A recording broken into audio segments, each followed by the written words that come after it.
Good afternoon and welcome to Sydney Parade. Today features the first 11 and Merrion's first 11 in the Alan Murray Cup.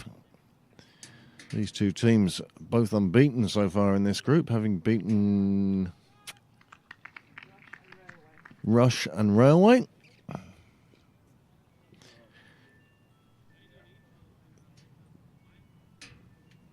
Somebody's phone going off? Ah. It's been a long time since I've heard the ringtone of a Nokia phone. So it's meant to be a lovely day today. At the moment there's a bit of cloud cover. It's going to be Byron McDonough who's going to open the bowling from the St John's End. Modgill, who's having a fabulous season, made it into the Leinster Lightning side earlier this year, and since then has been popping up as a leading scorer on a regular basis. The umpire calls play, and we're underway with a boundary. Well, that's a cracking shot. He was onto that very quickly. Bit of a loosener from McDonough.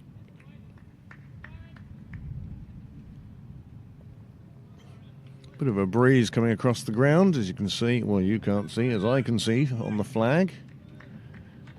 It's a stiff little breeze. Merrion underway. 4 off the first ball. Single off the second.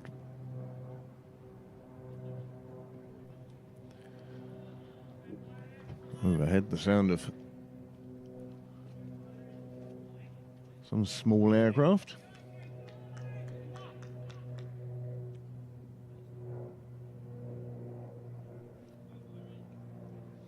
Making its way over to Dublin Airport, fitting in amongst all the jets.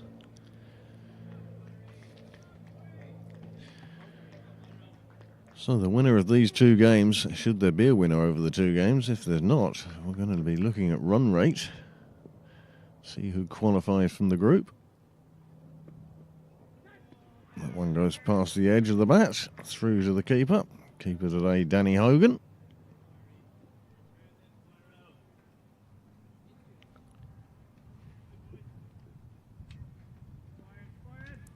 $12 start for this first game of 2. The second game scheduled to start at 4. However, the umpires have discretion to bring it forward by half an hour.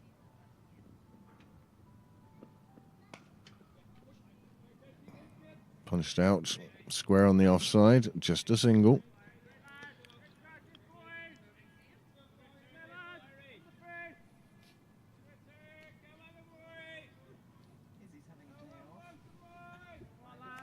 Indeed she is.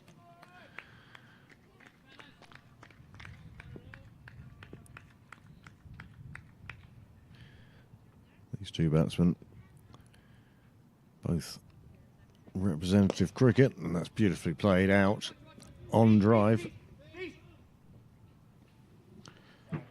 Beautiful on drive. Slightly aerial, but well between the two fielders. Runs away for another 4. And this is a good start from Merrion and a good start from Modgill.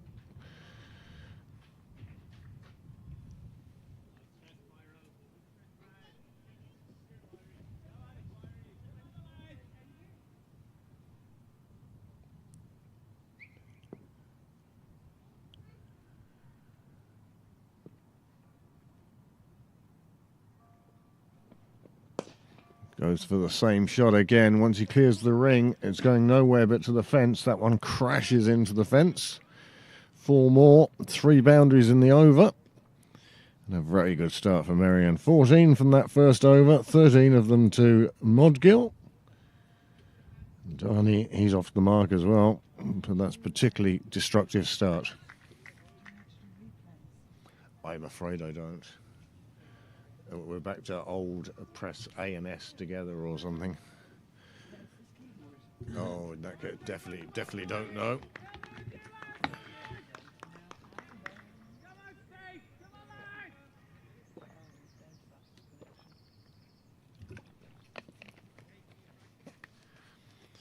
Now, for those of you awake in Sydney, part of the Nick Stapleton fan club, you'll be delighted to see the club captain coming onto the bowl from the nursery end. And as he does, the sun appears. We had the promise earlier that this was going to be a super day. This one played away, again square on the offside. Doheny just happy to pass the strike over to Modgill.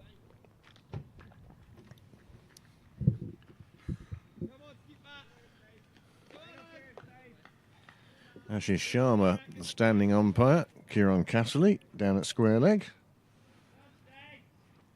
How are you doing? Replays. Yeah. Don't even. I could give me a minute to think about that. I may or may not give you an old replay button.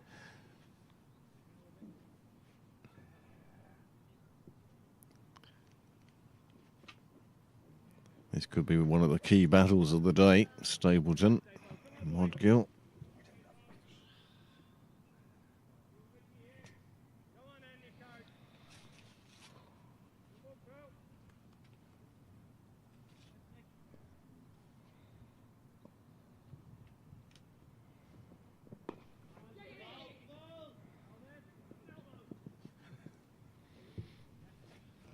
Raining not up to standard.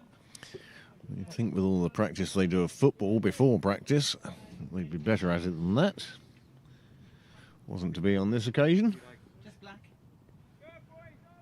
One of the two of the. You've got slimline milk there, Amanda. Yeah. Ah, look, Scout's here. Down for a bit of exercise.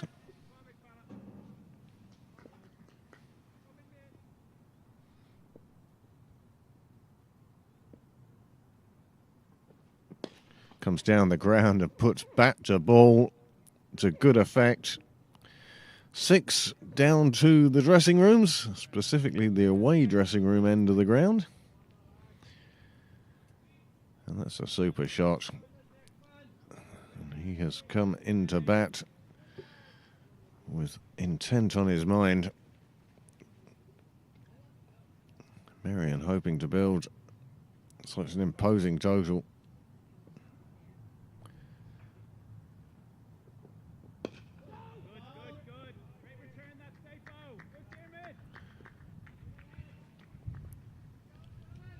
Return, Steve. Nice save, Mark. Stay good in this fair play, lads. Good on. Come on, lads. Plenty of other cricket in Leinster today.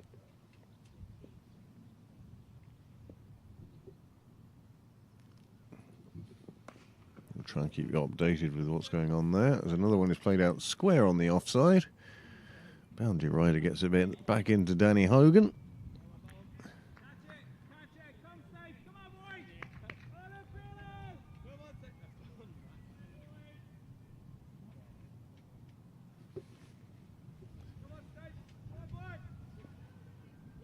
Is that JP?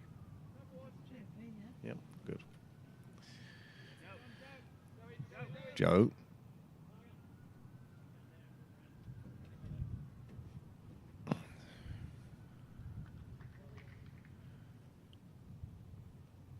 Stapleton being meticulous in his field placing as he comes in now to finish this, his first over. And another good over for Merrion. The score moves on to 24 without loss from just 2 overs.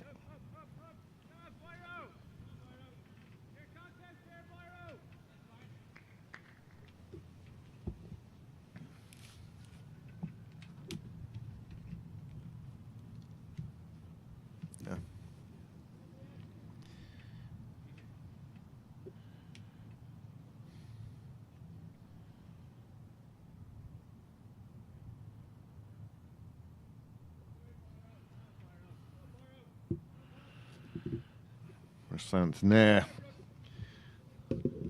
online with us now. And he reckons this is exactly what to expect from the openers of Merrion, specifically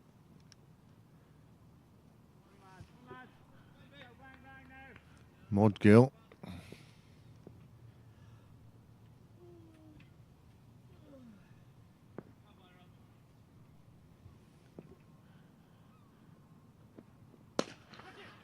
Oh, it's pulled and it's clothed to mid-wicket, and that is the end of the big scoring Modgill.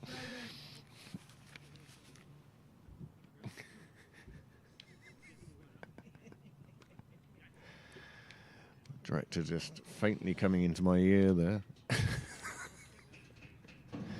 So Modgill disappears. Yes. And you know why, mister? I'll stick my face right into the microphone and shout as the wicket falls. Well, I don't have a replay. 24 for 1. I hit the buttons in there, so It was I was standing there watching, but director directing with subtlety. Yeah.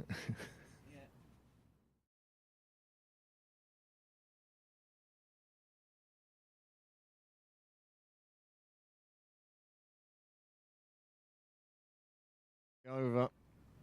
First wicket falls. McDonough just twigged the was gear. slapped to mid-wicket. Catch neatly taken, and he's on his way. Adam Rossley now, the new batsman. Another batsman with a lot of class. Representative honours as well with the Leinster Lightning. Has done well with them.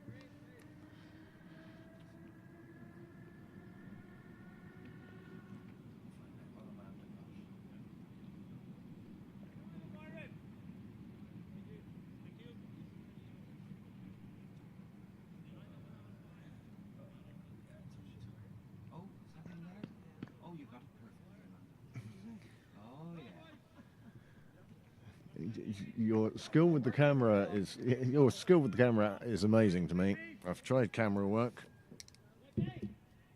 Not for me. Pick our moment to show us, but it's there. I don't know how to show it now. Sight screen being moved now. As for the left-handed Rossley, McDonough going around the wicket. But now it's, Yes. Did I judge the zoom just about right? Just about perfectly once again, Niall.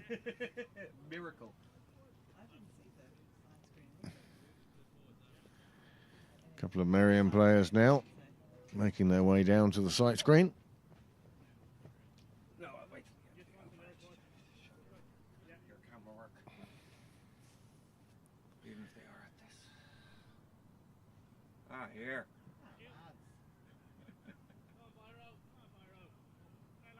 Well, let's hope he bowls outside off stump. Then we've got some chance of seeing it.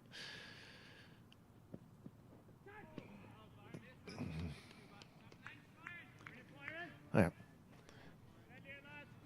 Nice delivery to start.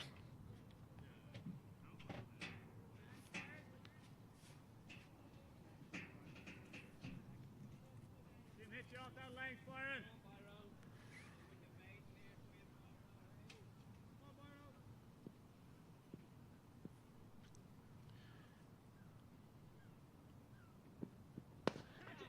Another one crashed out to the fence. Lovely shot from Rossley. He gets off the mark. Dad, no idea. Again, there's a white dot on the screen. That one flew away square on the offside. And suddenly the runs start flowing again.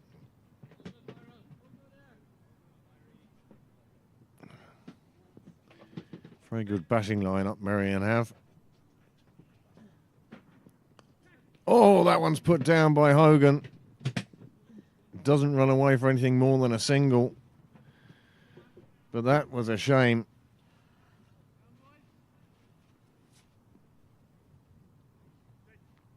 Seemed to be a definite edge there. Hogan, well, you can see, hands on knees, head down. Shake it off now.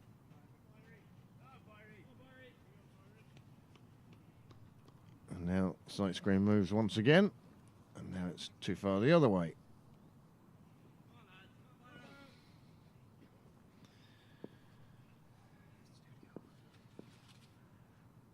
Last ball of the over. And it's lifted out to the leg side and bounces on Cyril's way. And that's the second six of the innings. And that takes the score on to 35 for 1 from 3. Before we get down. Eight.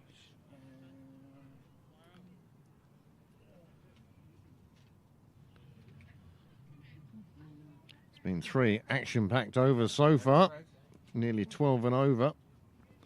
And here is the fall to the wicket. Just didn't really get underneath it the way he wanted to, or the way he had previously. And that one was pulled straight to the fielder at mid-wicket. And there it is there.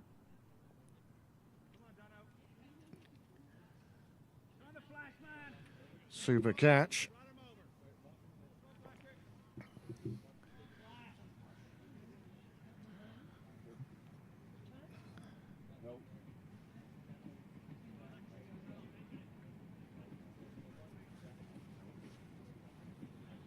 Well, change of bowling now at the nursery end. Stapleton just the 1 over so far. And they're turning to the youngster, Dan Murray.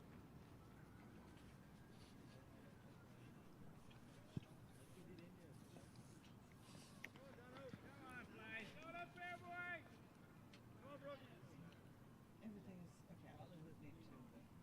Just forget the because remember now it's recorded in this. So Well, later, but yeah, we can't do them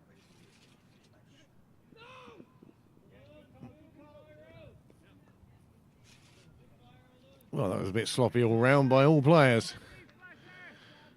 It results in a dot, and only a dot.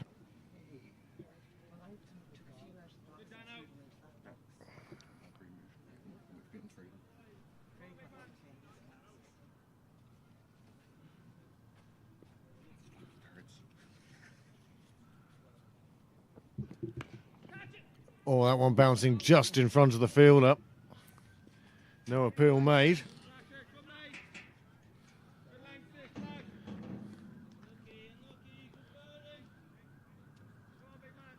Oh, it certainly is not lacking in excitement, this game, in the first few overs. T20, the fastest form of the game. No, T10, I suppose, is now.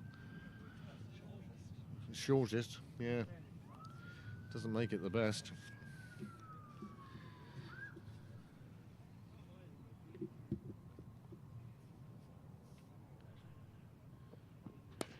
This one carved away on the offside this time. It's going to beat all the fielders, make it to the fence, hop over the rope. And 4 more goes on for that total. And it keeps climbing. Merrion looking set. An imposing total in their 20 overs. And good afternoon, or what is it now? Good morning. Good.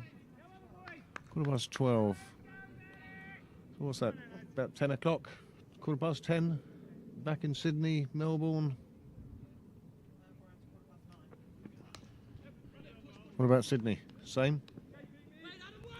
Ah, fairly early evening stage to be watching. Thanks very much for joining us from Randwick. KPJNS.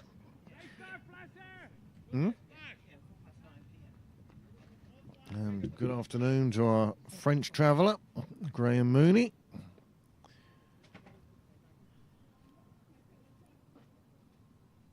Sure he's enjoying the red wine, the cheese.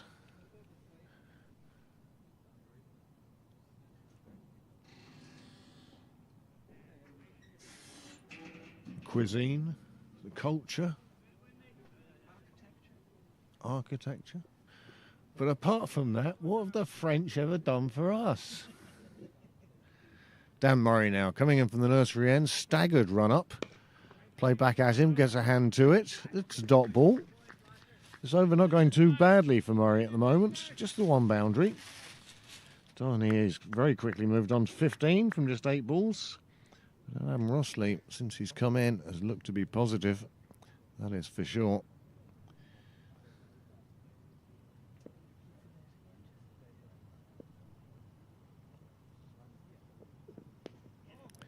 Well, effort ball from Murray on this occasion. Not too much of a follow through.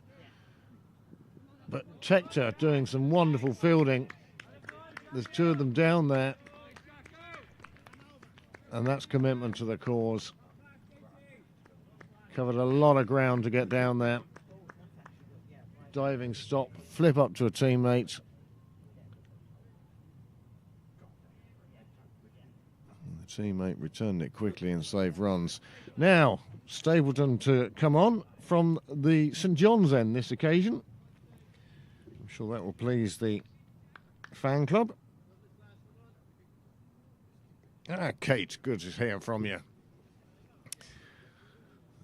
Lap time to be watching. Nick Stapleton now come on at the St John's end. Well, 10.5 and over, Merrion racing away out, certainly looking at a total in excess of 200, one would suspect. Stapleton now going round the wicket. Off-speed pitch, Rossley not dragged into the trap.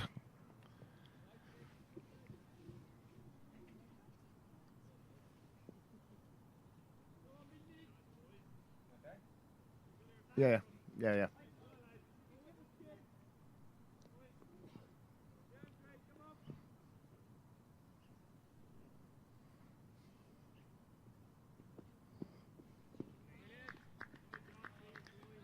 Another one goes through to the keeper. Dot balls, of course, all important in T20. Adam Rossley's going along now at exactly a runner ball. Doherty it is who, having sort of played the supporting role to his opening partner, has now taken on that more aggressive boundary-seeking role. Another good ball. Rossley acknowledges it. Why wouldn't you?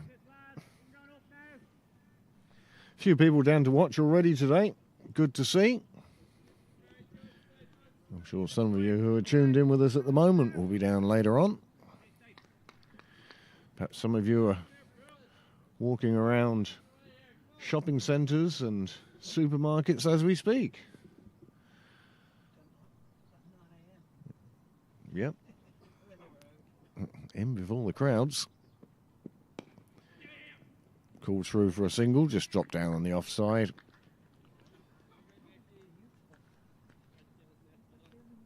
I'm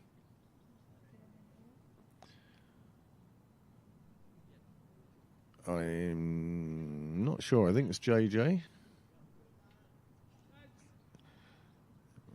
May have been Dan Murray, but... Oh, Paul Lawson.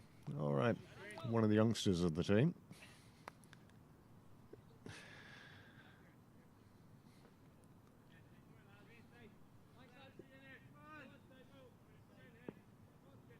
A better view for you, our viewers. More central.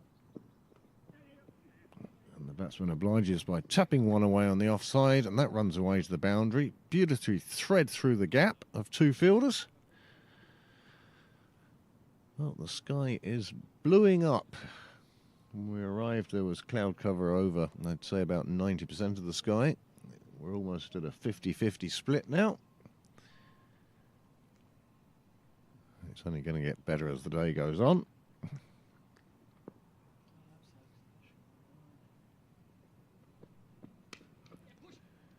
This time, they're looking for two. They won't get two. Tucker moving with speed down there. And he has a very good arm. End of the over.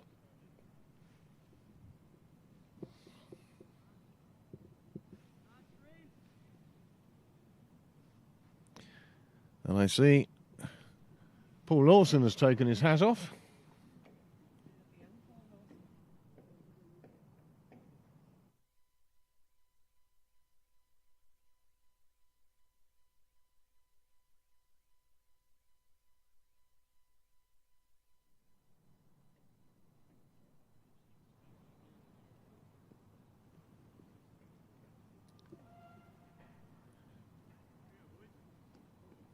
Paul Lawson, who just can't stop taking wickets at the moment.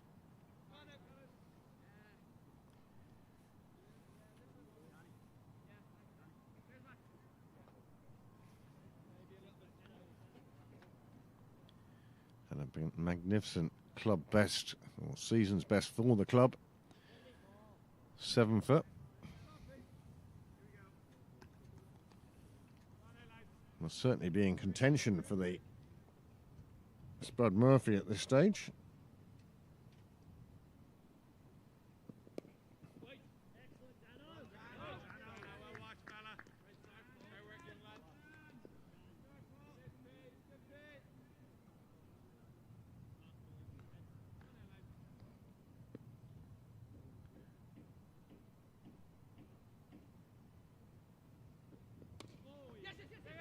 Call for the single. They'll get to it as well. Bounce off the mat. Didn't particularly help.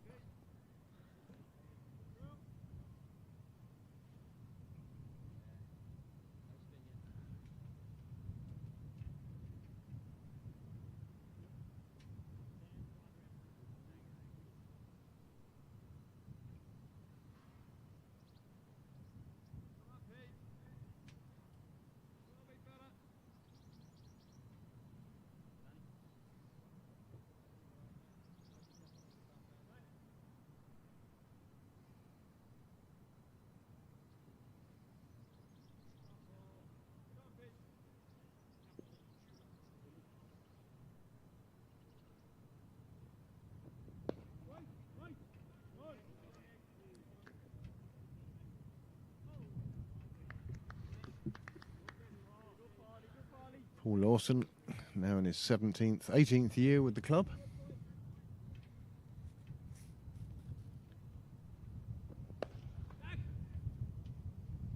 And that one comes off the windowsill of the bar. 6 more to Merrion.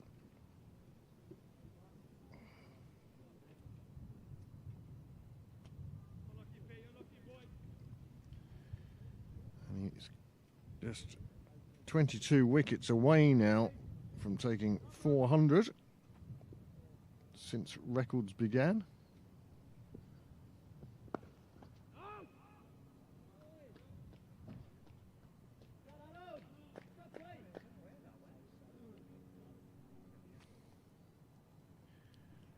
Well, it came back quickly enough.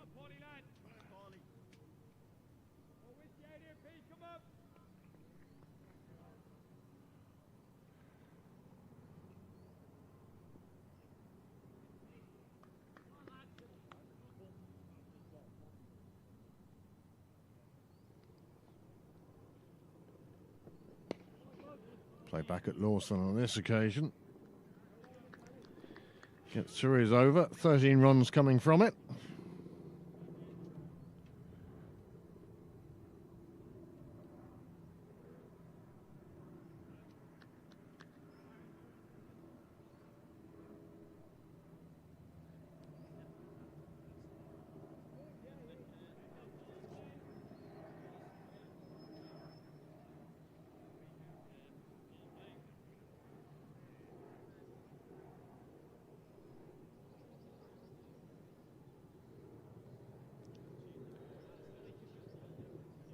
Another change of bowling here now with the introduction of JJ Garth and his leg spin. Outside the power play now, of course. Field will spread more considerably. 62 for 1 in that power play for Merrion. They'll be pleased with the way this has gone, and they'll start to feel now that they'll be able to take on these bowlers in the middle overs. This could get very interesting very quickly.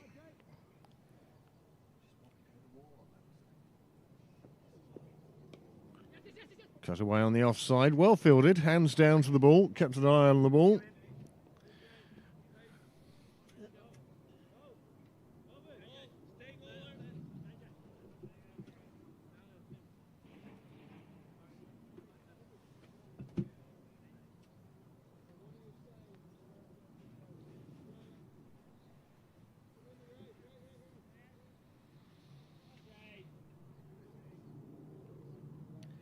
These two have put together a very good partnership for Merrion since the departure of the free-scoring Modgill. Swap nil. Mudgill came in and bashed the ball all over the place. This one hit back down the pitch by Rossley. He'll take another single.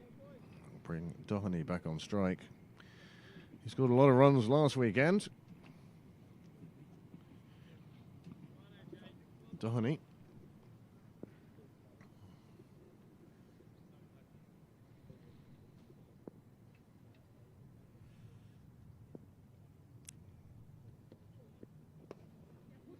Another one cut away on the offside. They talk about two, but it's not going to happen.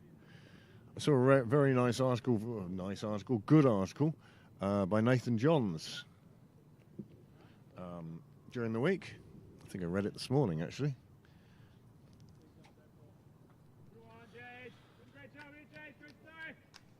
Just 3 singles from the first 3 balls. Captain couldn't really ask for much more than that, giving him a bit of control in these middle overs. So easily, Merrion could just slip out of sight here. This one.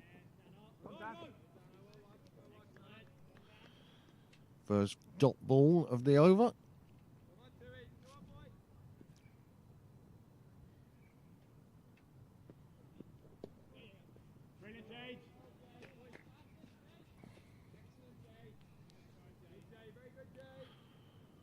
Just 4 off the first 5 balls.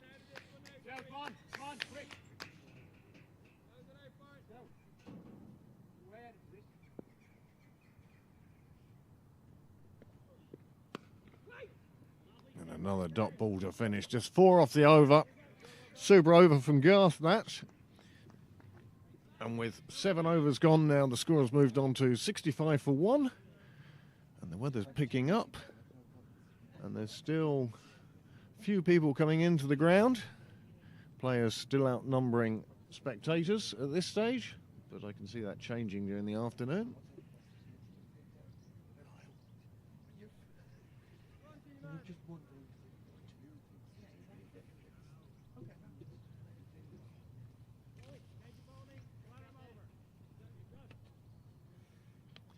Many thanks to the 35 of you who are with us at the moment. We do hope you're enjoying this coverage of the Alan Murray Cup games between Pembroke and Merrion.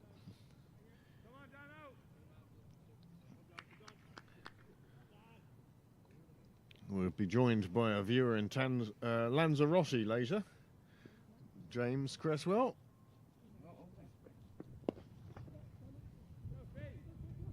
This one gets past Dan Murray, runs away to the boundary. Seems like a bit of sloppiness in the field. Cost Pembroke 4 runs there. Well, certainly cost them 3. Go on, flash it. Oh, wait for you, fella. Go on, big man.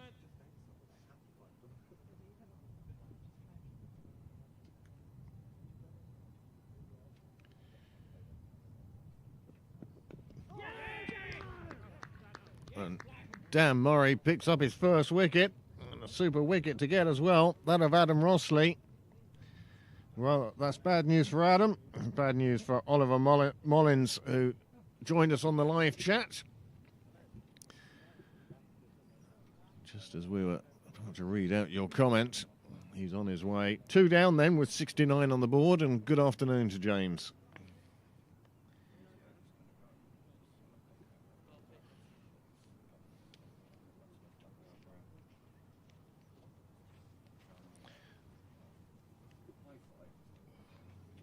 Well, the left-hander has now left the field of play. And by the way, the Merrion lads are walking away from the sight screen. One suspects that it's not a left-hander coming in. Here is the replay of Dan Murray's wicket. Oh, inside edge, down onto his back leg and onto the stumps. And it's somehow managed to sneak through. Ricochet City, and coming out on the right side for Dan Murray and coming out on the right side for Pembroke. 69 for 2. And the new batsman, well, it's out of the frying pan and into the fire as Adam Rossley makes way and John Anderson comes in. John Anderson, who, well, he's just a class player. I'd say he's in fine form, but class is permanent. Form is only temporary.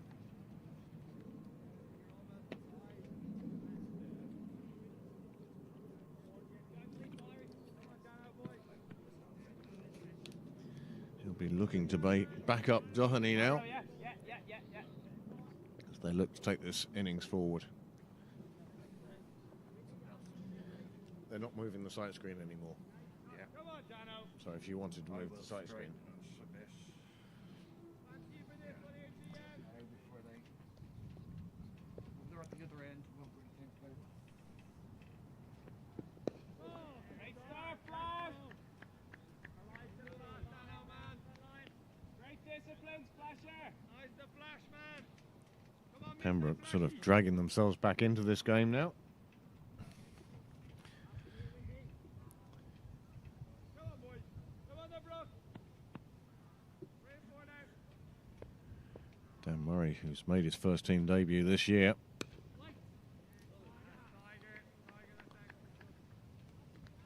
Come on, Dan. Already slotting in. Looking right at the right level. A lot of work over the winter. Spent some time in South Africa on the exchange program. Started the season so well.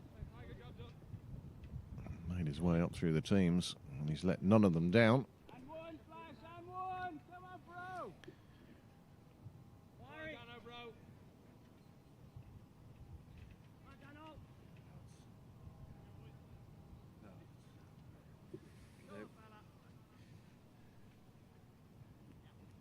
It's deliberately not 1,000% straight. That's the way they always like to move it. Big swing outside off stump. I'd say on the back foot, but it was more on the back knee. That's the end of the over. A good over for Murray. He now has figures of 1 for 12 from his 2 overs, as you can see at the bottom of your screen. And Merrion have moved on to 70 for 2 from 8 overs.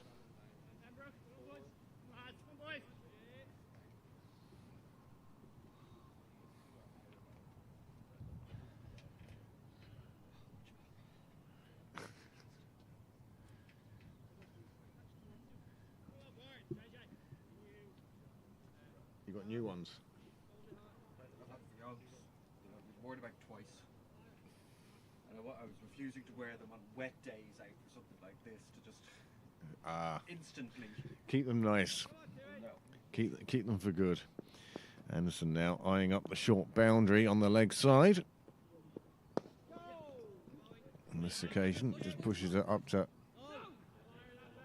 Well, at the end it ended up sort of being a wide mid-wicket. Fiacre Tucker it was doing the fielding. He's liable to be busy down here for this one.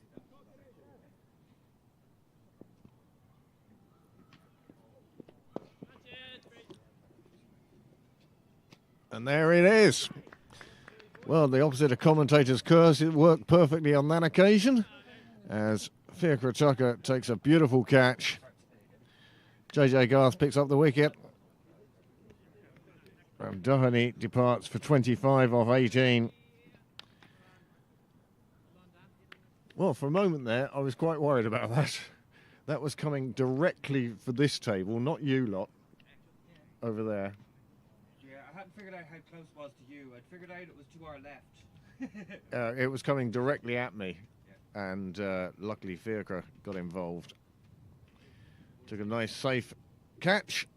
3 wickets down now, 71 on the board, and John Anderson, well, he greets his new partner. There's plenty of time left, plenty of overs left for Merrion to push on from here. 10 over would get them up to 190s.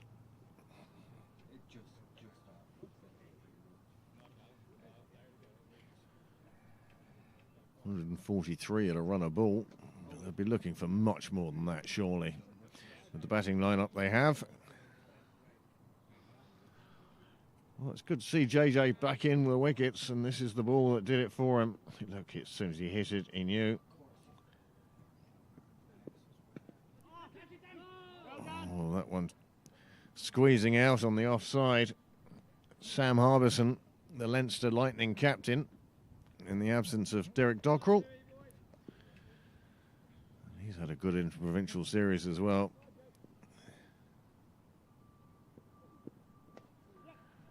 This one just played away on the offside. Merrion batting very strong. Top 5 certainly all playing their part in Merrion's success this season. Merrion, of course, who will be hosting Waringstown in the Bob Kerr All Ireland next Sunday, I believe. This one pushed through to the keeper by Garth. More a top spinner.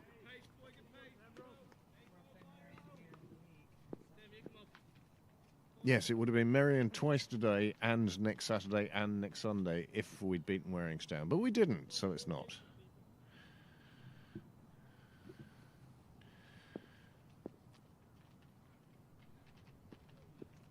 It's just popped back up, but drops to the ground just by the side of Garth, really. He's quick, but not that quick. So, 1 wicket, 2 runs. He's 1 for 6 from 2. Merrion perhaps just doing a little bit of consolidation. I did get your biscuits as well today. Oh, I bought some last night as well.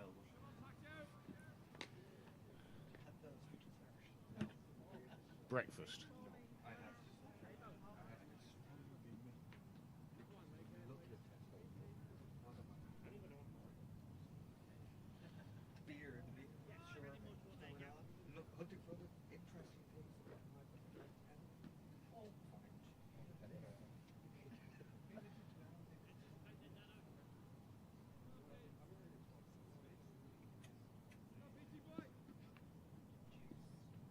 Electrical tape. Not electrical tape, gorilla tape. Paul Lawson into his second over now. First went for 13.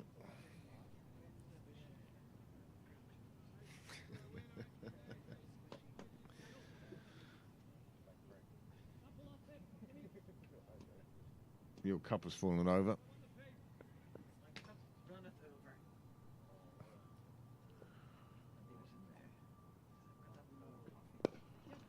Well, not exactly where he wanted to hit it to. But the fielder unable to pick it up one-handed. Allows them through for a second.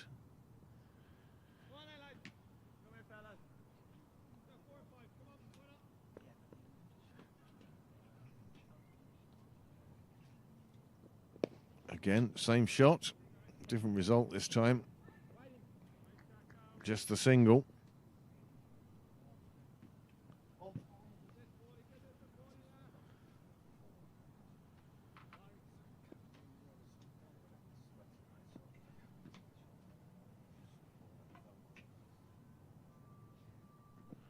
Well pitched up by Lawson. He tries to make the dive himself.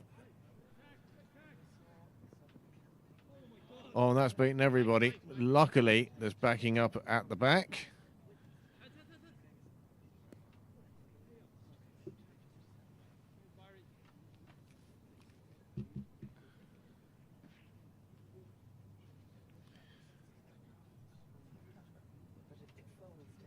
Beautiful evening here.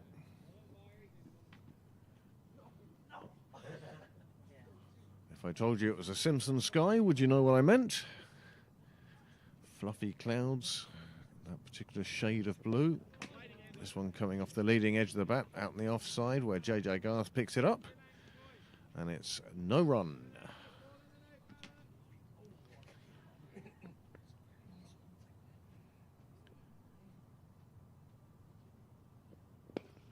Oh my word.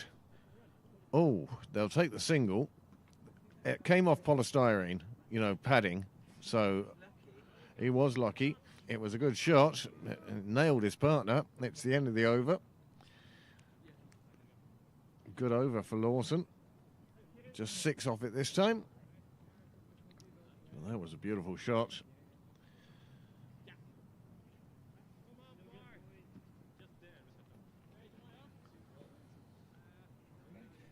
Yes, no. Yep, off the thigh. There was no flinching and no limping. but he did manage to nail his partner. They get 2, but 2 runs saved there by Dan Murray on the fence. He did a very good job. Pushed the ball along. Took all the forward momentum out of it.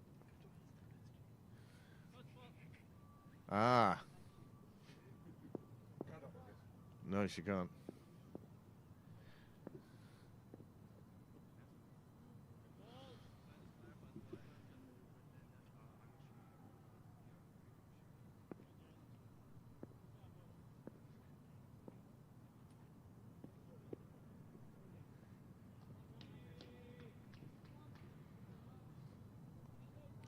You can follow this game, of course, on the Cricket Live, on the Cricket Leinster Live page.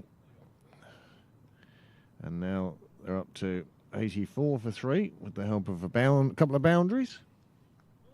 Or 2 and a boundary, couple and a boundary. Well, Modgill departed for 15 off just 7. And Doheny departed for 25 off 18. And Rossley 29 off 21. Anderson and Harbison, well, they've only just come together. And the wickets shared amongst JJ Garth, Dan Murray and Byron McDonough. Last wicket fell with the score on 71.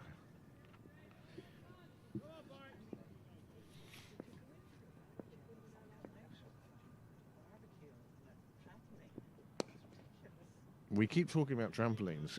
Are we getting a trampoline? Halfway through this innings now, 10 overs have gone. JJ Garth finishing off the 11th. Thanks for catching that one, Fiacre. I thought I was in a bit of trouble there.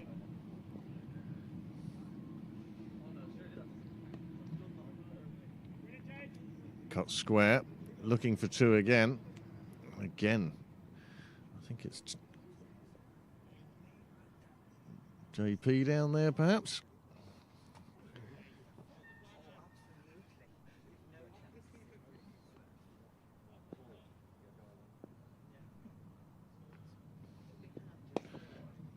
This time, Anderson powering it down the ground.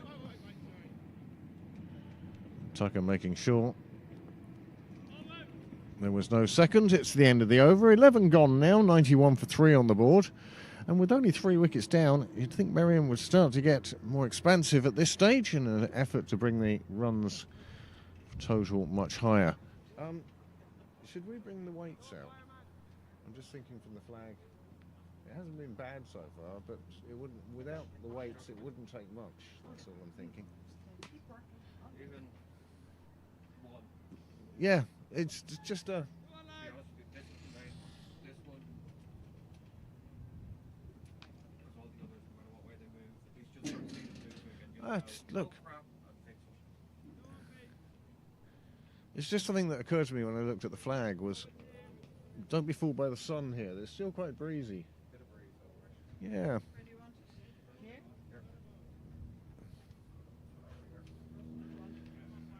Well, change of bowling now at the nursery end. Second leg spinner we'll see today, Fiacre Tucker. Of course, Gavin Hoey missing from the side today.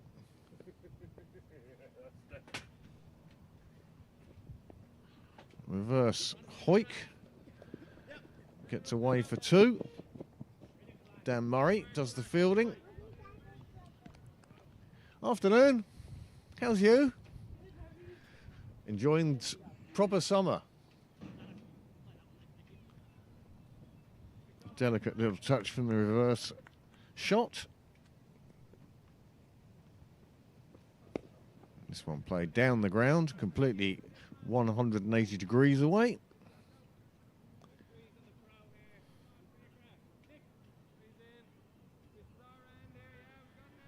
Let's go back to the weather. I'd say we're at a good 52-48 situation, blue sky to cloud, which of course is democratically the will of the people. Hit straight down the ground. That's going to crash into the wall and return to the pitch. 4 more runs for Merrion. And this is the acceleration I was talking about. that they're going to be looking for now.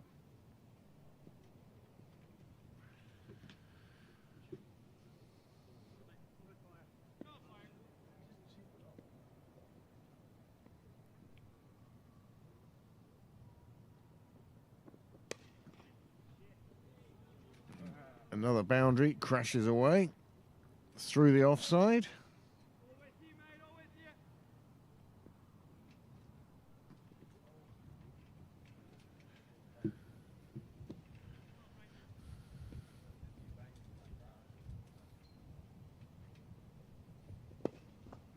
This one straight down the ground again, but the fielder gets round to it. They look for a second. They don't look for a second. Nice bit of fielding by the Pembroke pair down there. Teamwork working particularly well on that occasion.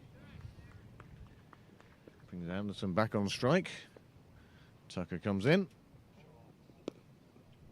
This one just played away for the single quite deliberately. 13 from the over. Good over for Merrion. 104 for 3 now.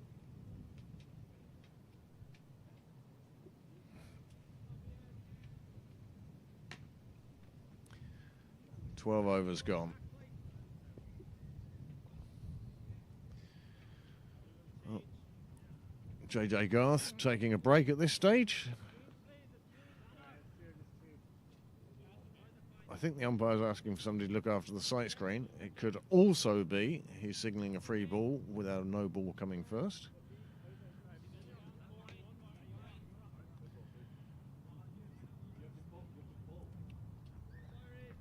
And he's happy enough with the sight screen. Is Anderson. Byron McDonough returning to the attack. This will be his third over. It's all been one over spells today except for Paul Lawson. I think Byron himself.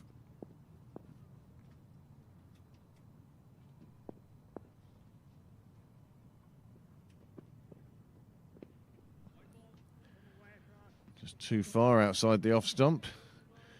Anderson, with all the experience he has, knew well enough to leave alone.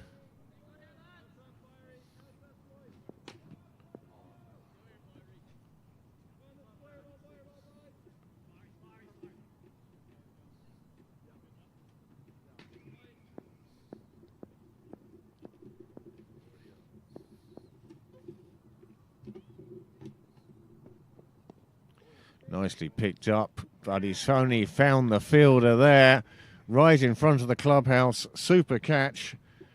And Anderson has fallen into a bit of a trap there. Didn't give it enough, and it came straight down to the fielder.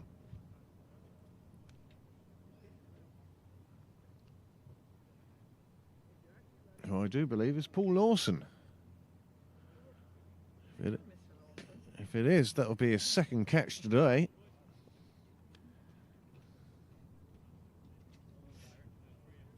Here it is again, just lifted around the corner. And again, it was only when it was in the air he suddenly realised that the fielder was in play. And how in play he was too. Nice catch, 105 for 4. And that's the best way, really, of slowing down this Merrion run rate.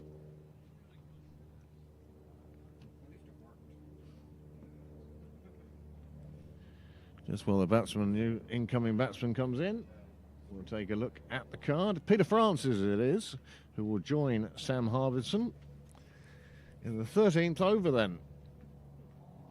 And there's a quick look as well. Everyone has got in, everyone's made a few runs, but nobody has managed to go on for it with Merrion at the moment. There are the Pembroke bowling figures. Well, the economy rates, not quite what they'd want to see. However, Byron McDonough, 2 for 26. He won't be unhappy.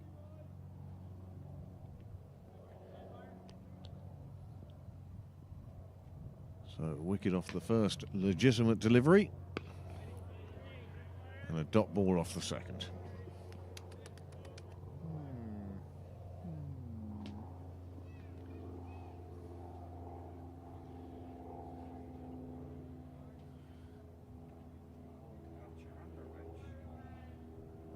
not talking to each other, are they? So nice catch from Lawson. As I say, his second of the day. Byron McDonough now.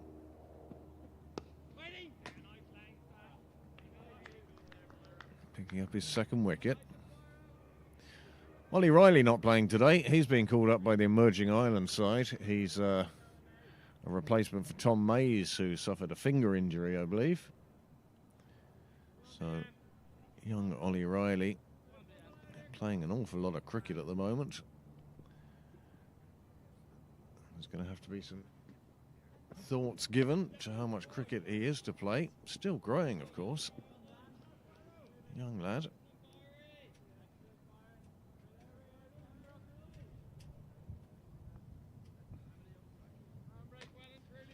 Such a prospect for the future, but not with us today.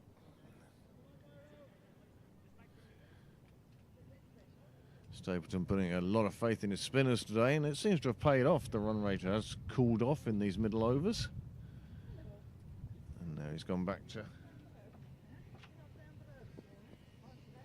big swing outside off. Hogan doesn't take it cleanly on this occasion, and it's a rare occasion that he hasn't taken it cleanly today. Doing a good job behind the sticks there. Lovely, lovely green grass out there today. GM by choice. Doing a fabulous job. The ground looks in top nick. Always looks better with background of blue skies. A bit of sunshine. And here we are on one of the very longest days of the year. And I'd be ashamed to miss out and not come down here to Pembroke if you can. I'd say it's still probably warmer in Sydney at the moment, Kate, than it is here in Sydney Parade. End of another over, and a good over for Pembroke too. Just the 4 coming off it, but more importantly, the wicket of John Anderson, who turned and lifted one into the hands of Paul Lawson down at fine leg, long leg.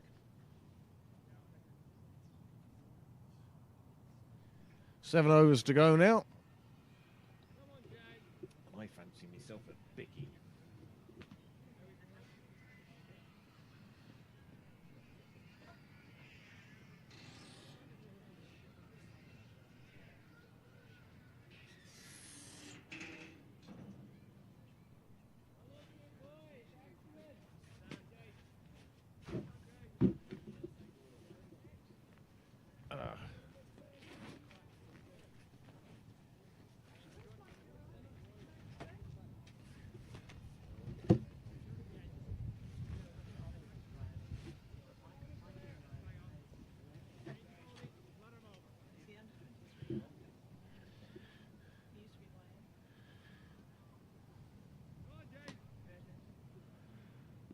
Raining and 10 degrees in Sydney at the moment, according to Kate Hurley.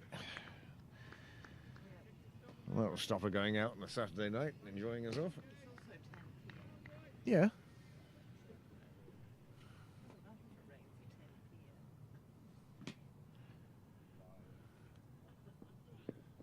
Well, that's just lifted, but it's going to find safe turf, pick up a single. Garth now bowling from the nursery end, once again causing the batsman trouble.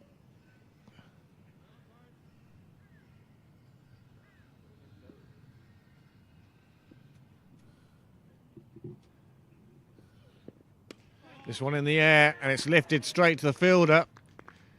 It's that man again.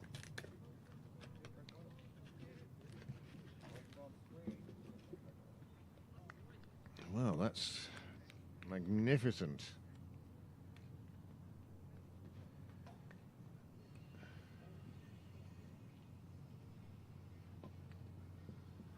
Well, the drinks are on Paul tonight. Hat-trick of catches. 3 catches. I'm not suggesting it's 3 and 3 balls. Although I did see a clip on YouTube this week of a guy who took 3 Corton bowls in a row. They're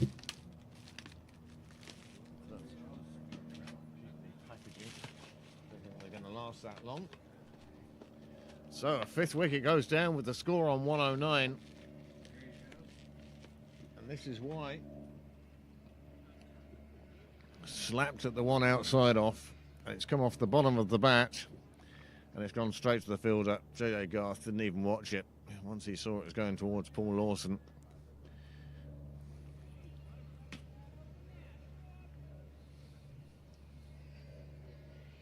Three catches then for Lawson today.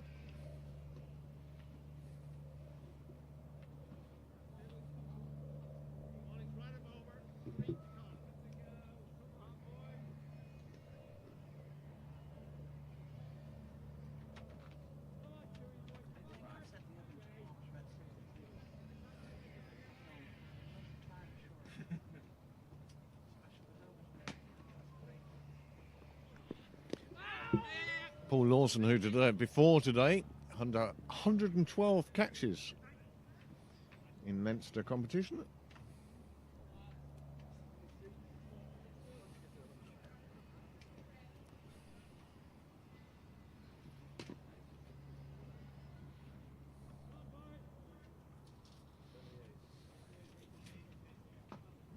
Merrion in danger of squandering what was a very good start.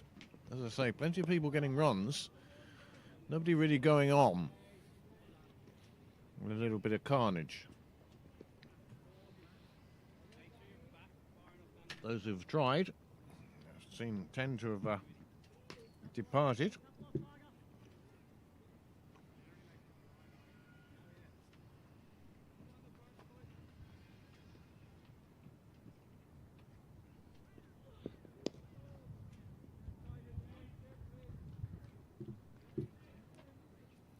Well, for those of you in Sydney, it's not often we can say that we're warmer. We often say we're brighter, but that's just time difference.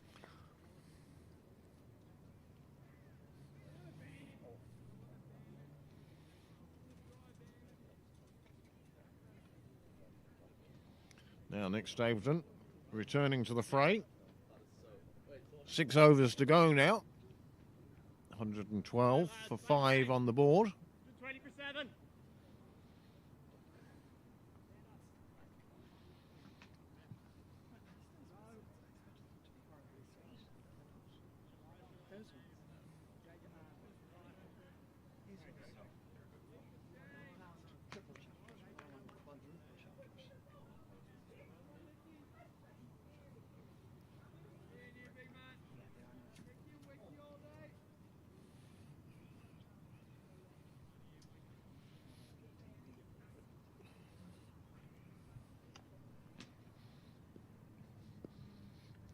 Finally, this over gets underway. Stapleton comes in. Just played out on the leg side. No run there. J.J. Garth patrolling that area.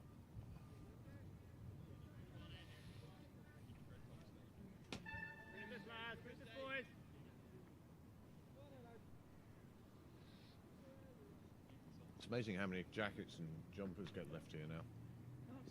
I think they all. Oh, off-speed pitch from Stapleton. And Lewis did well just to leave it alone, to be honest. Boys, 15 for 7, lads. I said that last weekend.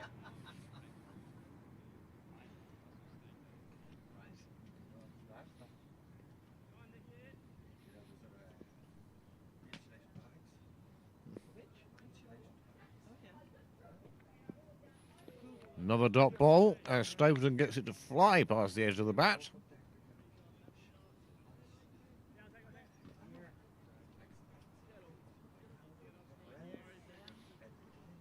They had those big buckets, like gardening buckets for your weeds. No, you took it up there, you fill it up with ice.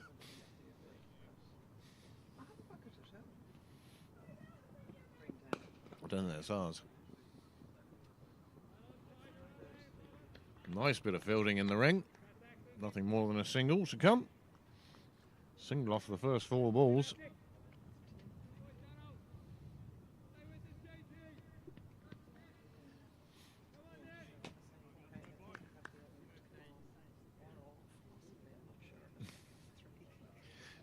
You said it's come off and then to come on. I know, I said it then to go on 40 minutes later.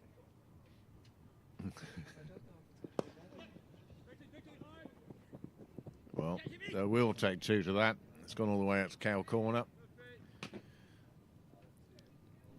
Tucker had a lot of ground to make up, but he picked it up cleanly.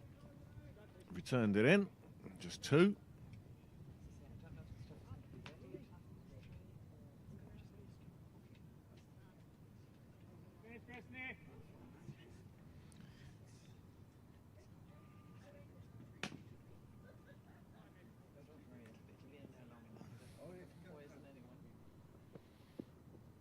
Oh, nice take from Hogan. Long dive outside, leg stump. Went down like an old oak. Good reach. Prevented any more than just the wide being conceded, because otherwise that one was flying away. The only person who could possibly have saved it is sitting on a wheel of the sight screen. Off-speed pitch again from Stapleton. Just finishes out the over with another single. Pembroke won't be too upset. 117 for 5. 33 of you joining us at this very moment. With 5 overs to go in the first innings of this first T20 this afternoon. The second one is scheduled to start at 4 o'clock. The umpires do have the discretion to bring it forward by half an hour if they feel it will improve things. Certainly no issue over the light today. One of the longest days of the year. Papers this morning, all full of people celebrating the solstice.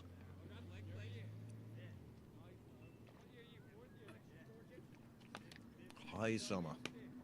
Well, even though today it's better than Sydney, Australia, one would say that if this is the summer, poor. That's the winter over there. I know that, so I'm saying the summer here, if this is our summer. This one squirts off the edge of the bat. Lawson trying to get that one just to slip away. Biscuit time, I think. They are particularly nice. Other biscuits are available. Not to me, though.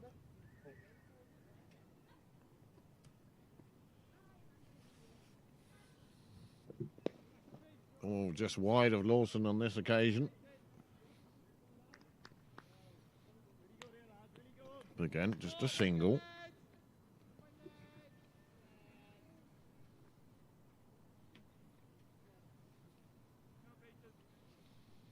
Blue sky definitely in the majority now.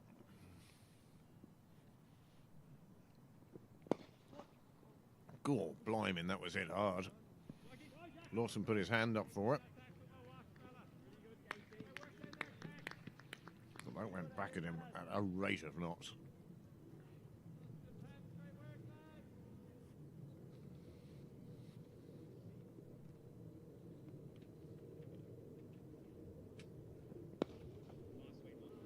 That's a nice swing of the bat. That disappears over the rope without second thought. Into the gardens. There'll be a new ball required for that one. Lewis takes his score nicely along the double figures.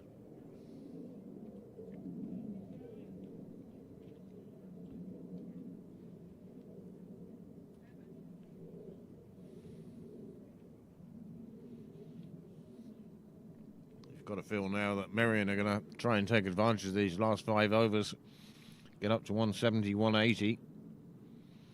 It'll be up to the Pembroke bowlers and fielders to try and keep taking those wickets, just to keep knocking that run rate back again each time they try and accelerate. How many would you be willing to chase on this pitch? It's been used a few times. One of the hybrid pitches. That's the one that Lawson tried to put his hand out to. And then this one. Oh. And then there's the 6. No need putting your hand up to that one. That was going a long way.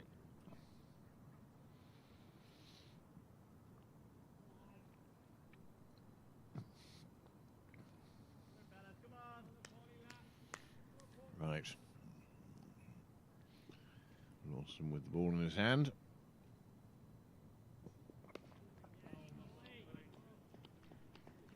take the single.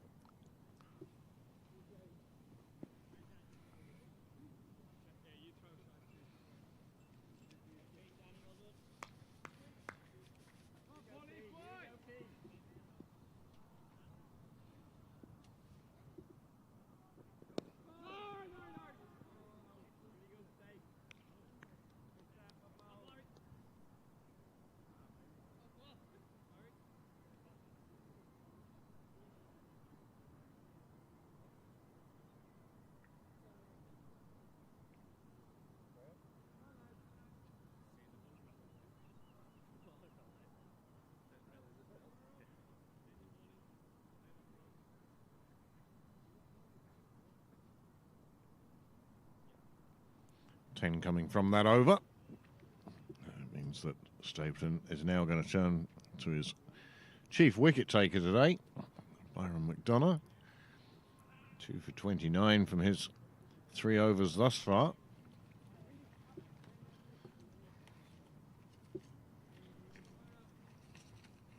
I wouldn't say the crowds are flooding in, but few people have made it in now to watch this Alan Murray Cup game, the Premier T20 tournament in Leinster cricket. It has been for a very long time. Nice shot, just ran away down to third. 4 onto the total, 131.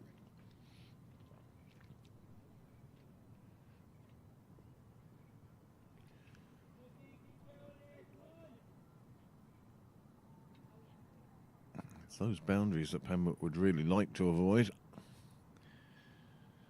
Seagull strutting onto the pitch just outside the ring. Mid-on. Searching for the worms. Encouraged to surface by the heat. This one, another one, run away down to the boundary, another 4.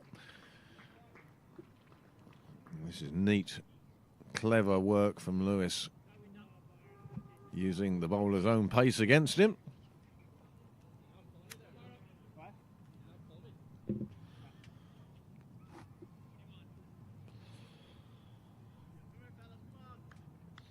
Those are the legs up at the sight screen of Dale McDonough. Keeping close eye on proceedings, watching how his pitches are performing.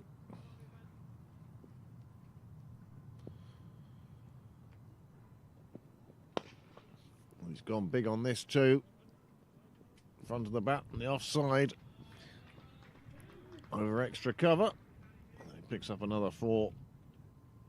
And the assault is very definitely on now. 4-4-4 at the start of this over.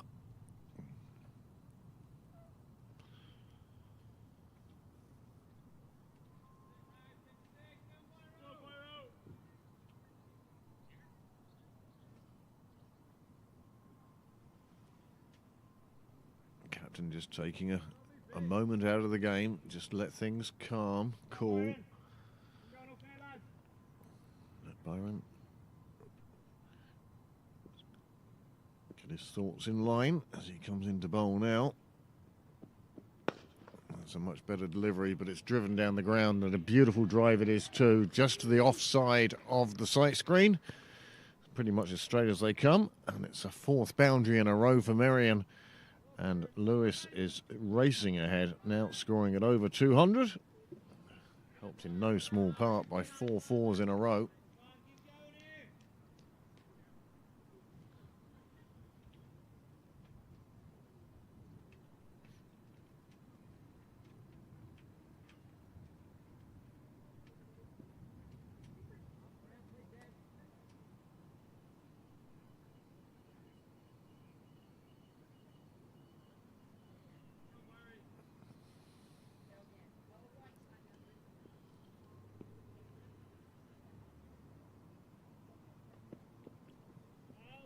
Well, that's a consequence of going for 4 4s in the first 4 balls.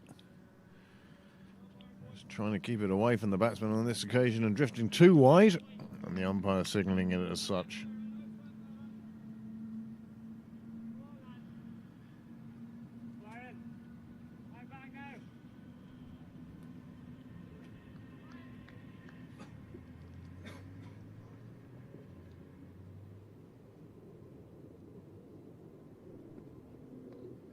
Well, he's caught him top of off stump. That's where you're told to bowl as a youngster. And that's exactly what McDonough has done there.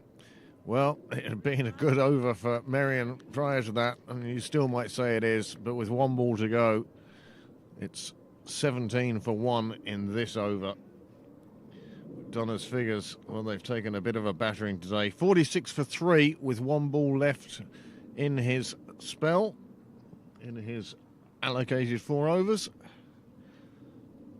And he'd be pleased at picking up a third wicket, especially in such a way, just surgically removing the off bail, making the off stump lean back just a tad, just enough to confirm the departure of Lewis.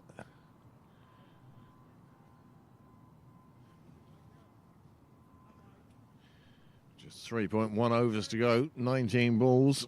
That 170, 180 still will be what Merrion are looking for.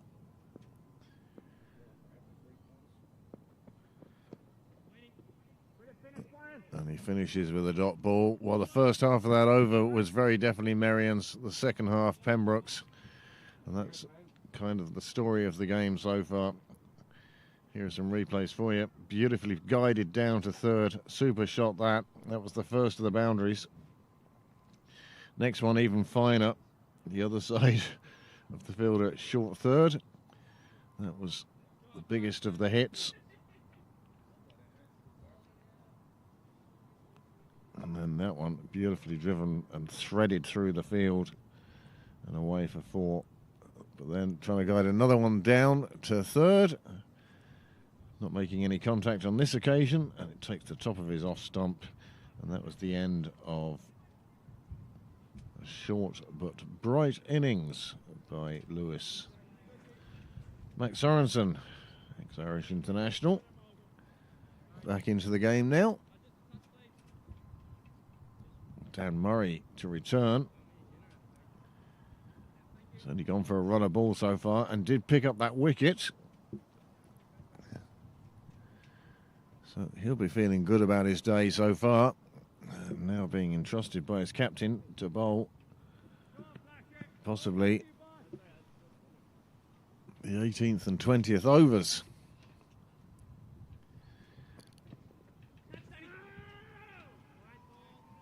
Casserly signals wide ball despite the big appeal.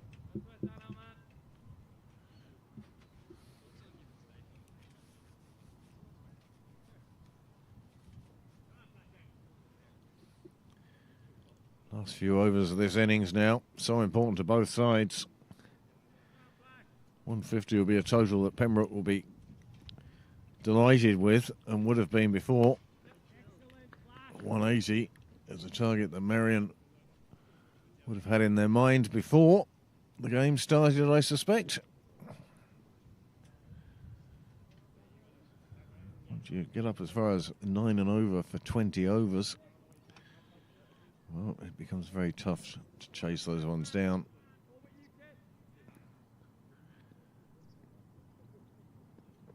This one played back down the ground quite sensibly.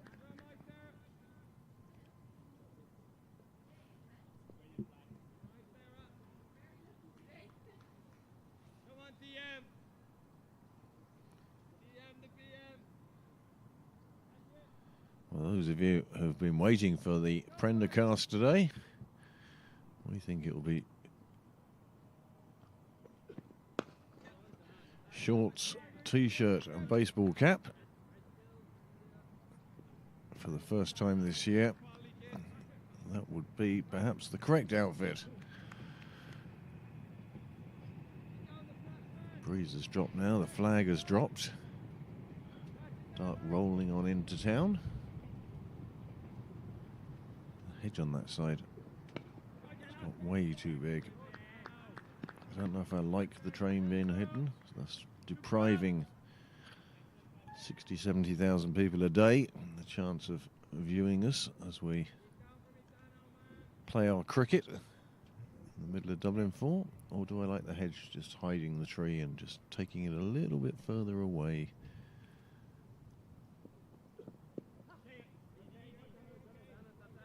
Murray deciding very early to retract his appeal.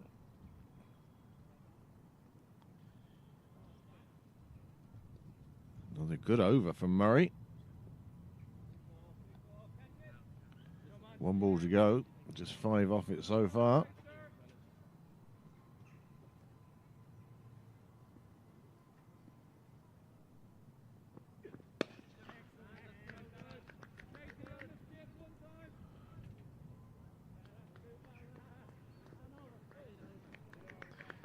That's a super over for Murray.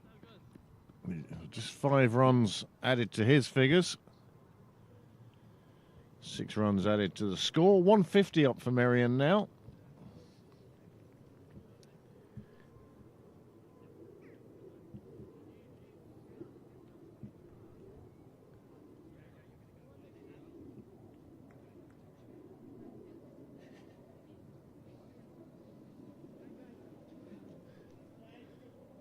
He's not taken a catch today, so we haven't seen any reason for last week's. They put air quotes around celebration.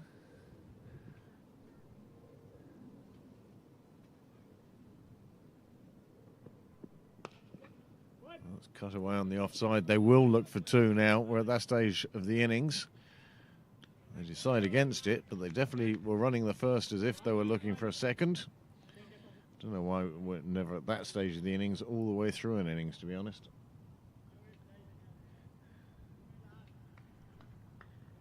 Things that were drilled into you as a kid. Run the first one hard.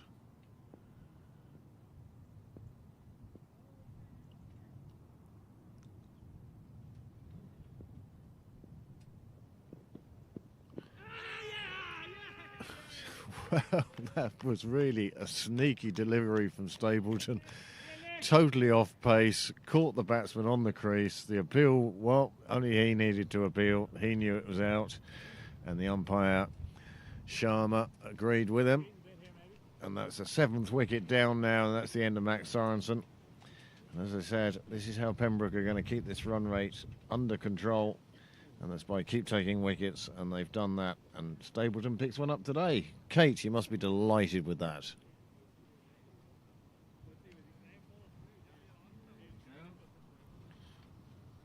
Just total different speed.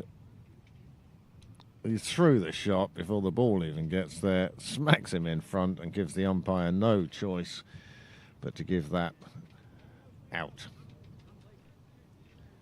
Another wicket for Stapleton. Sorensen departs. Well, he was just so early on that shot. Like me and my alarm clock this morning. I was up well before it.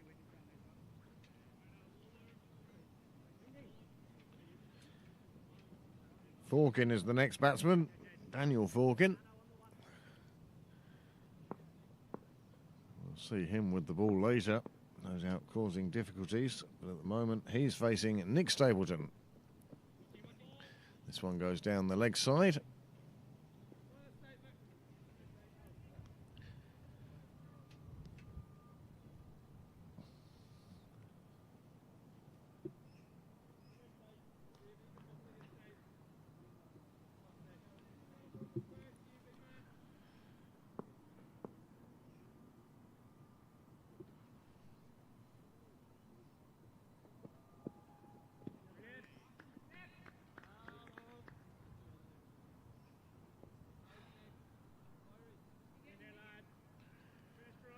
Delighted to see the residents of Lilyfield being kept awake by the Nick Stapleton fan club, celebrating that wicket.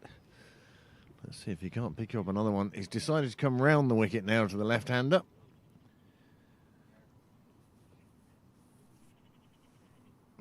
That, of course, will change your view of the action.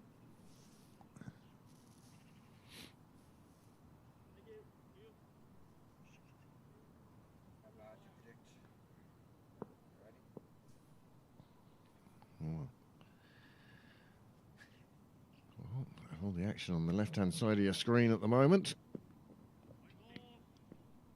Just a little bit too wide from Stapleton. You can see what he's trying to do.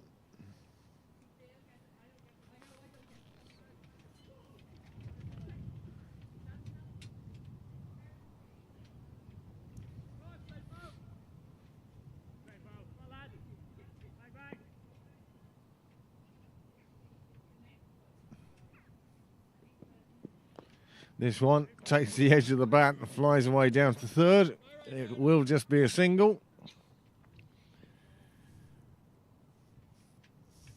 France is back on strike now. Will he ask for the screen to be moved? And why is there nobody from Merrion down here to move the screen?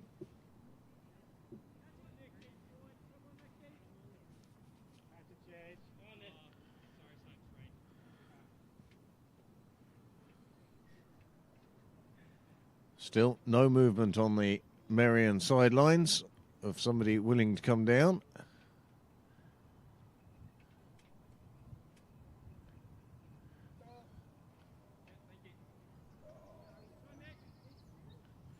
Well, back to something more normal for our viewers, we hope.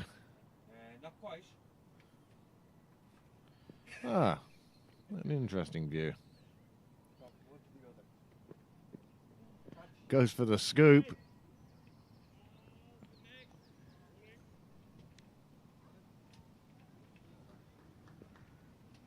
More and more a popular shot in these closing overs. It is what to call crash. We're not doing anything. One more ball.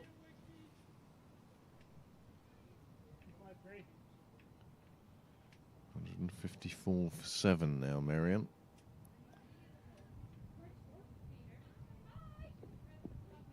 Oh, another one that's going to be bowled wide. Sharma signalling to the scorers.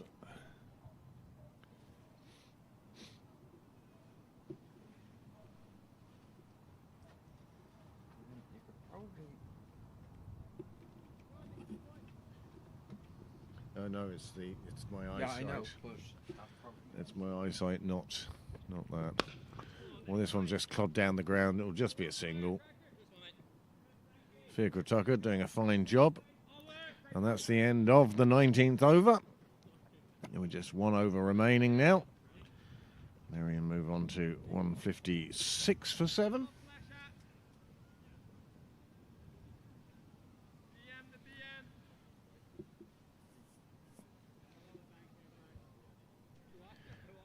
Many thanks to all of you who have joined us for this first T20 in the Alan Murray. Double header today, of course. These two sides meeting twice in the one day. On a day like today, with the length of the day as well, it's always a shame you couldn't do, perhaps on a Saturday and Sunday, 3 teams and 3 teams.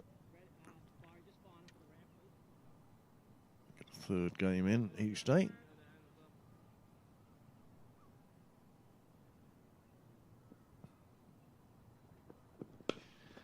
Well, it's smashed away, but there is a fielder right out on the fence for that. Just a single.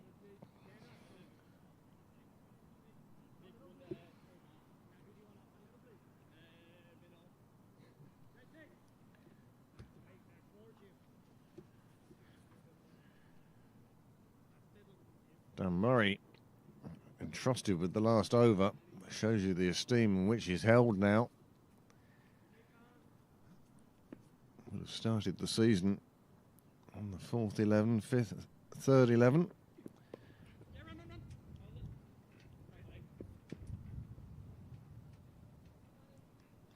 Another single. Nobody would be too upset about conceding singles in the last over. It's the big blows you don't want. It's an over of 20 odd runs you don't want.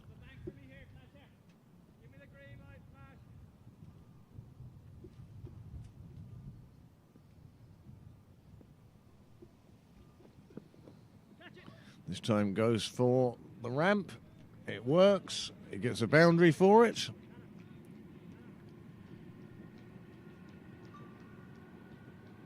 Four more onto the total. 162 for 7.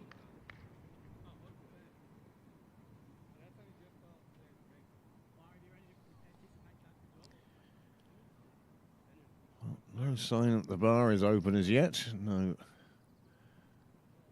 Nobody's brought their milkshake to the yard.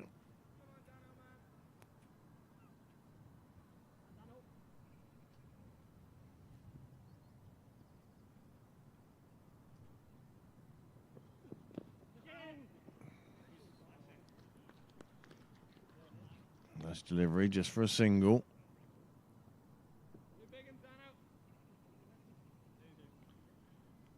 Just 2 balls remaining now. I don't think Pembroke will be too downhearted at having conceded 160 odd runs.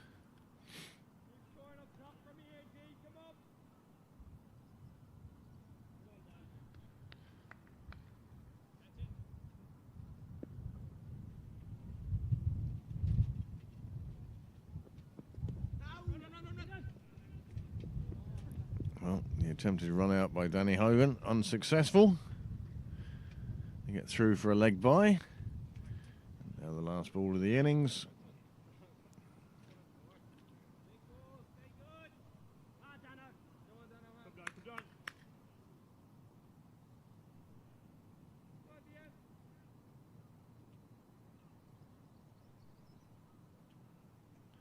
Dan Murray really has done a fine job bowling this last over. And his football skills do pay off. On his follow through, came in, right foot, passed the ball onto the stumps, and it was quick enough to take the wicket. So Merrion will remain on 164, but for 8 wickets in their 20 overs, and Pembroke will need 165. I'd love to know how many times I've seen people try and kick the ball onto the stump. Oh, it's unsuccessful on more than 9 times out of 10. I don't know if I've ever seen it be successful before. But it was successful on this occasion. Dan Murray's football skills paying off. Doing what Danny couldn't. I'm saying that because... There you go. Screen. Well, Danny went for the run out. He missed with the glove.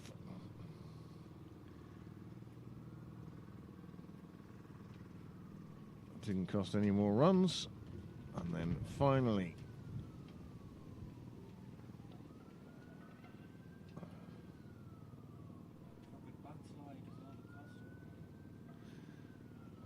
That is all it was.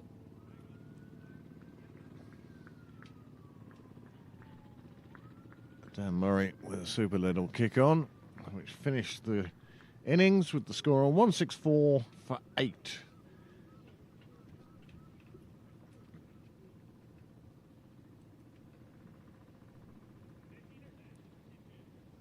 There is the Merrion card, as I say, the top 7 all getting in, a low score of 15, and we were impressed with that because it came from only 7 balls from Swannet Modgill. But everybody in that top order got themselves in and then got themselves out. Pembroke just kept pegging away, just kept trying to take wickets, and that kept the run rate at a very reasonable 8.2 in the end.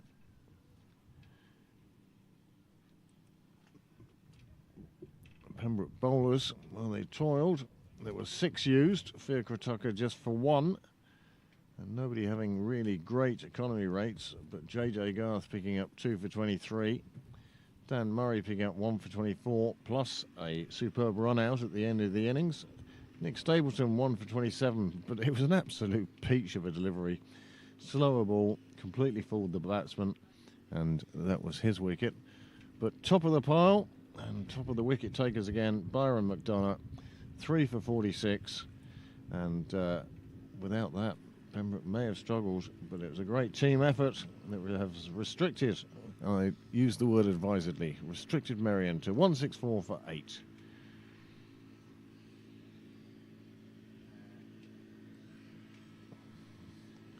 So whilst the players take a short break and Dale and Connor hoover the track, I will leave you for a while and come back at the start of the second innings of this first T20 of the doubleheader.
Welcome back to Sydney Parade. Here now for the second innings. Pembroke's reply as they look to chase down Merrion's total 164 for 8. Many thanks to those of you who have stuck with us through that innings break.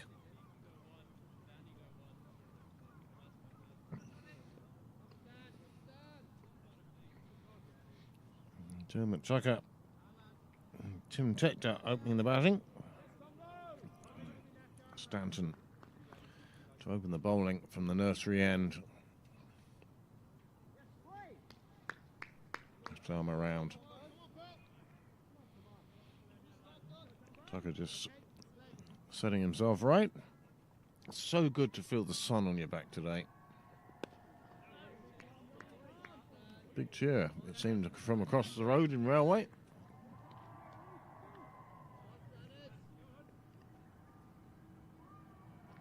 Oh, is it the Pink? Is there another Pink concert today? A matinee?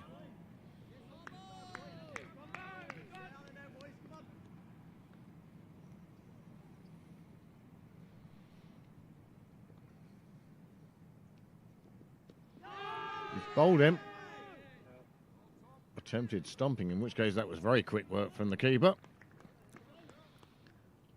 As Tucker played an expansive shot to that one. Keeper thought he may have been dragged down the pitch a little. Wasn't to be.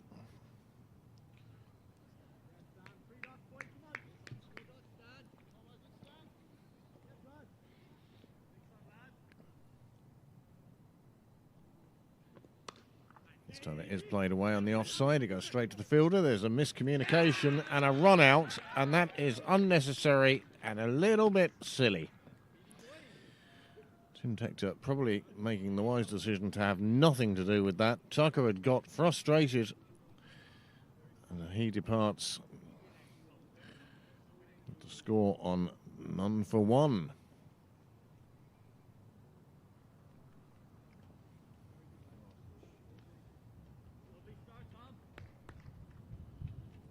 What a super first over this is for Merrion.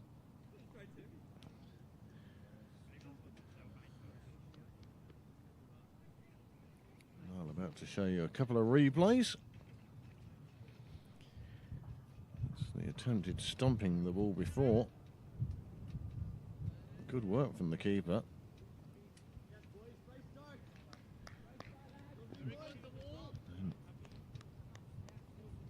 There's the yes, no, no, gone, and frustration shows with that last little two-footed landing. It wasn't the cleanest of pickups, but you can't change your mind on the third occasion of being asked and expect to make it back. So, good start for Merrion, poor start for Pembroke, and back to the live action. And that runs run down towards third. It's picked up, but 2 onto the board, and Pembroke at least now have more runs than wickets down.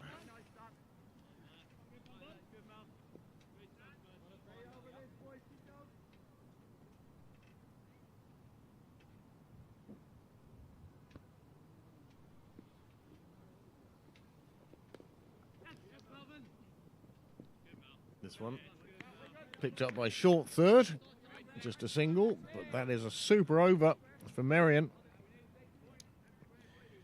It's JJ Garth, who's joined Tim Tector in the middle.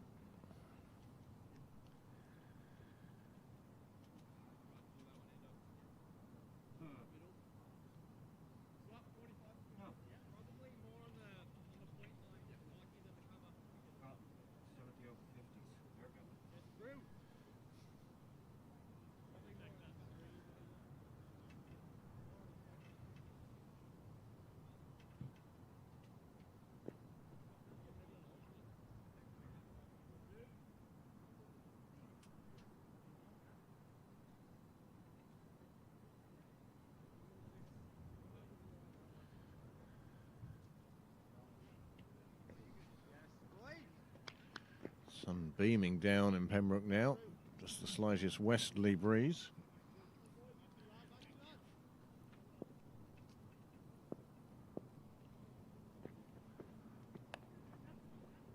Another one Single taken short third. Off the bowling of Max Sorensen.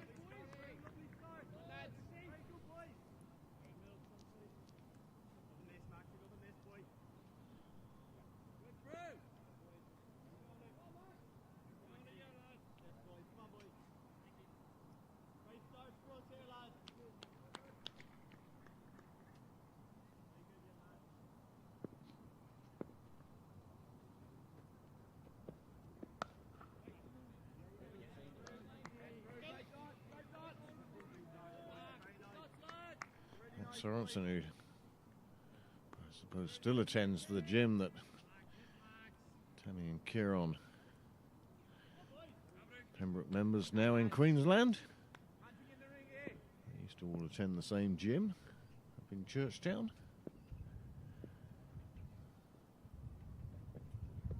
Oh, that's a lovely shot. Just picked up and pulled over to the fence. Bounces at the base of the fence for 6 runs over the rope, and Pembroke, well, they're on their way.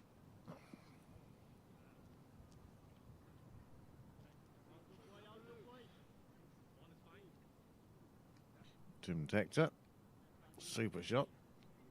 Just lifting that one across the square leg.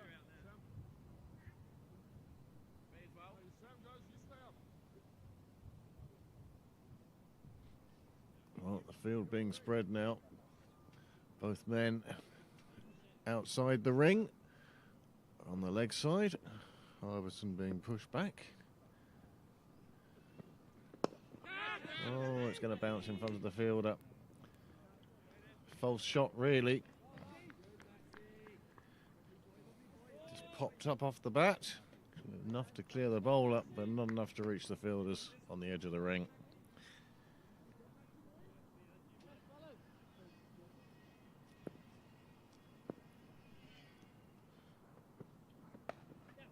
Tim Tector, who's had a fine season with the Leinster Lightning, both at 20 and 50 overs. On this occasion, he has cracked one square at the wicket. Successive boundaries. Top start for him.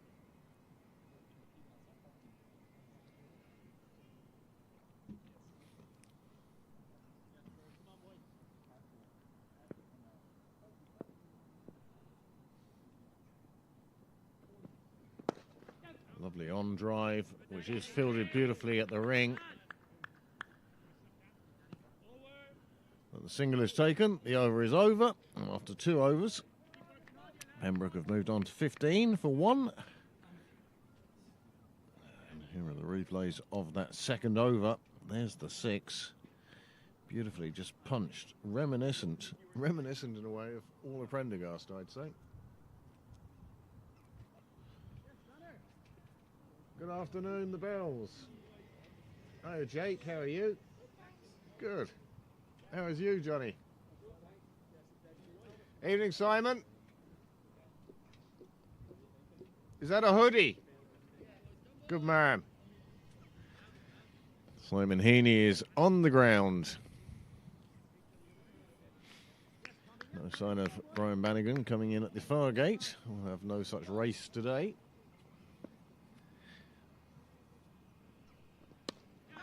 Hit dead straight. Again, only enough power to clear the bowler.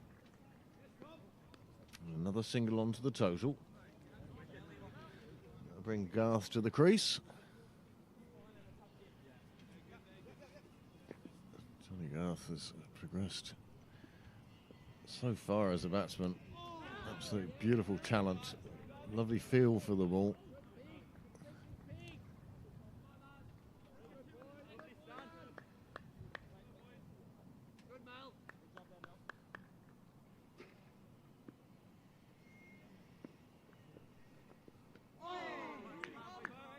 Stanton getting that one to fly past the edge with a bit of bounce.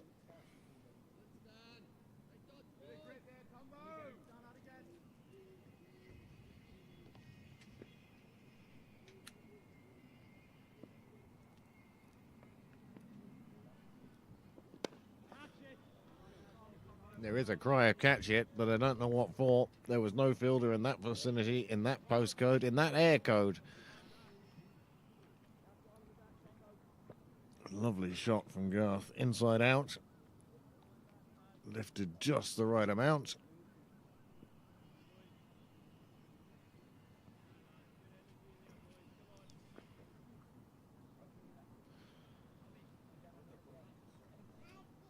The ball is lost in the hedge.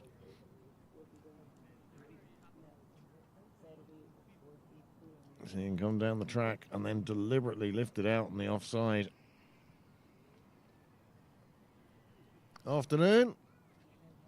Good, how are you?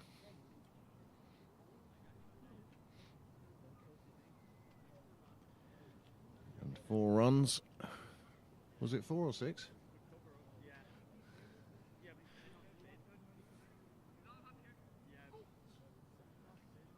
Either way. Super shot. Yeah, I thought it was that.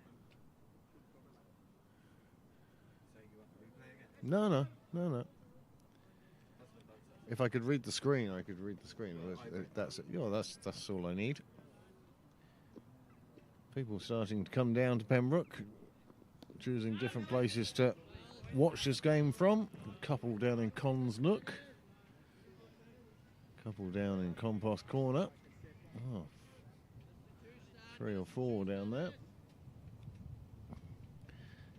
Kate Balboni making her way round to the ground as Garth goes big again, and this time that clears the rope by a lot more. Another 6 after Stanton's first good over. That one going for a few more runs. Garth moves on to 16. Tector on 12. Score after 3 overs has moved on to 28 for 1.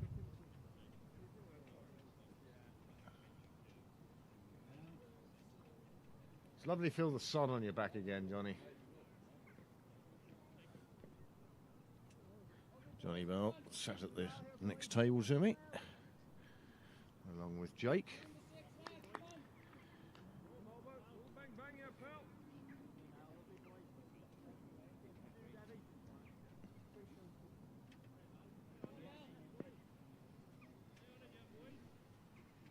Oh, Mr. President, how are you? The presidents are just coming out of the woodwork now. Yep. Whatever the collective noun is for ex-presidents of this club.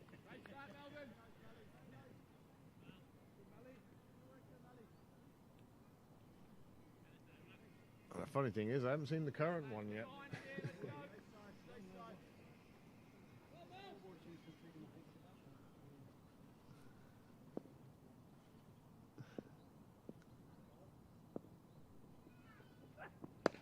Well, he's clubbed that one as well, and that's going to run down towards Greg Mullins. Will do the fielding as it crosses the rope. 4 more onto the total, and suddenly Pembroke are motoring.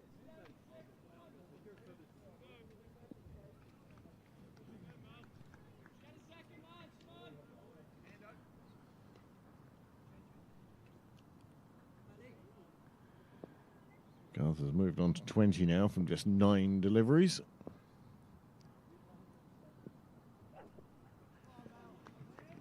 This time it almost seemed premeditated. Couldn't get back up to it.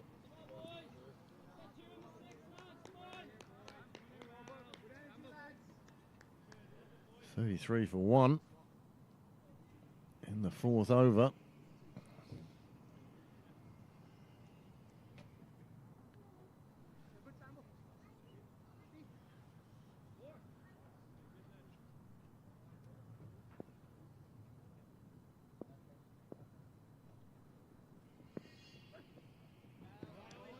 Leaves that one outside the off stump after sort of pushing at it with his bat.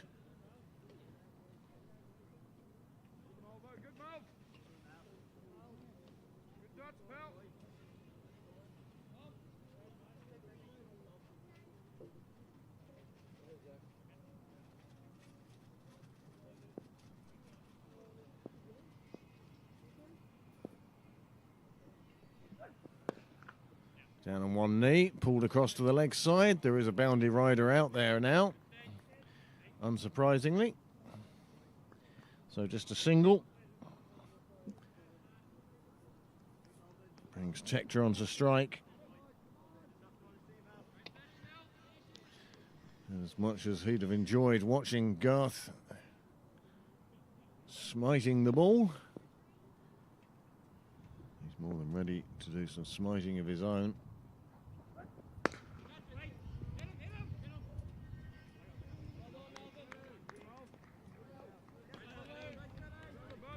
That's the over up. 34 for 1 now off 4.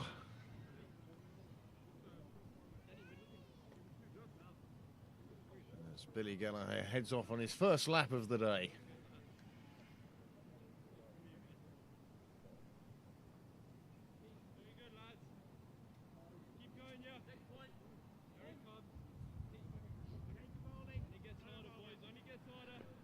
Change of bowling now at the nursery end. Sam Harbison, as the Tom Stanton experiment comes to an end.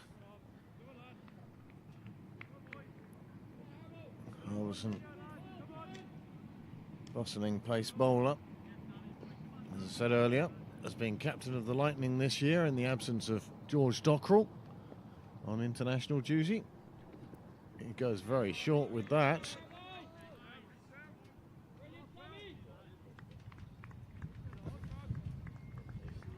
Breeze picking up again now. A lot of the blue sky has given away to broken cloud, I'd say. As long as it's not... Yeah. This one flies out on the offside, just for a single. He's bowling with some good intent here, Harbison. He's going in search of wickets.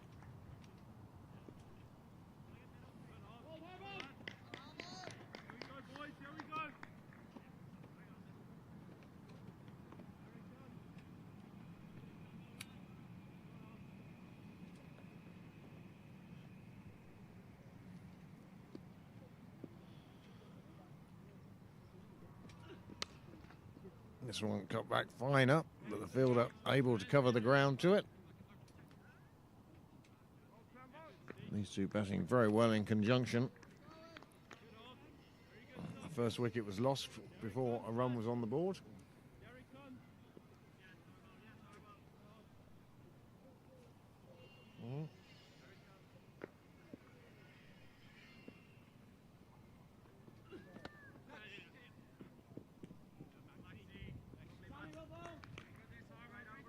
Well, that one bounced up nicely for the fielder. Took it in his right hand, returned it in one fell swoop.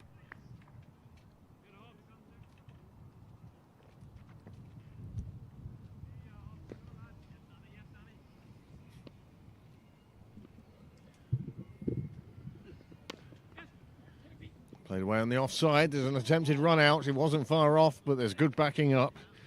No real risk. Single taken.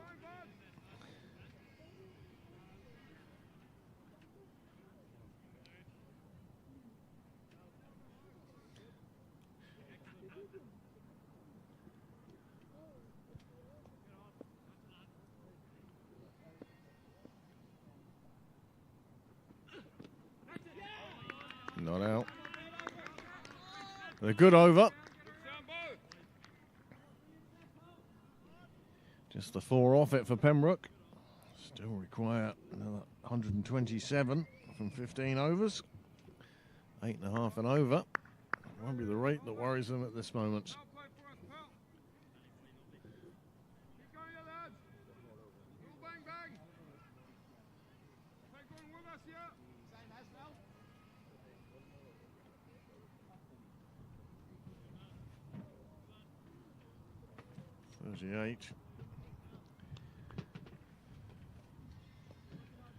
Garth outscoring Tector at the moment, but also seeing more of the strike.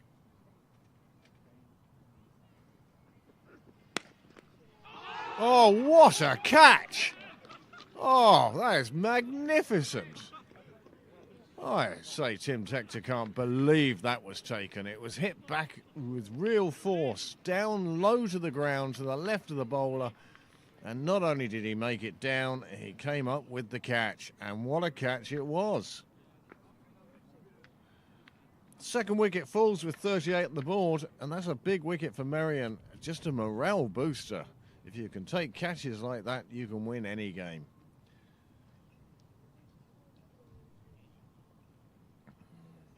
Oh, well, our producer, get a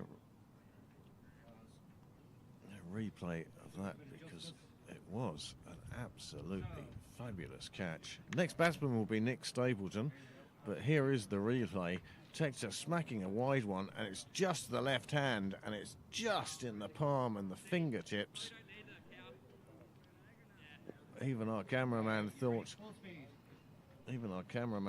that it was going to get past the bowler.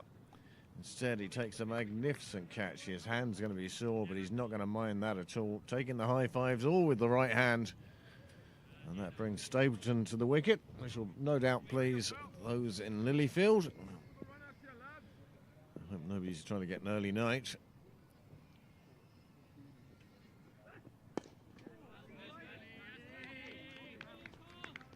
That delivery met with a very straight bat.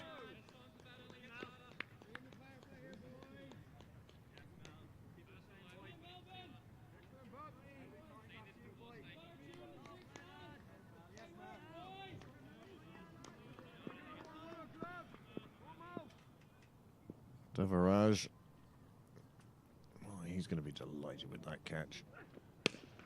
Not so delighted with that delivery.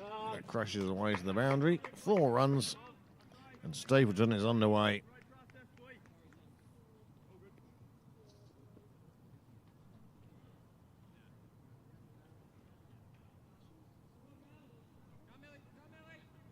We're delighted to reach our target of over 1,000 subscribers. First of many targets. That was a big one for us. 1,000 of you out there subscribed to this channel, Pembroke Cricket Live. That one cracked away on the offside. The boundary rider makes a dive for it. It's not enough. It gets past him. That's another boundary for Stapleton, and he's well underway. And Pembroke feeling a bit better about things now.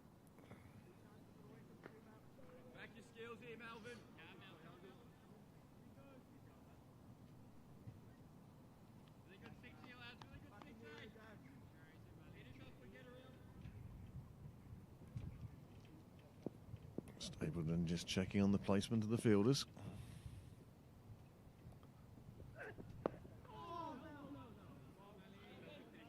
Both batsmen deciding that is not one to run on.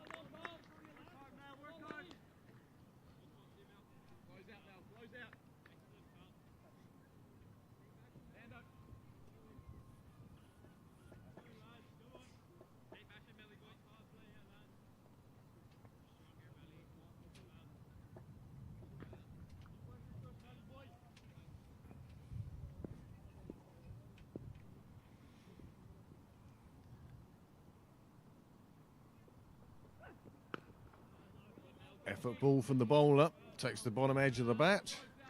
Another dot ball. And at the end of 6 overs, at the end of the power play, the score is 46 for 2. Well, that over saw the most amazing caught and bowled we've seen this season. Just after that ball crashed away to the boundary.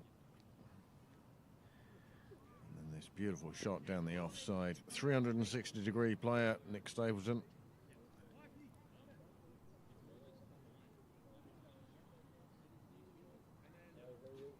Pembroke now need 119 from the 14 remaining overs.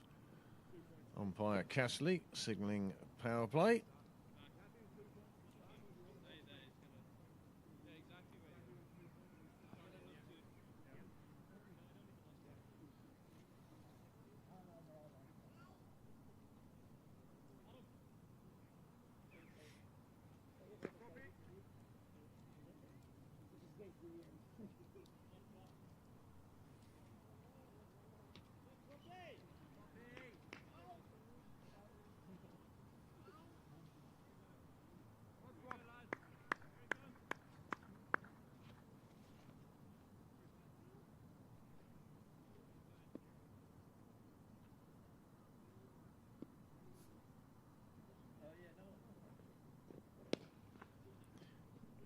Spinner just played into the leg side for a single.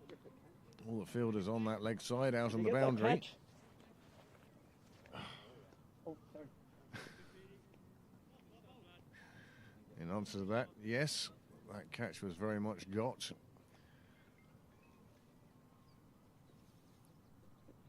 This one played away. Another single taken.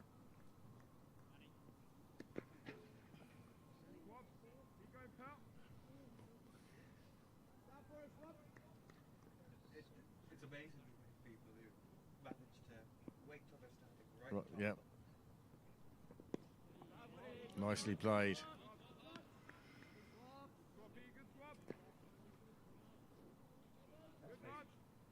They are not subtle. No. And everyone should know what they are. Take the catch here, lad.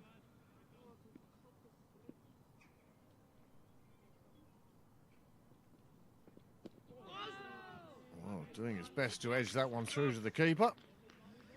Wasn't to be on this occasion. Dot ball.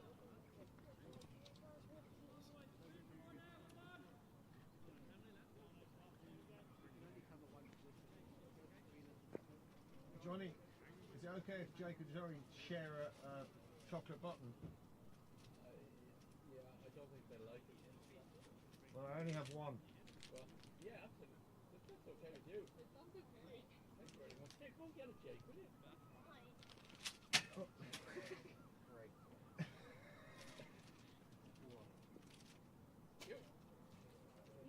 There's only one in there, Johnny. Administer this. Thank you. Just make sure it's all right for you. Make sure it's edible.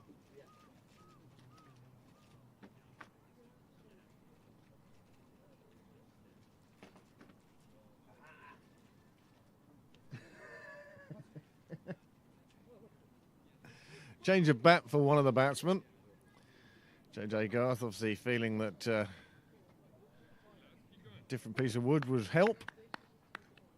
48 for 2 now. Garth on 24 of those.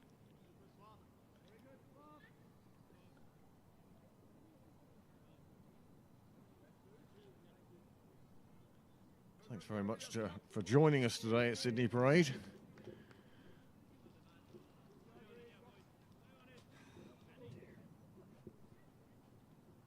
Local fans of Pembroke, or of Merrion, of course.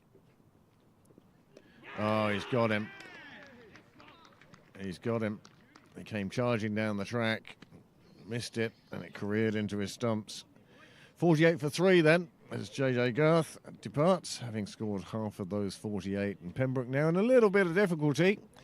Next to the wicket will be Jack Tector. But in the meantime, I'm sure Niall will be bringing you that replay.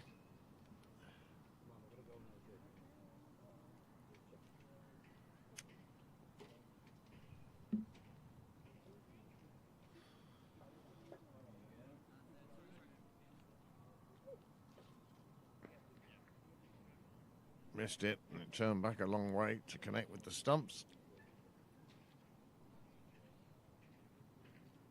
Careering mainly into leg stump. Jack Tector then. Come out with his side in a bit of trouble. At 48 for 3. Joining his captain. His captain's on 9. Merrion will feel they're in the box seat here at the moment. But it only takes one partnership.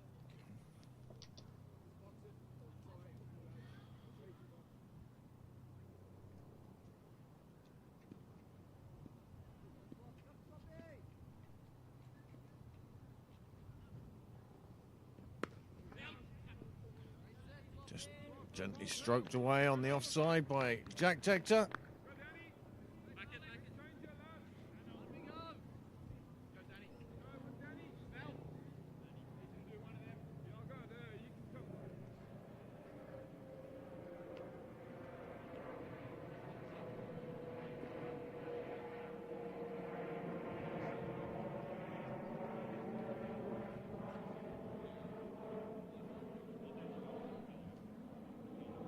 was the cause of the sound of rotor blades.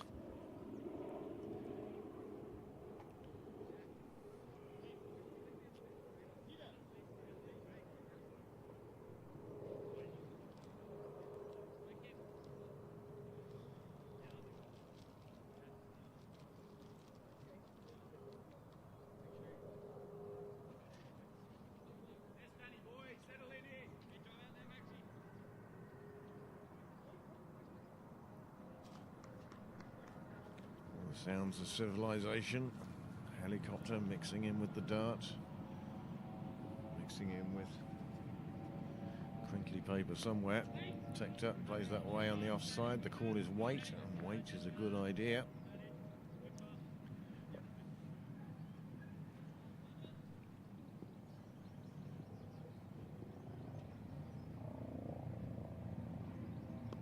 Sweeps that one into the air. Falls in front of the fielders on the fence. No run taken. No, one run taken.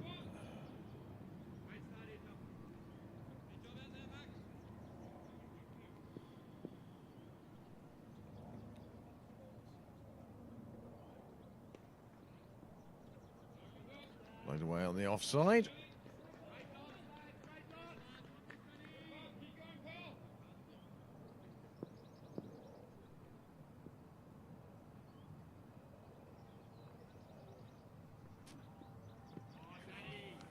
Let's that one go for the wide.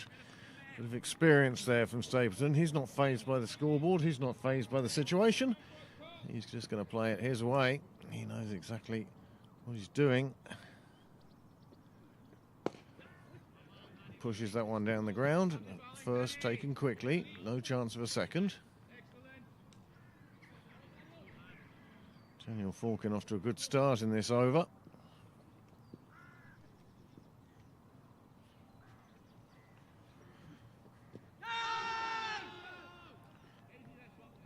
That will be a leg bye. No, off the bat. That's why the LBW was turned down. That's not on at all. Okay.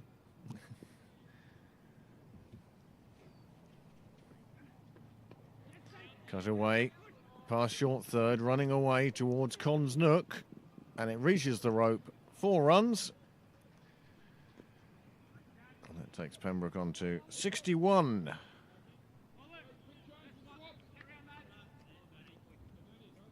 Oh, 57 even. Live scoring really on its toes today. So Pembroke require 108 from 12 overs. The required rate, well, it's only crept from 8.2 up to 9. Nothing of any concern on that. It's the 3 wickets down that will be of most concern to Captain Nick Stapleton and his team. Once again, many thanks to those of you who are watching. Feel free to spread the link to the game via your social media or via WhatsApp groups. See if there's anybody else there interested in seeing how this and the second game that is scheduled to begin at 4 o'clock.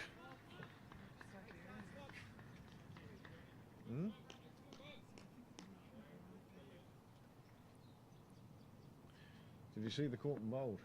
Oh my word, yes I did. Sitting with Sandra. Sandra just gave me a couple of antique vintage Babington records belonging to her dad and her mum. For the museum. The museum. Excellent. And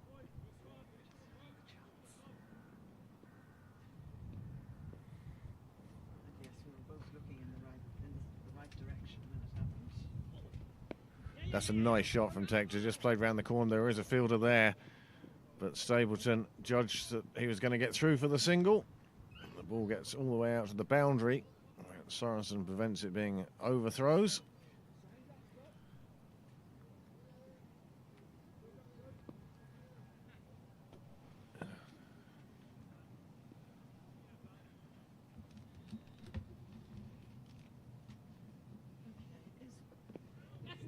Manufactured shot round to the leg side.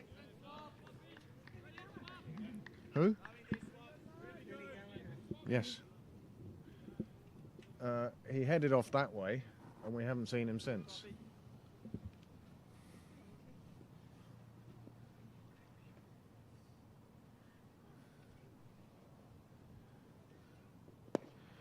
Tector this time taking him out towards the covers.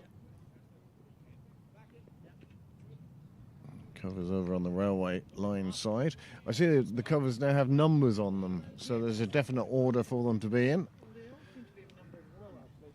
Well, they do from here, but they're not. They're just narrow numbers. I see. Full toss is pucked down the ground, and it will just be a single for it. It does seem that these two starting to get the Pembroke innings underway again.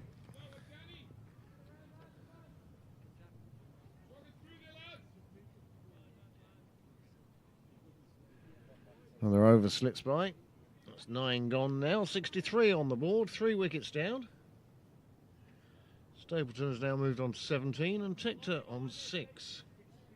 102 required from 11 overs. And as for the run rate, well, it's on the screen in front of you. Not the blue sky anymore. Even Kieran Volker with his new glasses will be able to see that. Nicely fielded. Hmm?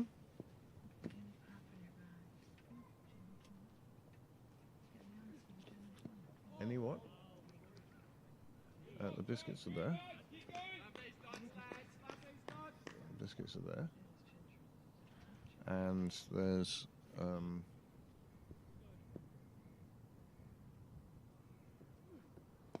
nicely pulled away. Field is well placed. Another one that bounces on the artificial or the edge of the artificial.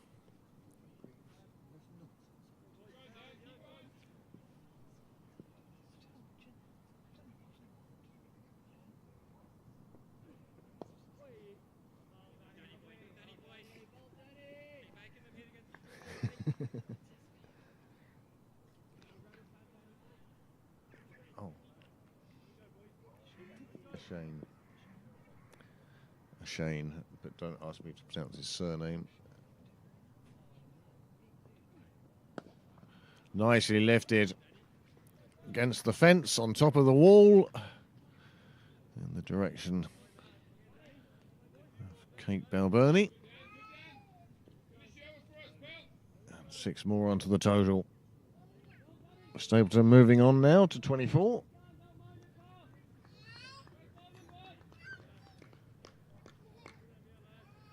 So, which way do you think this game is going to go now?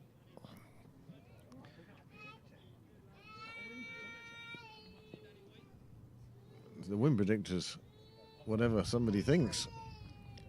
It's not me. You're usually the one who gets closest on these things.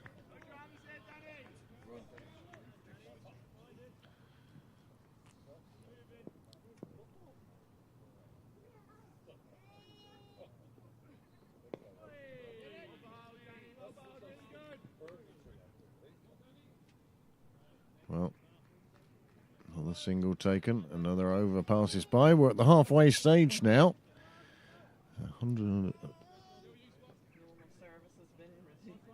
73 for 3. 92 runs required from the last 60 deliveries.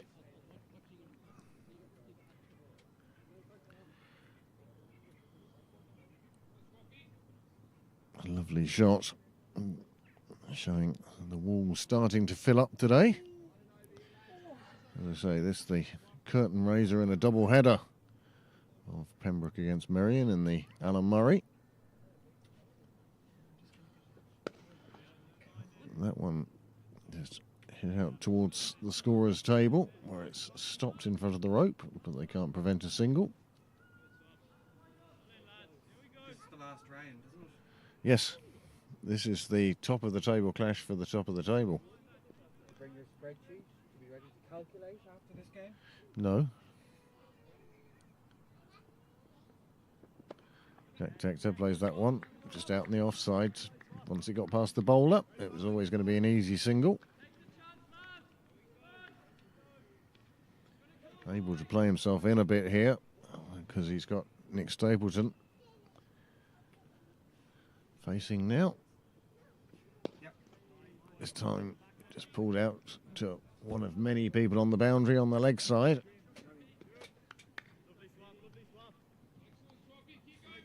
Nobody on the single on the... Oh, there's one man inside the circle, but he's behind square.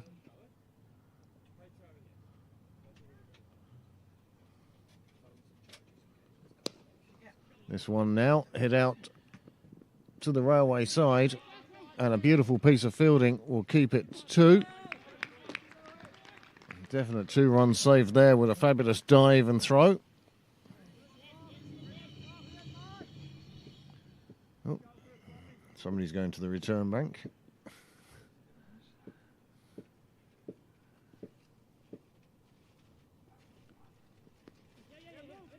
The one thing I do appreciate with Pembroke, and they hold functions on Friday nights, etc., the place is always clean the next morning.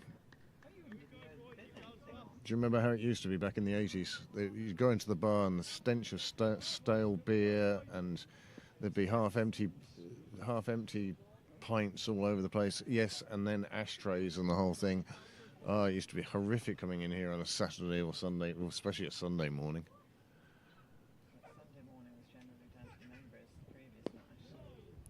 But, yep, look, times they are a-changing.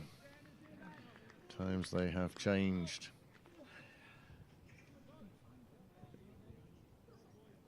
But always good that the place is spotless the morning after. No matter how big the function, I've yet to see it spill over to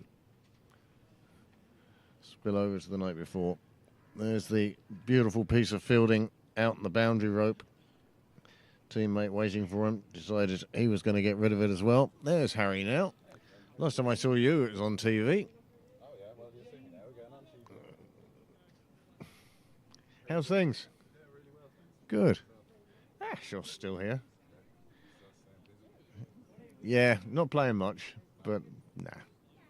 But enjoying this. That's the team I have turned out for.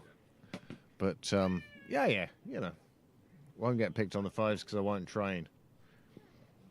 That's fair enough.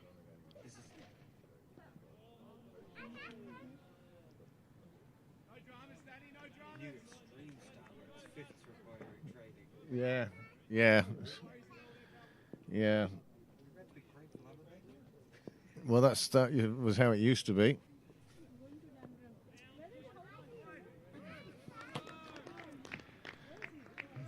Nice, neat bit of fielding. There is a single, but nothing more. Score has moved on to 85 for 3.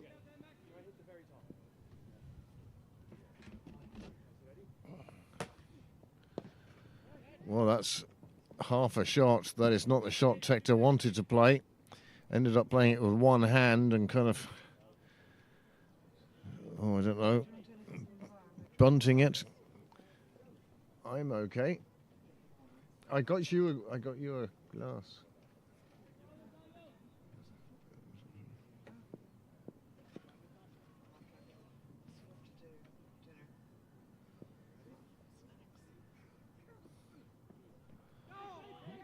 Well, it's wide. He wasn't all the way turned.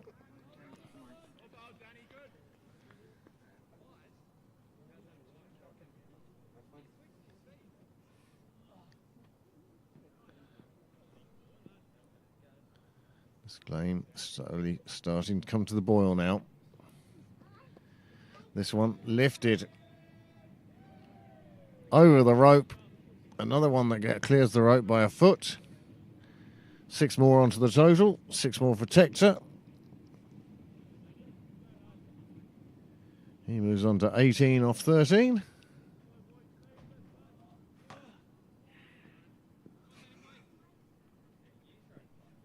Back to the live action. And he does it exactly again. This time, it's into the gardens. 6 more runs. And Daniel Forkin finding a little bit of difficulty. 2 to come.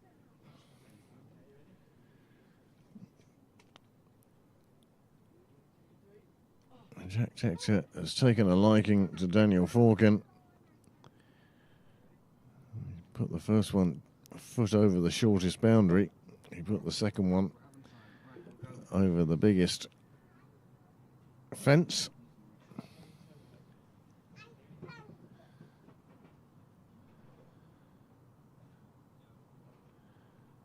And 97 for 3. Pembroke suddenly looking at needing 68 from those 8.2 overs remaining. And these two putting on quite a partnership just when it was needed.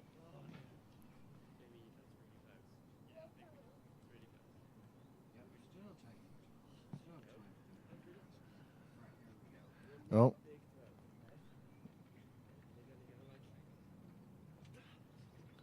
There's the first one. That's lifted just a foot over the boundary. All the Pembroke players letting the umpire know. And then the second one down and slog swept it into the gardens. Bit of bottom hand on that, bit of hockey shot. But it disappeared very effectively. I just don't have that bottom hand. No, you're not.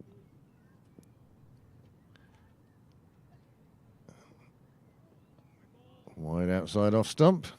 Oh, that to get back for a wide outside off stump, no. 98 on the board. Triple figures approaching.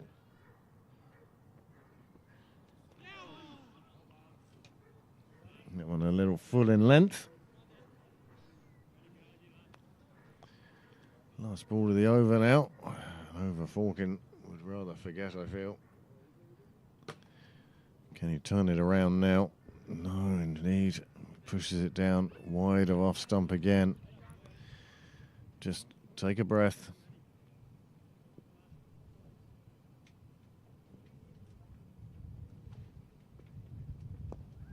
This time, timing not quite there. And that's the end of the over. And 100 on the board for Pembroke now. Oh, don't for a second. All right. Well, it seems I'm over you anyway. You're going to have to do it again. But you see, Pembroke worm has always been behind. That worm set by Merrion in the first innings, but closing in on it now as no small part to the 5-over partnership between Tector and Stapleton. Now, we apologise to Noel profusely, and he'll probably have to wait for another over.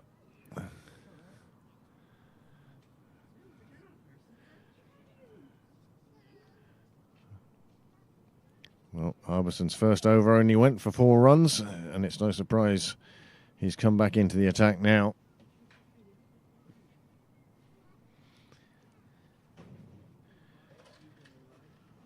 Forkin's over, costing a few runs, all right.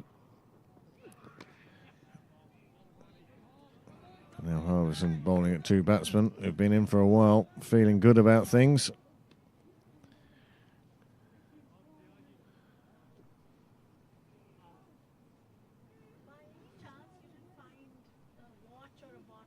Yes, on that table. Ah, no problem. This one played away. Beautiful shot out to the boundary.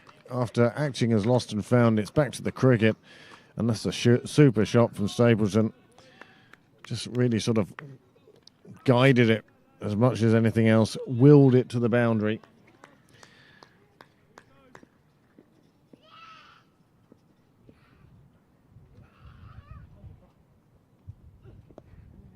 And that one slips down the leg side. And a nice bit of fielding prevents the second boundary. No, right hand on this occasion. That's both hands that have taken a battering for that poor man today. One resulted in a beautiful caught and bowled, and the other one in saving 3 runs. That one flashing past the edge of a bat that had no right to be anywhere near it.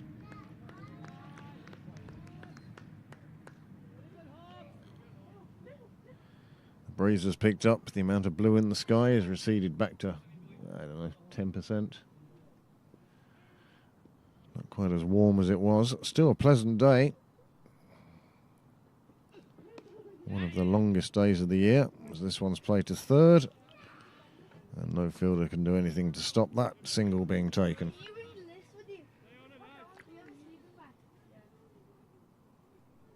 We do.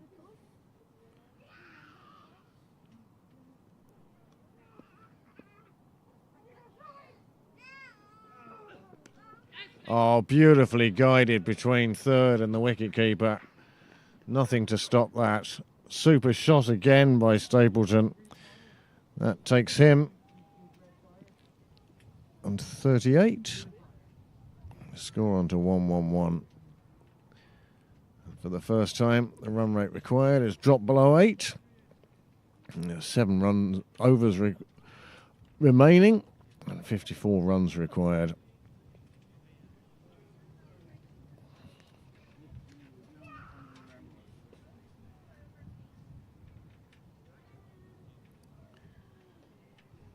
Lovely shot to the boundary.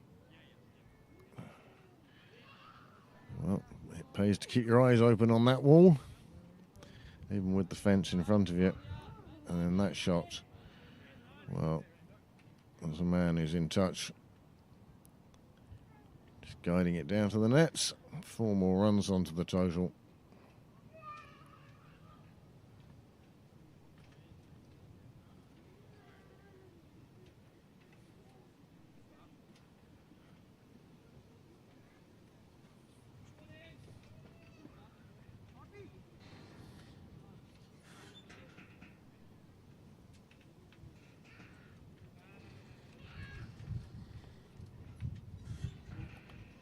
Captain and bowler conferring about the exact placement of the field. Well spread on the leg side. Tector trying to take advantage of the one man inside the circle. He can't. He gets it off the toe of the bat.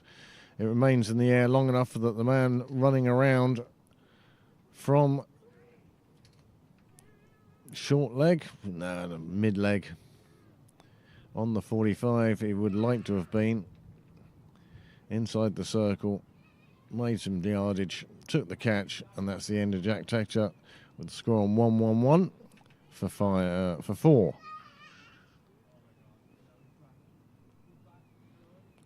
That'll be a morale booster for Merrion, taking that wicket, removing the very dangerous Jack Tector. But I think he'll also be pleased. He's scored a few runs today. And Captain Nick Stapleton has his new partner at the middle with him. And this is the end. You see, it just catches too low on the bat.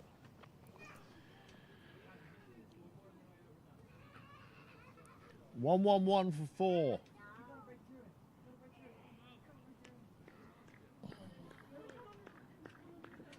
Nice catch, simple catch, but well taken. Second wicket for Devaraj. 2 for 14 in his third over now.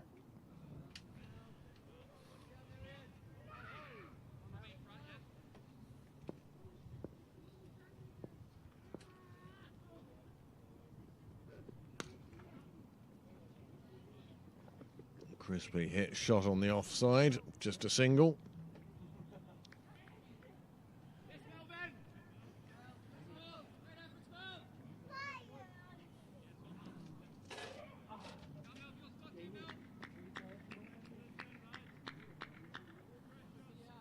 Stapleton back on strike after Fiacre Tucker, the new batsman, took a single from his first delivery. Hit down to long on. Fielder there.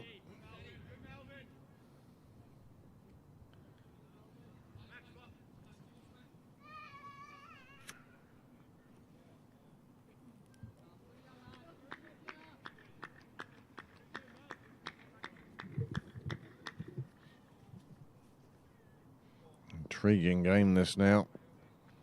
52 runs required, 6.5 overs. Well, direct hit there. I think he'd have been well gone. And they get through for another single. Last thing Pembroke needs is to suffer a second run out. Remember, there was one in the first over. Made Tucker. He had a yes, yes, no, or yes, no, no, or even no, no, no, but was too far down the track. And that one is pulled out onto the leg side between the two fielders on the fence. 4 runs, crashes onto Cyril's way.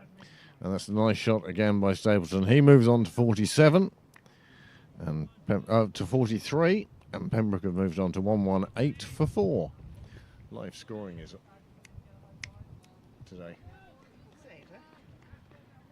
I think it's also the new Wi-Fi is helping. Because that is absolutely up to date today. Cut away on the offside. It does beat the fielding diver behind square. And they do get through for a single, but it's the end of another good over. Afternoon, Heatley. How are you?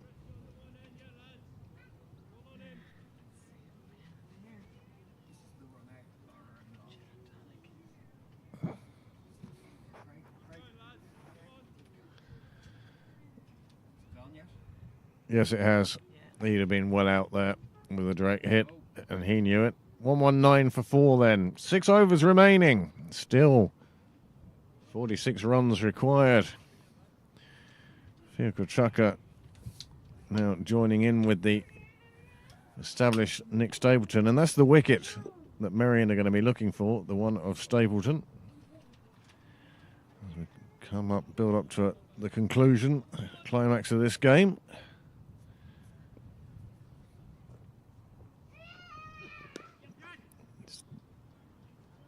Lent on that, let it run out to the offside, take the single.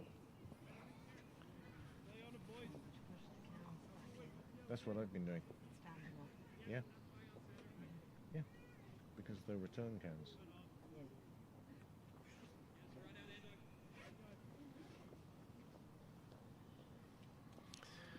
Pembroke bench looking a little more content with things the way they stand at the moment. This one cut away on the offside. Sorensen is the fielder.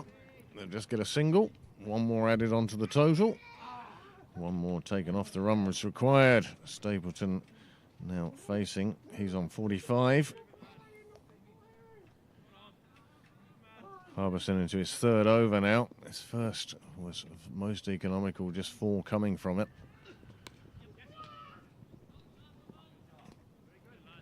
Different situation he's bowling in now. Temperature has dropped with the absence of the sun. Blue sky very much in retreat now. No real shadows on the pitch for the players. Let's drop down to 3rd. They'll take the single. Keep rotating the strike. You've got to respect Harbison as a bowler. Having a super season with the ball.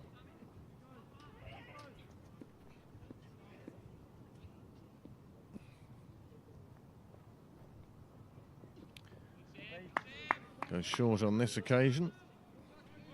Stapleton declines the invitation to pull.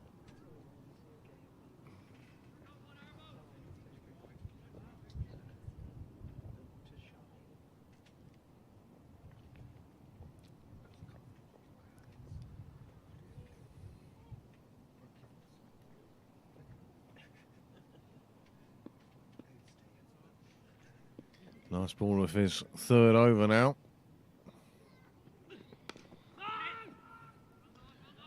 A loud, decisive call from Stapleton.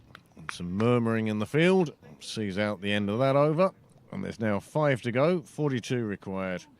Well, they started needing 8.2 at the start of this innings. They now need 8.4. So not much has changed. They've kept up with what they've needed. Comparison with how the Merrion innings went. See, Pembroke are slightly ahead, but Merrion, well, they were about to undertake a bit of an acceleration in the next over or two. But Pembroke still on course to chase down this total. Merrion scoring 164 for 8. Everyone sort of chipping in, nobody really going on. Nobody raised their bat.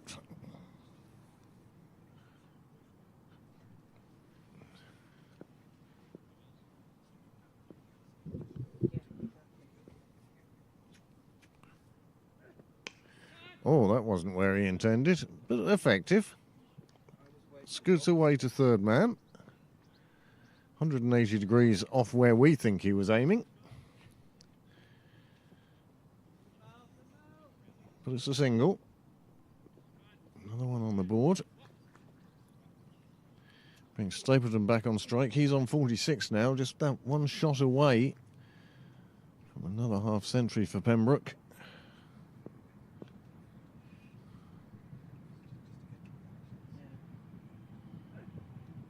And he's gone. He's gone. He's everyone's behind. He knew it. Didn't even wait for the umpire's finger. He's disappointed in himself. Cross bat and just got the faintest touches through to the keeper. And he departs for 46. And that's to the misery of those down in Lilyfield. The fan club will be devastated. 41 required. 5 wickets down. This is now going to bubble up into a real... It could be a classic.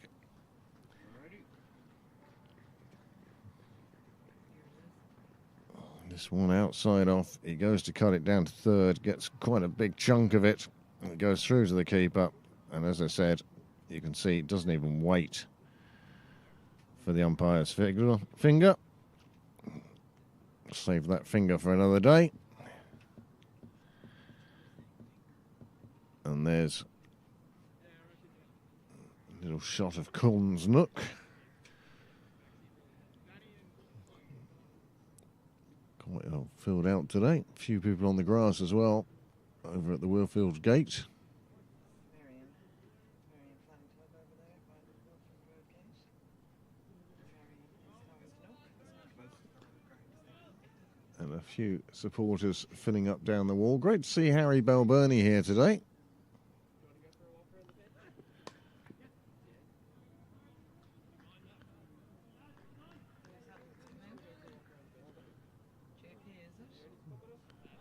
New batsman now, Joe Prendergast. Well, they often say the more you practice, the luckier you get, in which case I would say JP is possibly the luckiest man in the club. He is constantly down here at nets. I'm surprised he doesn't train on Wednesday with the juniors. This one hit down the ground, gets past the despairing dive of the fielder. He thought he had it. It may have taken a little bit more of a bounce than he was expecting. And it gets away to the boundary. And Tucker picks up a boundary that Pembroke, well, they'll be pleased to see. There's 4.2 overs remaining now, 36 required. It's going to take some hitting and some scampering up and down.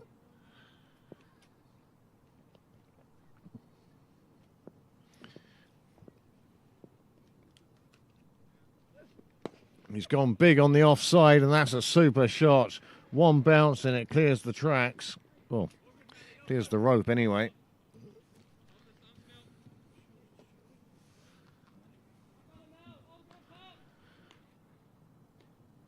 Successive forwards for Tucker. He's come out with some serious intent.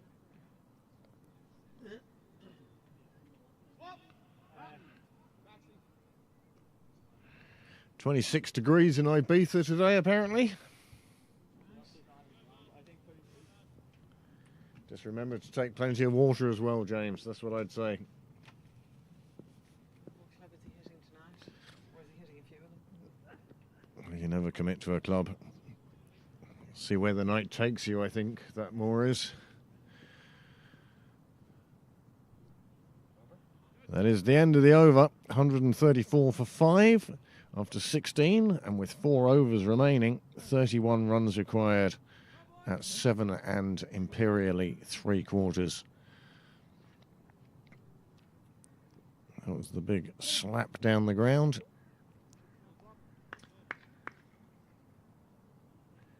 And it just got over his arm and got away for 4 runs. Niall's variable speed replays now. I don't know if you're a regular viewer, if you've noticed the difference. Niall able to bring you far more replays, and also at variable speeds, allowing him to slow it down for the shot or for the catch itself. And replays from both cameras on all deliveries. It's a big step forward in our coverage for you. We hope you enjoy it. If you have any suggestions, apart from change the commentator. Where? Oh, I gave my friend a cast, but we haven't seen him today.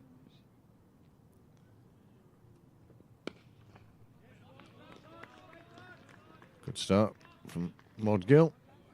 He came out blazing at the start of the Merrion innings, fell for 15. And he looked like, well, he really wants to take the game away from Pembroke.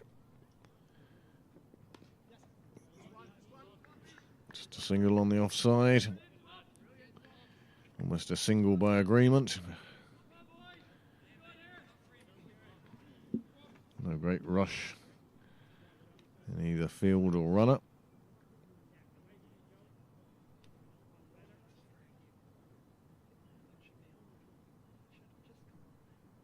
Well, a few times we've seen Joe really become the star of a Pembroke innings on more than one occasion.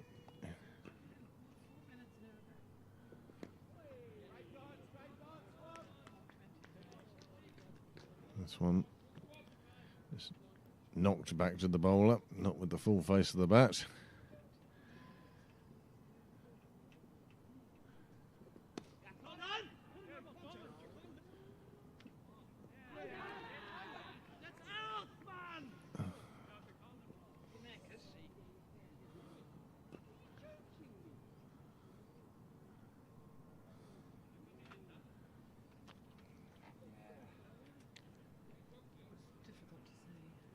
Impossible to see from here live. We might see more with a replay, one of those variable speed ones.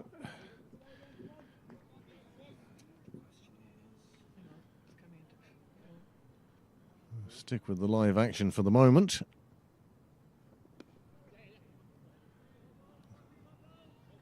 Slightly less complex single taken. End of the over. How many left? One to come.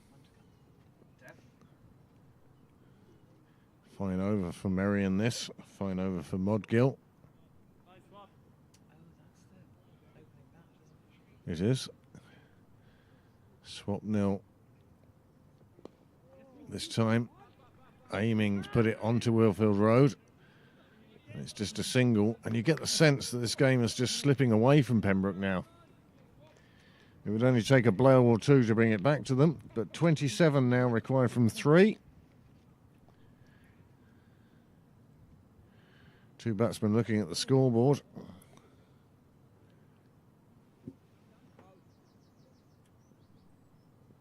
No, he was well in. Let's see the bat over the line.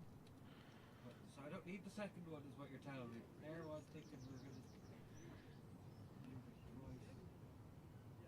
No. Maybe. I don't know. Umpire's call.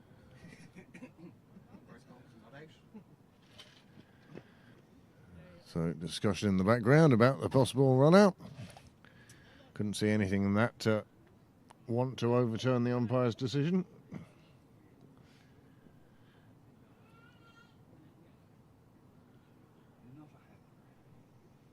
Certainly not.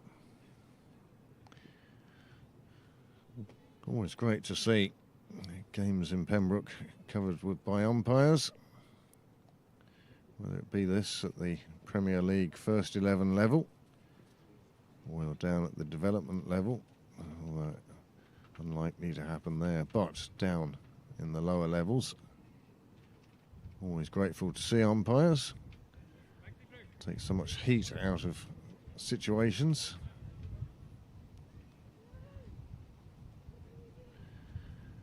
Well, it's going to be a change of bowling now from the St John's end. He opened the bowling from the nursery end. T. Stanton.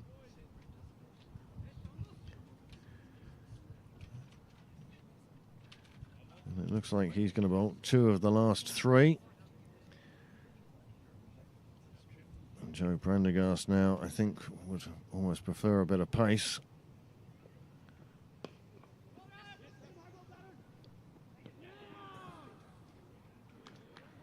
Well, possibly the dive wasn't necessary, but it was a very neat one he leapt up from quite quickly.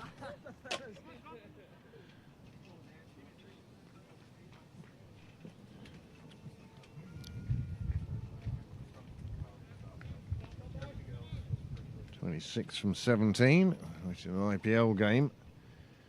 You'd almost be packing up now, assuming they were going to get that. But in this game here, Sydney Parade, well, 26 off 17.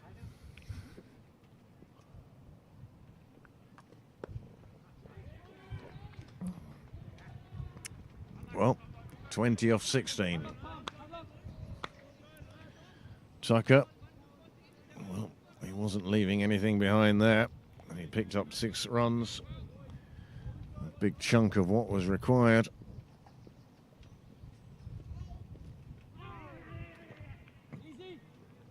This time they'll struggle through for the leg bye, signalled by umpire Sharma. These umpires have had good games, Casserly and Sharma. I'm sure if anybody's reviewing them on this tape, they'll be pleased. They've both, well, not been noticed. Oh, this one comes off the toe of the bat. They get through for a single. Definite case of trying to overhit that one felt.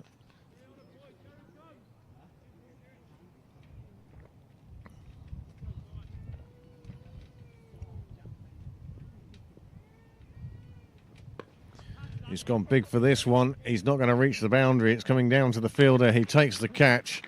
And Tucker perishes for 22 in the pursuit of quick runs that Pembroke need if they're to win this game. 18 now required from just 14 deliveries. And Fiacre Tucker from 13 deliveries. And Fiacre Tucker departs the field, having scored 22.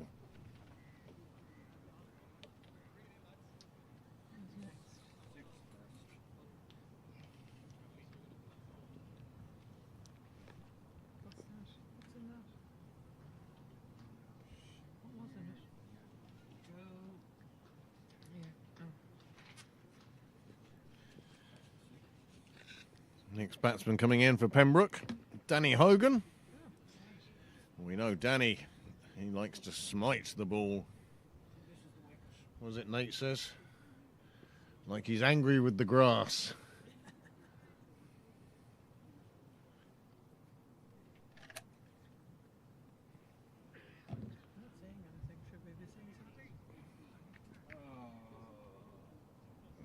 Niall's now trying to time how long it's going to take Danny Hogan to take strike and hit his first 6.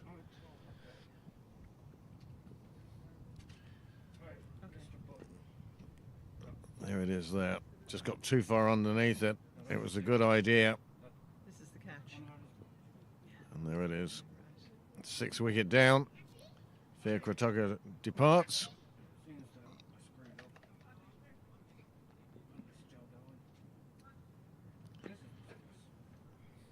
Cometh the hour.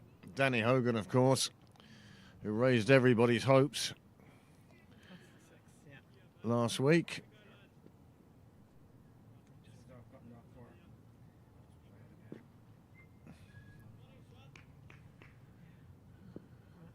Had a super knock last week. But starts this week with a dot ball. 2 overs to go, 18 runs required.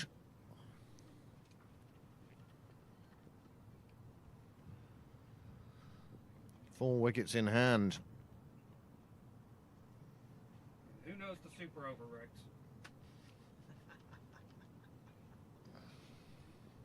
Is there a super over?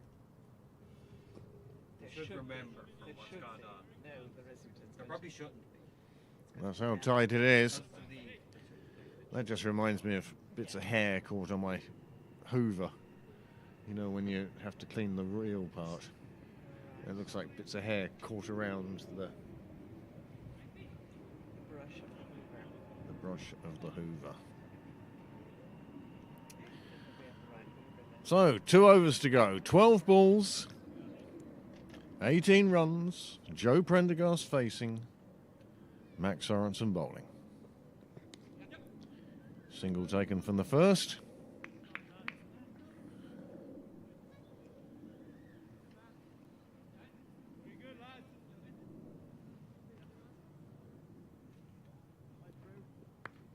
Joe Prendergast coming down just to have a word with Danny.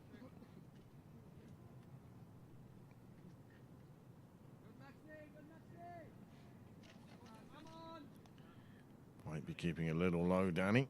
Keep your eye on it.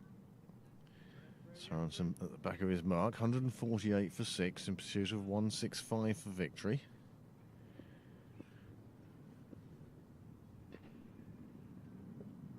Comes down the track as if to try and put him a long way. Instead, realised the boundary wasn't on. Dropped it into the leg side with a lack of pace that allowed them to get through for 2.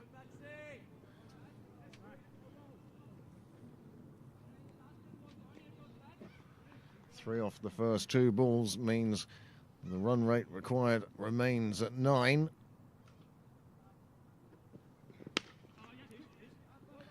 Hit down the ground, the fielder's onto it. No point taking the silly run out at this stage.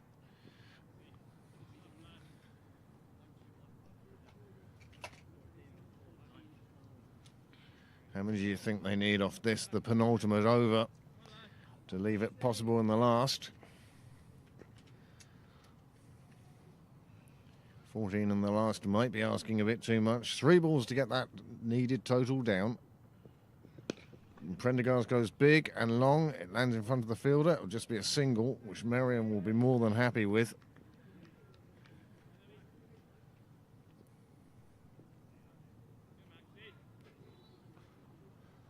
You can feel the expectation around the ground. Danny Hogan, we know, can hit a big ball. He's hit it straight down the ground.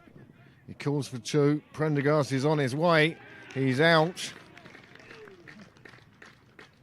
7th wicket goes down. Joe Prendergast selfishly attempting the second. All he could hope for was an errant throw or a fumble at this end. It wasn't to be. They collected the ball, they removed the stump of the bails, and he's on his way. And it looks like it's young Dan Murray now who's come out to bat.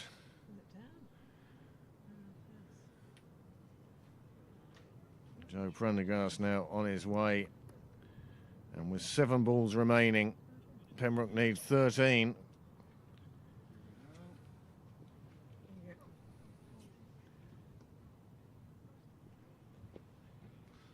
He knew he was in trouble. All it took was a throw on the bounce, easily collected. And Prendergast on his way.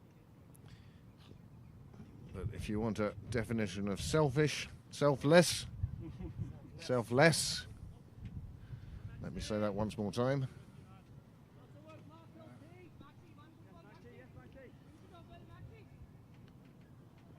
That was it.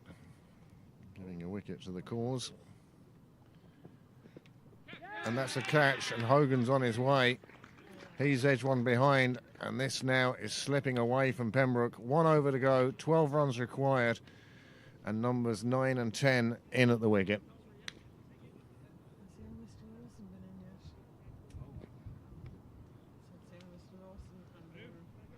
Paul Lawson. And then Byron. Yep.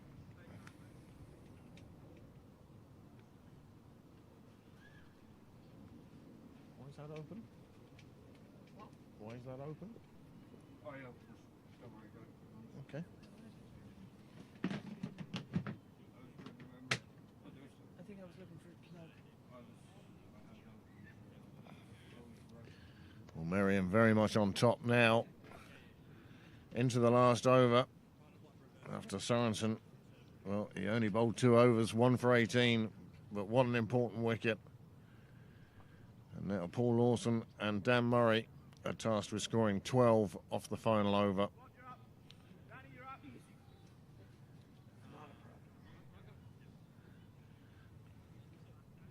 Neither one of them has faced a delivery yet. No time to play yourself in here. Use that blue bit, will you? Yeah, that's it. That one. Yeah. Wondering where I find that on the table. It's like, oh, Yeah, I found that on the table inside. yeah, that's where I thought it was. I see it.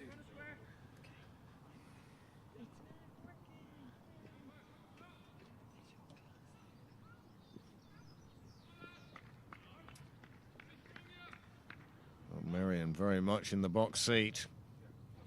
12 needed from 6 deliveries.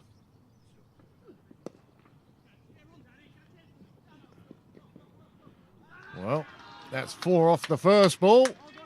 Dan Murray absolutely nerveless, lifting it over square leg's head, just with enough for it to run away to the boundary. 8 off 5. We haven't had too many games that have come down to this tight finish this season. Here, would you put your gloves under mine? Oh, what a catch! Easily given. That's out. Was it back? It was bat. Dan Murray, after playing an absolutely fabulous shot, first ball, gets an inside edge on this one, and the keeper did superbly well to get to it. Took the catch. Nobody could believe that it, A, hadn't bounced in front of him, or B, he had in fact held on to it. And it's a super catch. And I, for one, I think Murray's on his way here. I want to replay his runs, but I don't want to replay that. Yeah. Okay, I'm replaying the runs. Yeah. And he's given out by the umpire. And then we will get the replay now.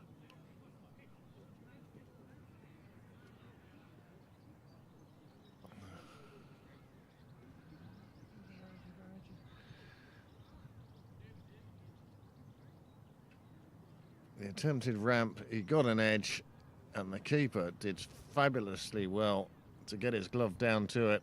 I watched it live, I saw it taken cleanly. The replay to me has only confirmed that. And he's on his way. And as disappointed as he is at the moment, I think once he sees the replay, he will understand why he was given out. Byron McDonough is the number 11 batsman. Pembroke now need 8 from 4 deliveries. 9 wickets down. And if not behind the 8 ball, certainly in the shadow of it.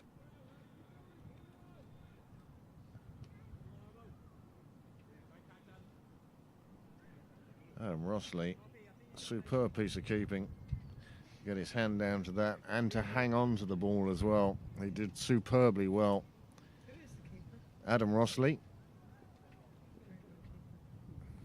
Certainly is, and he showed it there. So Merrion just 1 ball away from victory. Pembroke just 8 runs. This one played away on the leg side. They're allowed through for the single. That brings Paul Lawson on strike.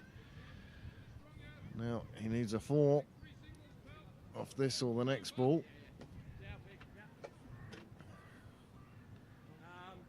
3 balls for 7 runs.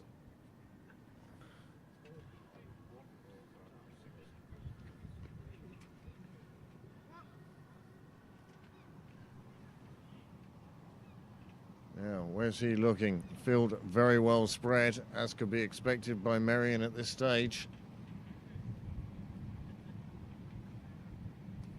It's got to be cow corner down towards us, one would feel. Oh! Oh, goodness me.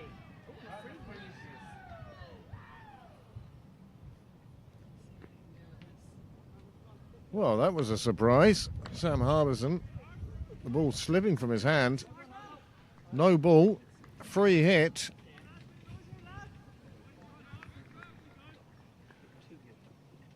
Six required from three now.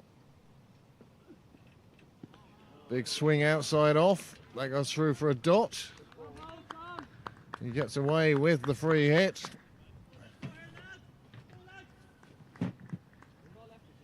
Two. 6 off 2.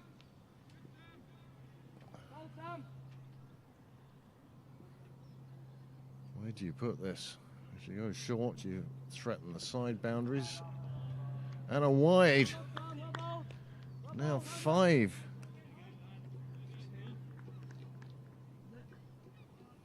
Five off 2. 4 for Niall, super over.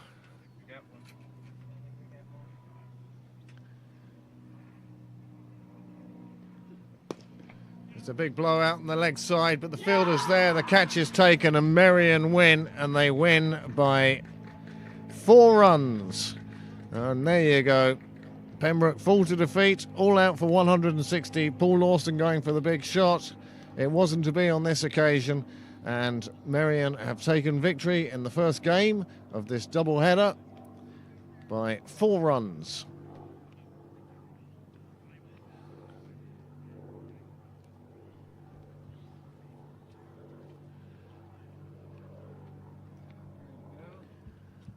Well, thank you very much for those of you who joined us for this. This is the fall of the final wicket. Paul Lawson, well, death or glory, and on this occasion, mortality called.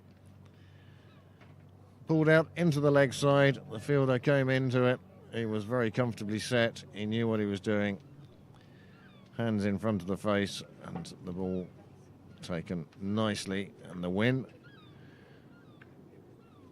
That puts Merrion top of the group for the time being. There is a second T20 this afternoon. Is it remaining on this stream now? This hour, I think it is. So just stay tuned for the second of the 2 T20s. And that is a shame for Pembroke, but that's the way it goes. So we'll join you again then for the second game. I'm sure Noel has half an hour of highlights to show you first. 19 minutes of highlights to show you first.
He's tried to be up to try and hear me.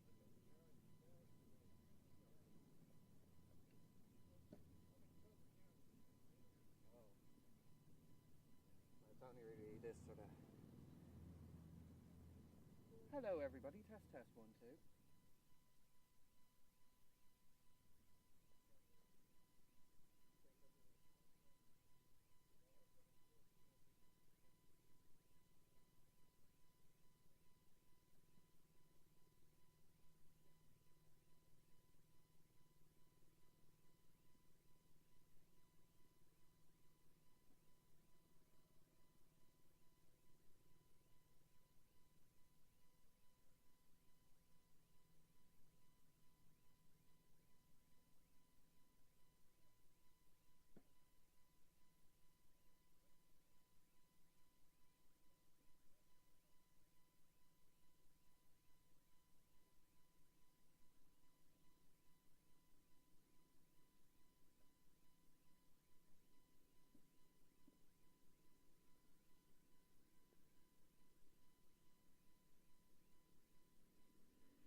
Good afternoon and welcome back to Sydney Parade, where we have the second of two games, two T20 games here today between Merrion and Pembroke.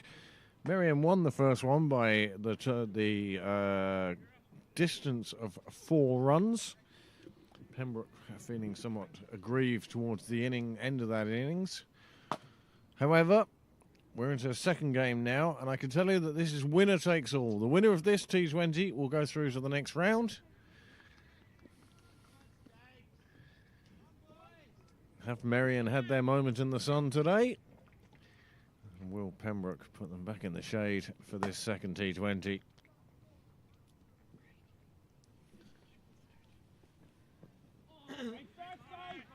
Lovely start from Stapleton. Just a line up there, that's grand. Yeah, yeah. It's only this American stuff.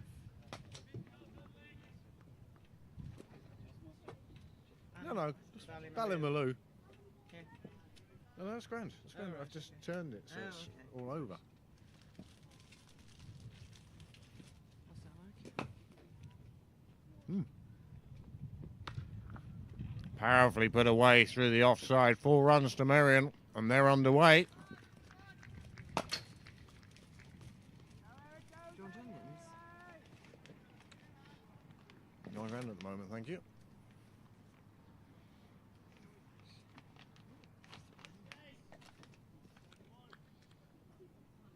Oh my word.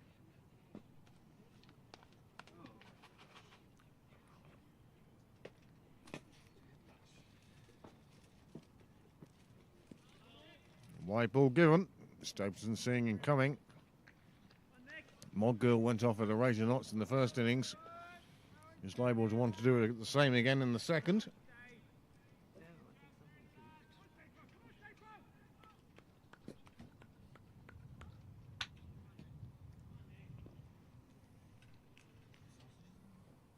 I think something's leaked. That one flies away.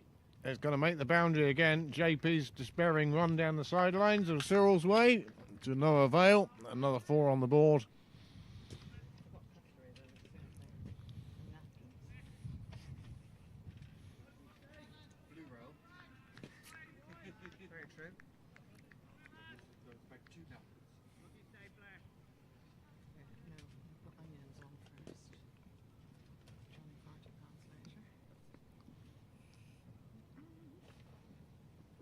Batsman advances down the track and just flat backs it over. Extra cover for 4 runs again. Stapleton, he's receiving a bit of tap. 13 without loss. Still 2 balls to go in this over. No,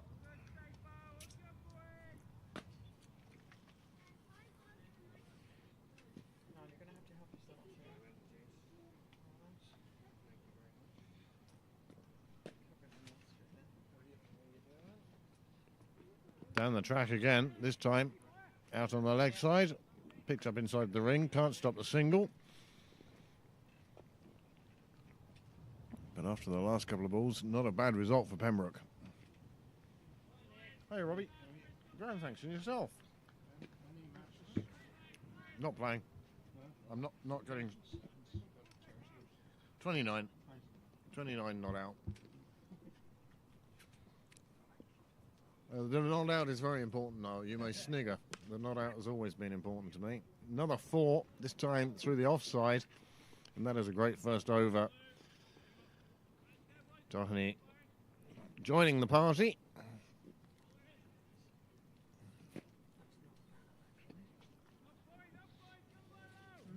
And 18 runs coming off Stapleton's first over. We haven't said that in quite a while.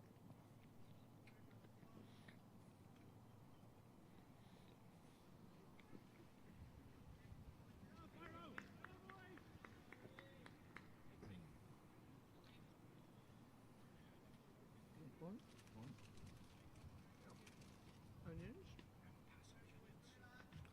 Down the middle. Ballymaloo, yellow mustard. Ketchup.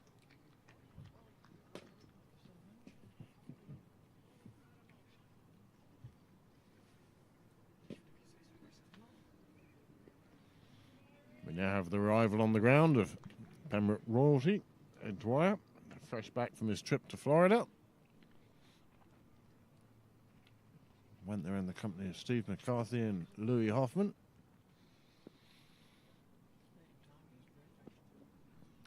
Byron McDonough. Now, in St John's End, it's the first one through.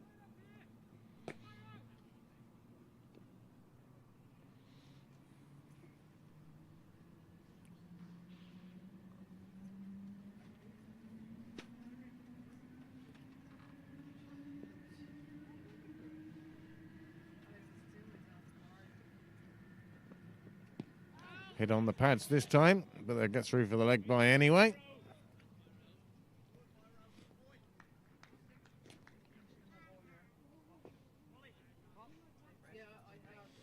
Good crowd building up along the wall now.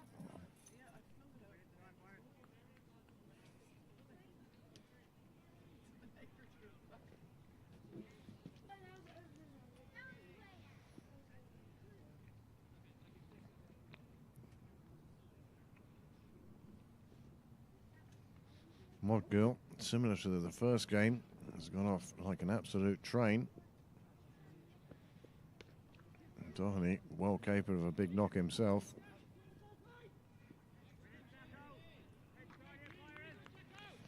One change in the Pembroke 11 for this game.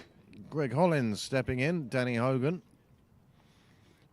relinquishing the gloves.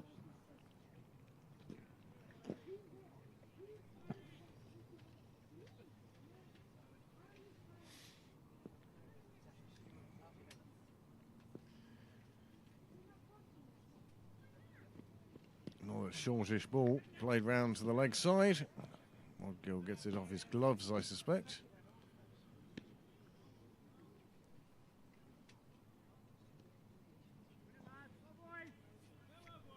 Two to come in the over. This is a much better over for Pembroke so far.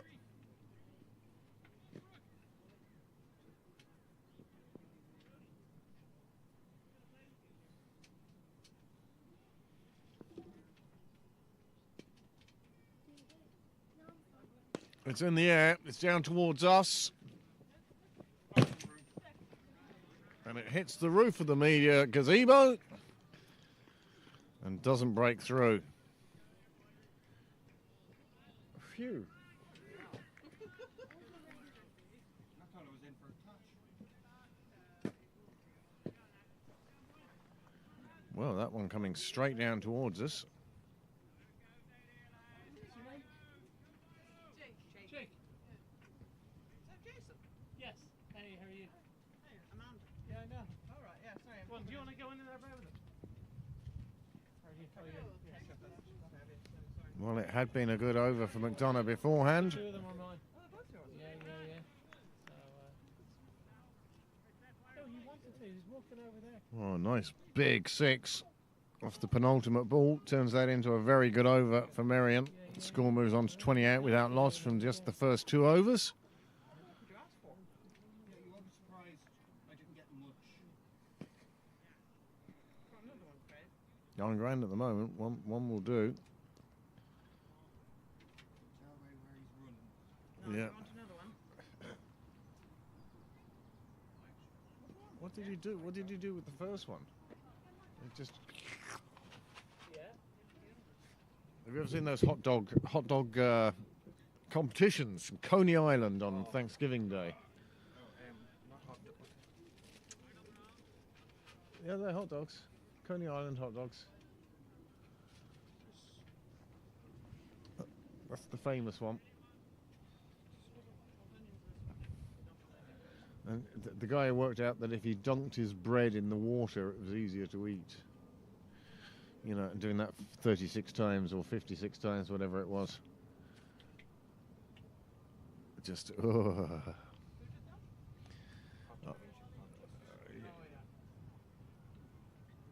They take the hot dog apart, so they eat the sausage separate to the bun. Yeah.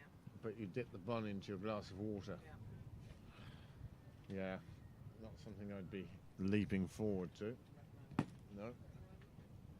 You just like the onions, don't you? Oh, that'll be a fun evening later. This one pucked out towards the Willfield Road gate. The fielder is after it. He can't stop it. It goes for 4, and Merrion are racing along at the moment. 32 without loss. Paul Lawson's first ball going for 4. Oh, Niles' evidence is rolling away. I think there's one left, Niall. Okay, well look, I'll leave it in there. Conversation you hear in the box is to do with tonight's dinner, hot dogs. Oh, change of mind between the runners, and luckily they listened to each other and they got back safely. Thank you very much for that, Amanda.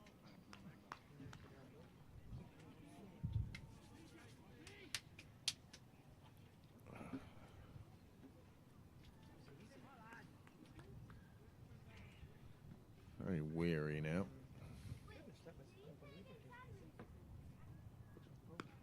Bit short from Lawson. That's pulled away through square leg. It's going to run away to the boundary, and there is no stemming this Merrion attack at the moment, and that's what it is. It's an attack upon, an absolute assault upon the bowling. We're in the third over, just the third over, and already 37 on the board. Modgill and Doheny determined to push on.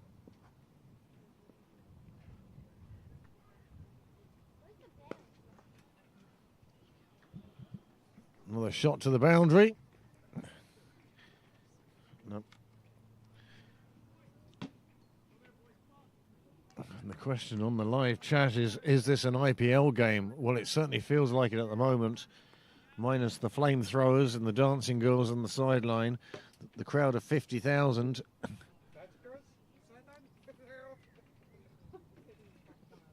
Oh, this one's in the air. Cry of catch it, and it's been put down. Difficult chance. Went up with one hand, couldn't hold on. And that was so close not to be on this occasion. Almost impossible. Try and take that with one hand. Joe Prendergast it was, the unfortunate fielder. Well, as is often the way, the cry of anguish from Paul Lawson as one gets lifted onto the roof of the clubhouse for 6. And that ends his over, another expensive over, and with 3 gone, the score is 48 without loss. 16 and over at the moment. Pulled it. Frustration.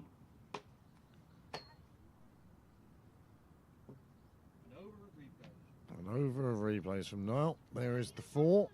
That was the first ball. That one pulled around behind square leg. Driven down the ground. And this was the one cut away just outside of Joe's grasp. And then the 6 onto the clubhouse. Byron McDonough then for a second over from the St John's end. Stapleton looking desperately for a breakthrough now.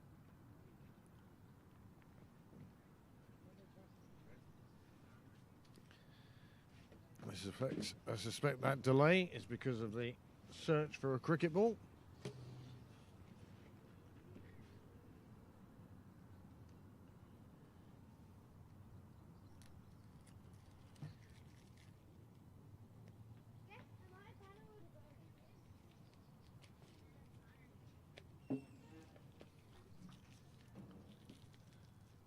Dan Murray jogging down the ground now.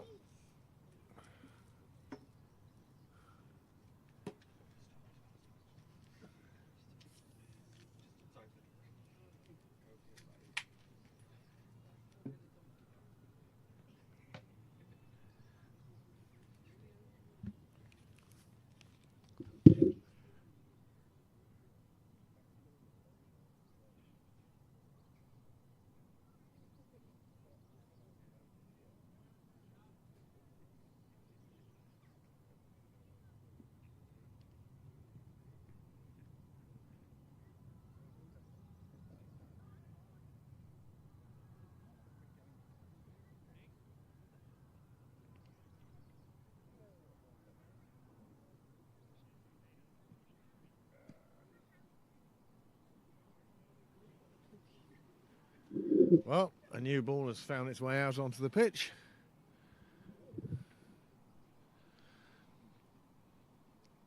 Umpires having a look at it, having a discussion about it.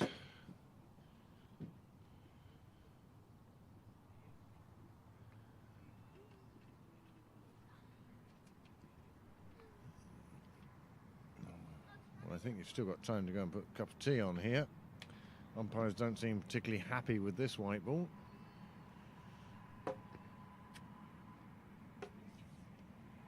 Perhaps Pembroke bringing out one that's too old.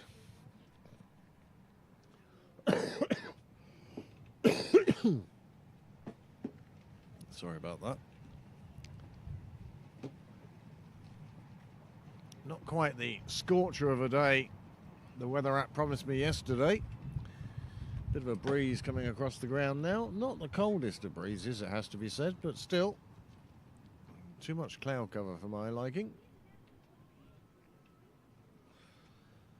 We would have loved a day of sunshine this day.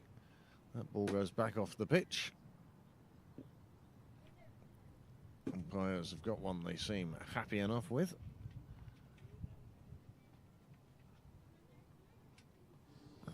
Byron McDonough now will be ready to deliver his second over.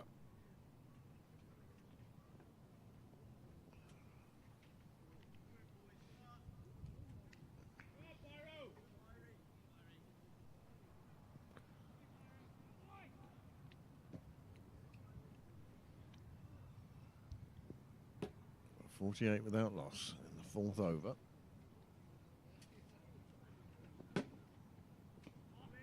Bit of bounce through to the keeper. Dot ball. Pembroke really need to drag this back. They can't possibly let it keep going at 16 and over. Can you imagine having to chase 320? 320 in a T20. My goodness, that would be some chase. This one is clothed. It drops short. And the attempted run out just wide. A little bit of everything there.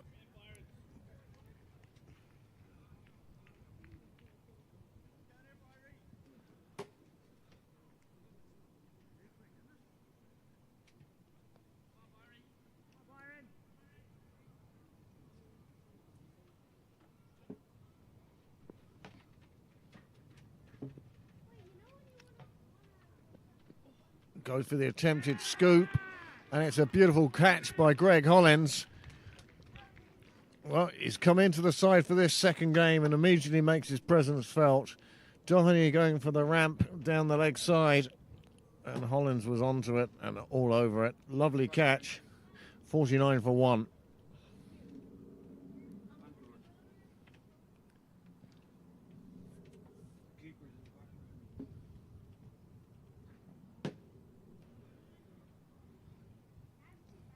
This time it's Doherty who departs first.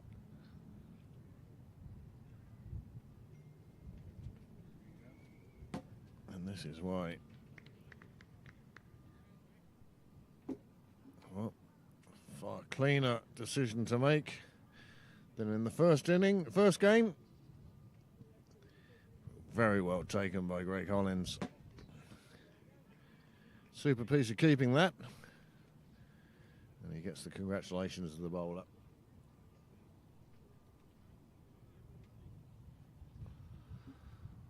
Con the barman making his way down Cyril's way.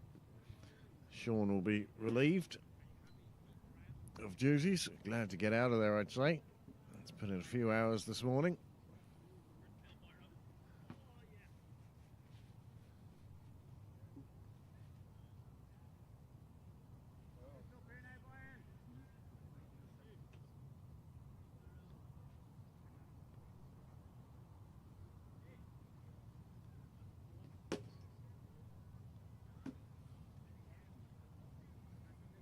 Still well inside the power play.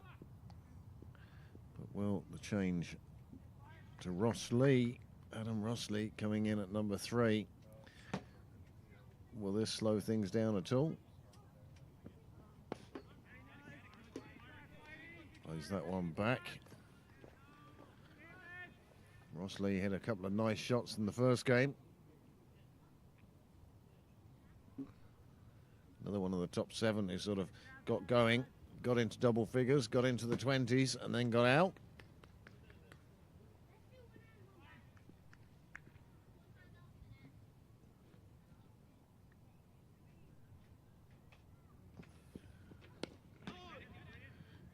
It's in the 4th over now. 1 ball to go in that 4th over. Score 49 for 1.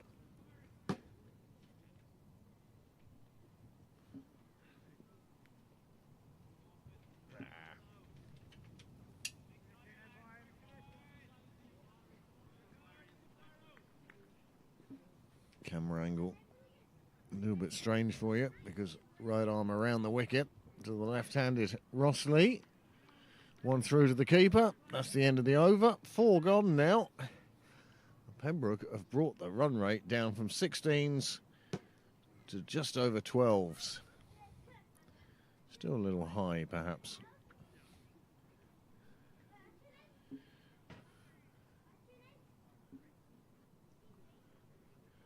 No, just educating.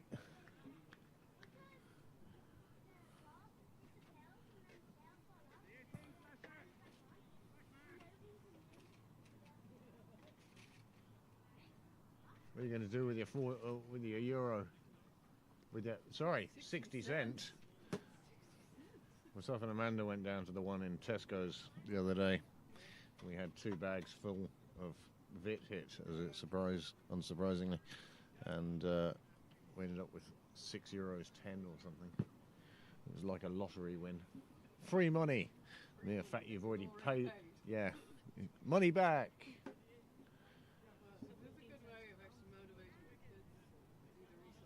Well, I think personally that Pembroke should install a couple of bins for those bottles to go into, and then the money go to youth activities in the club.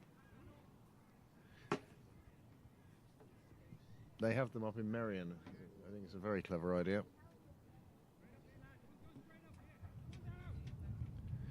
So Dan Murray into the attack now from the nursery end. Bit of a breeze, cooler breeze now, and he goes. Surprises Modil with the pace. Dan Murray really pushing it through these days. I'm scared to do this after your shouting earlier, but... No, no, you work away. Generally been too quiet. Yeah, wait until something happens and then I'll be too noisy again.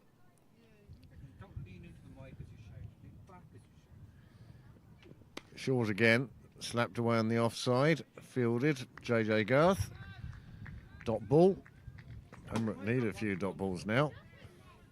They might finally remember and not want to range them. Well,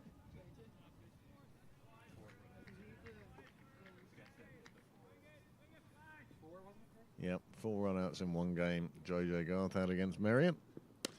This one slapped away on the offside. He had to reach for it, but he recognised just how wide it was.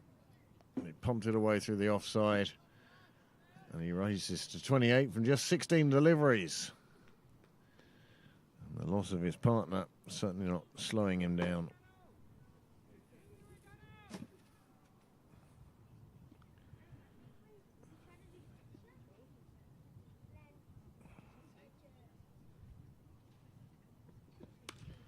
Another one short and another one slapped away, smacking into the wall just above the head of, I think that's Candy Balboni.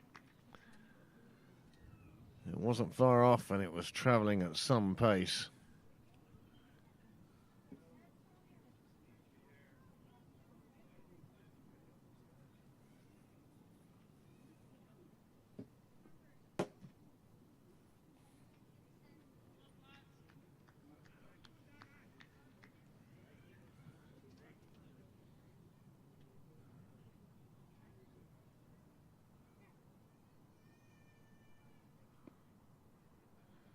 Murray trying to get out of this over now. Batsman comes down the track, hits him in the offside. Nicely fielded.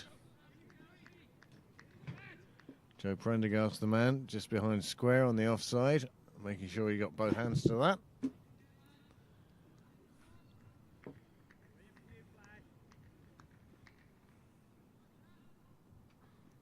balls. 8 off the 5 balls Dan's bowled so far. He comes out to complete his over now. And this one's in the air. It's there for the catch, and the catch is taken. And that's the end of Modgill. Once again, live by the sword, die by the sword. Went for another big hit. This time didn't clear the circle and perished to a nice catch. 57 for 2 now. And again, Pembroke following a very similar template to the first innings. Merrion getting away at a rate of knots and then being pegged back with the fall of wickets.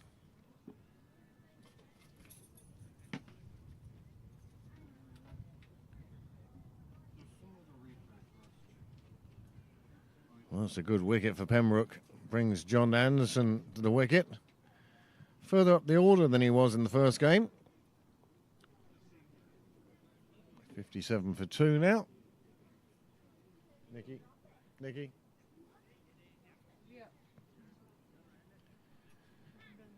Nick Stapleton to return now from the St John's end. His first over went for 18 runs.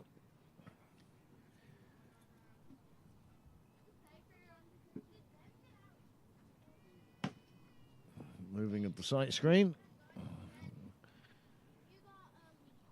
for the left-handed Rossley.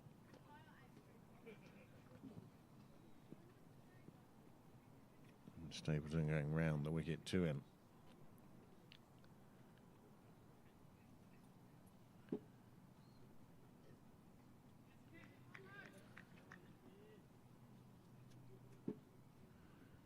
See a couple of the Irish T20 World Cup squad on the ground today.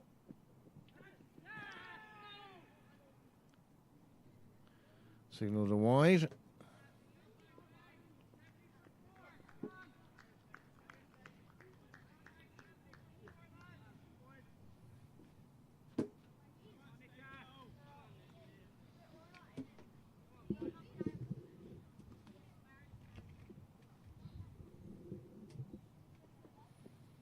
Stapleton back to that line and length we've seen so often here in Sydney Parade over the last 2 years.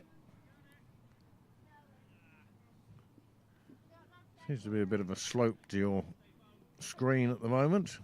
That, of course, is down to the angles as much as anything else.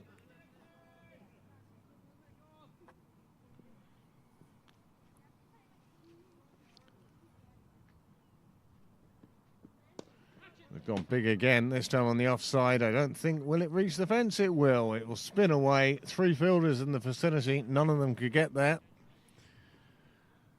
Rossley gets a boundary.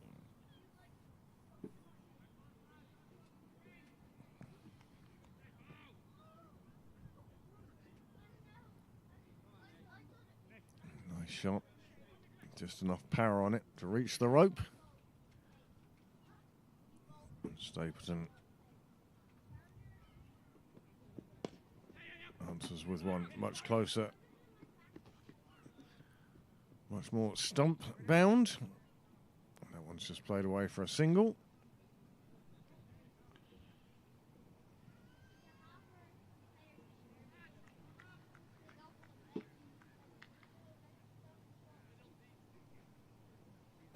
Necessitating a change in the sight screen, a change in your view back home.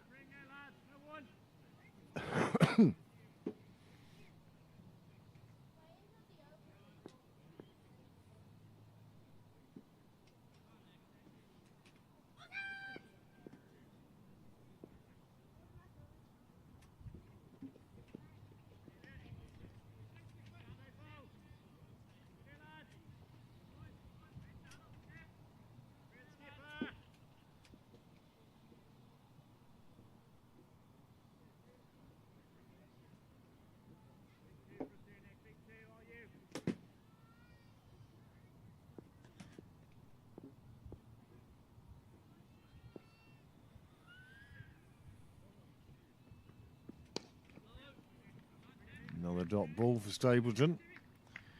This over proving to be a bit more frugal than his first.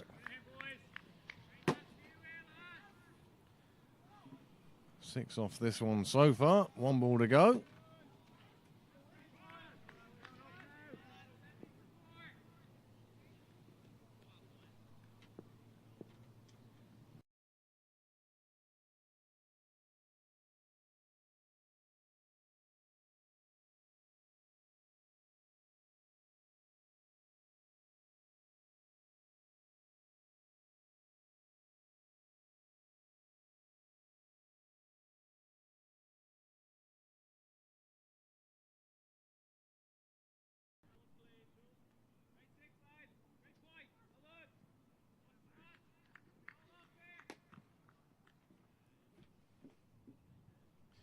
6 overs gone now. 63 for 2, Merrion. Bowling change or no? Dan Murray to continue. Perhaps changes in the field.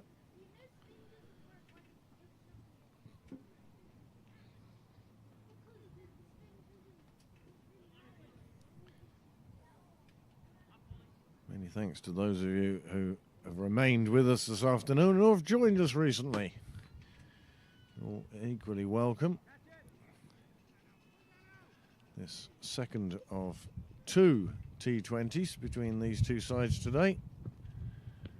Merrion was successful in the first one by just 4 runs, and that leaves the situation that the winner of this T20 now will top the group and qualify for the next round.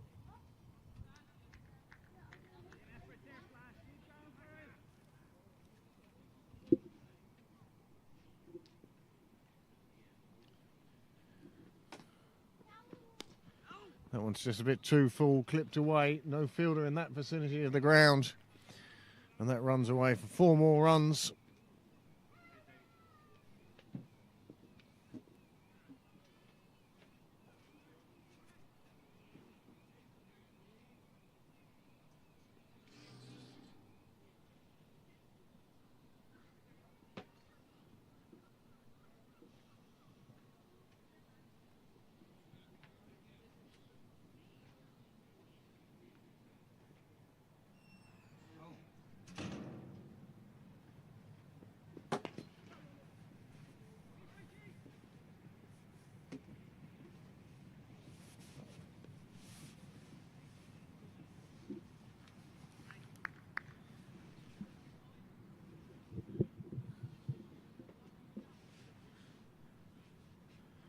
So it's a nice balmy evening in Ibiza now.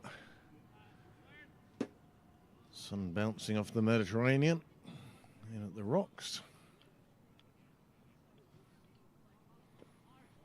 Meanwhile, here in Sydney Parade, we're faced with a sky that is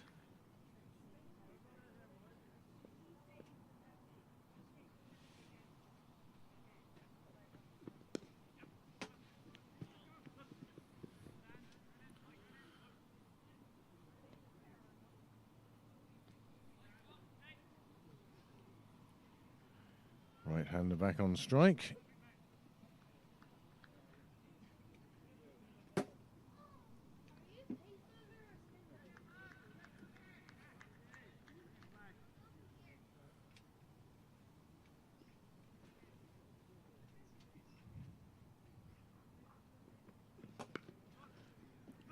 Beautiful piece of fielding. Reaction stop. Turned 4 into a dot ball.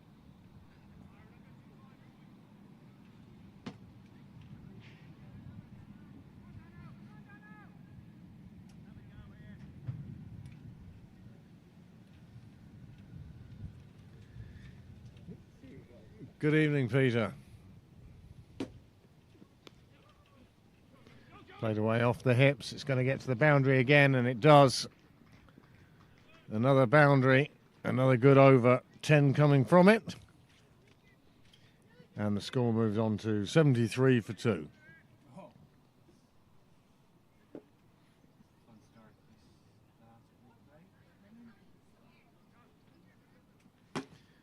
Change of bowling at the St John's end now. JJ Garth coming on with his leg spin.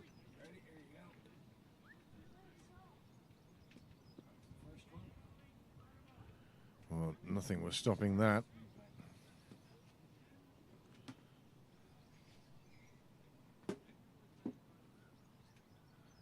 That one pushed closer towards Prendergast, but unable to make it on this occasion. It ran through for 4. So JJ Garth now with his leg spin.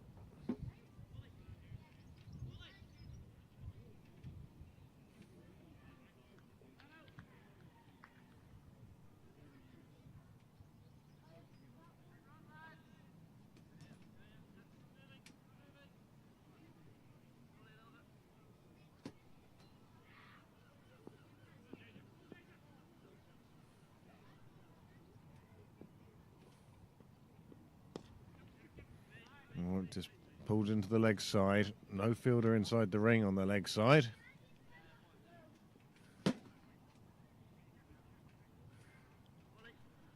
Now for the left-hander.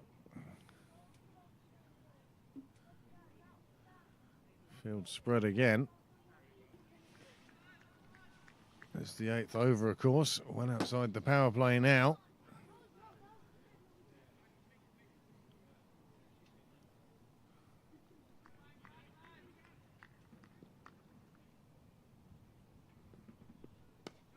It's lofted out on the leg side. There's a fielder underneath it, and he takes the catch.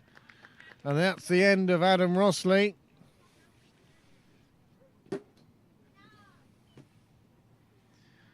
Another wicket that Pembroke needed. 74 for 3.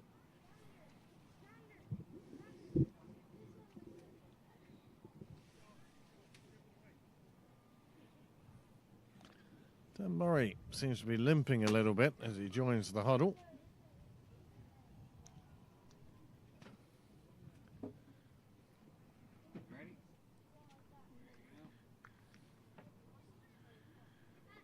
Got underneath it. You can see how the bat almost turned in the hand, and that was more lifted than anything else.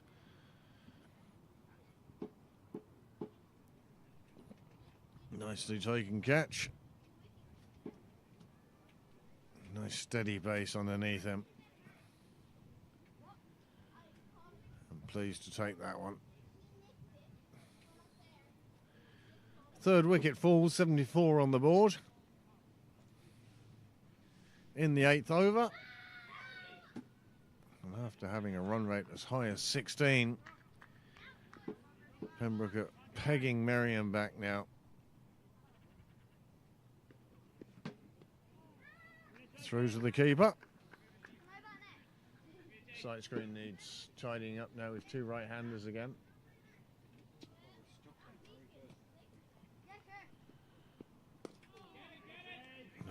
Nicely bowled by Garth. He thought he'd got through the defences. It wasn't to be.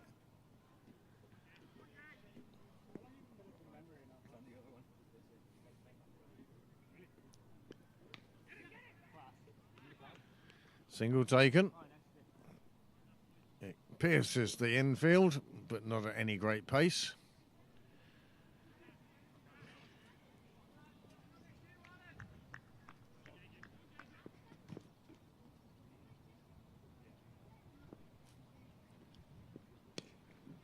Pulled away into the leg side. They'll just take a single. Joe Prendergast it is, does the fielding.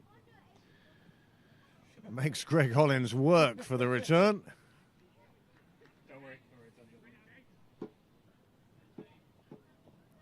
And that's the over.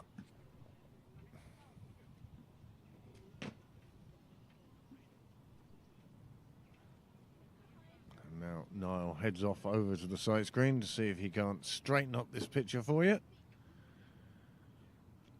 With a change of bowling also at the nursery end, as Joe Prendergast is marking out his run-up.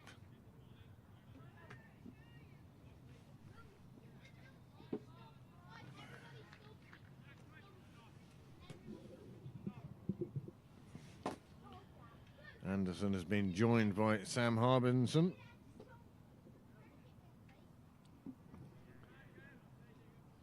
Both well capable batsmen. Pembroke by no means out of the woods yet.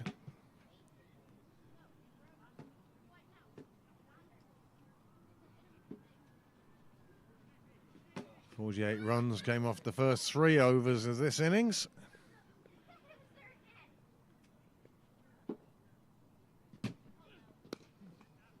This one just pulled into the leg side. It will just be a single. They will think of a second, but only as a forlorn dream, really.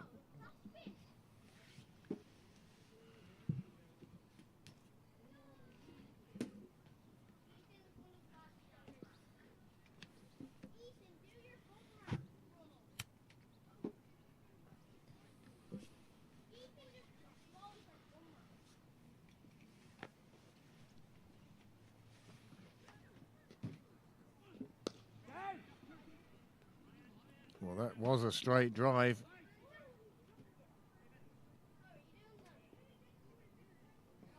Another single.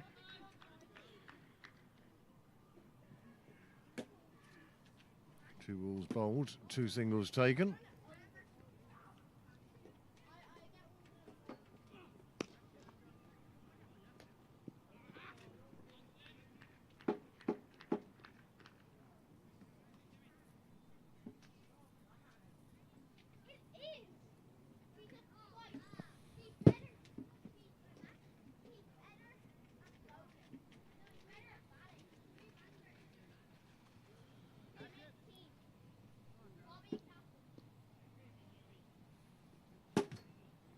Joe Prendergast, whose hallmarks are accuracy, good line and length.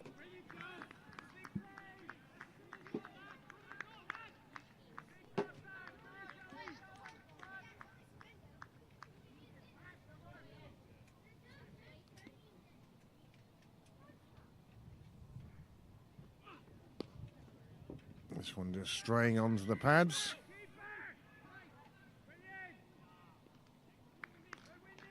Windy Tucker doing very well.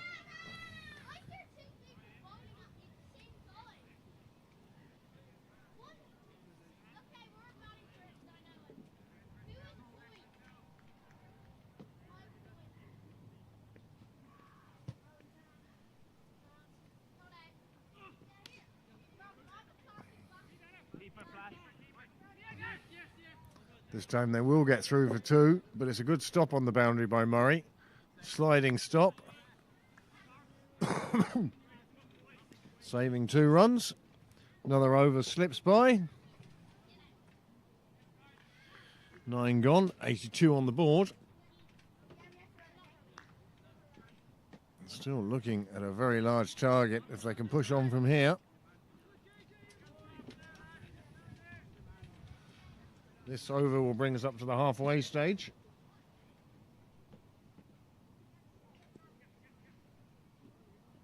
Three wickets down. It's even Stevens really at this stage. Merrion will be pleased with the amount of runs scored. Pembroke would love another wicket or two. Even one more before the halfway stage is reached would make a big difference.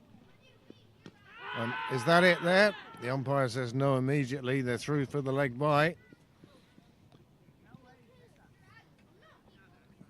Garth searching for that wicket, that's for sure.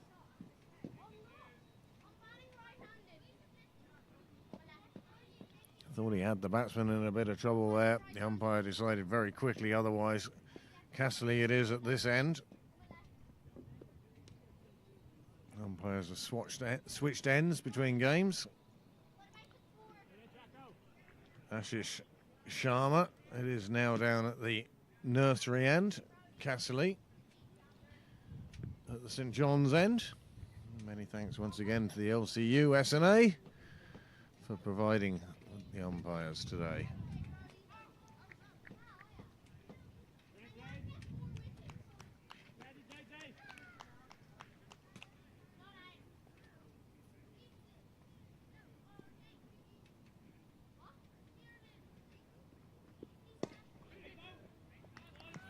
Full delivery.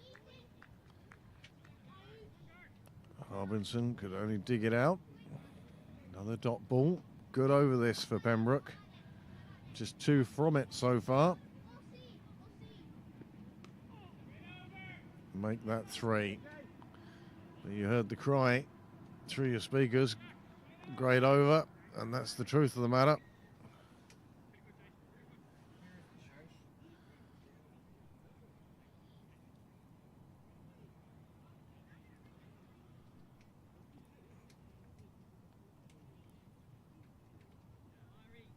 By deciding that that one was not out.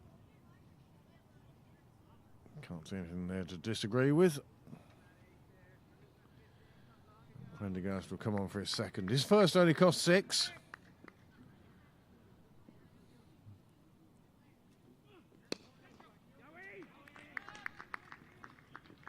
Super start from Prendergast.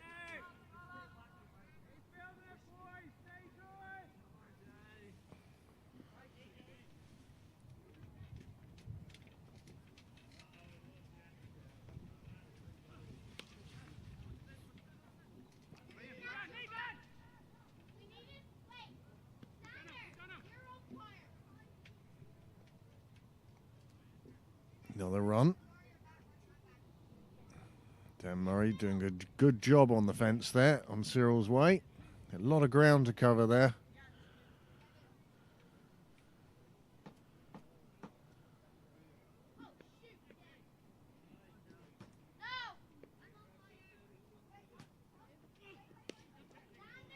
Just pushed into the offside. They take the single.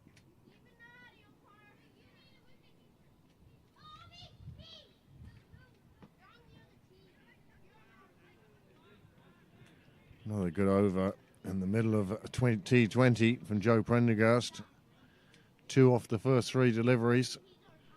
Sends his fielder a little bit squarer. And it's hit out towards the clubhouse and it lands on the bushes for 6 runs. What was a very good over is now one that Prendergast is going to want to get out of.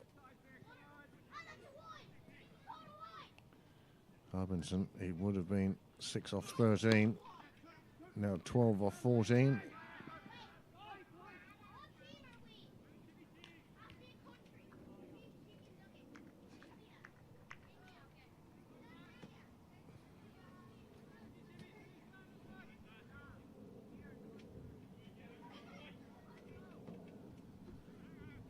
Last ball to the over. And there'll just be 9 remaining.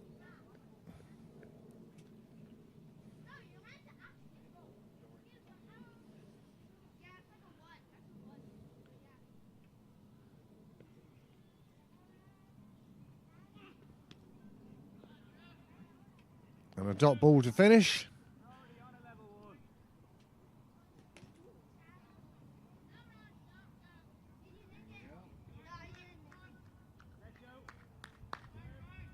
And there is the shot.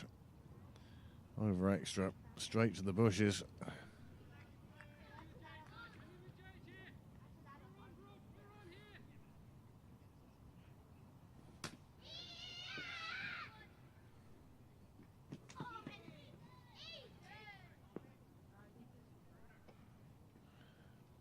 Leg spin to continue from the St John's end with JJ Garth. Most economical of the Pembroke bowlers so far, I suspect. 6 runs coming off 2 overs, during which he also picked up a wicket.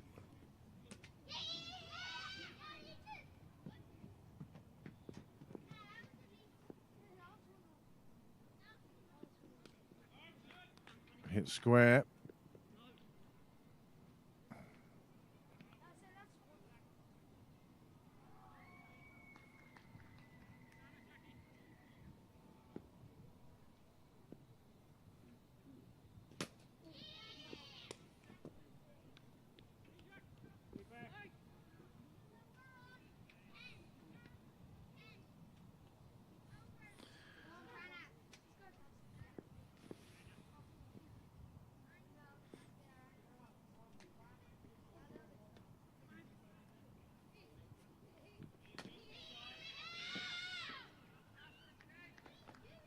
Well, it's a single off each delivery so far.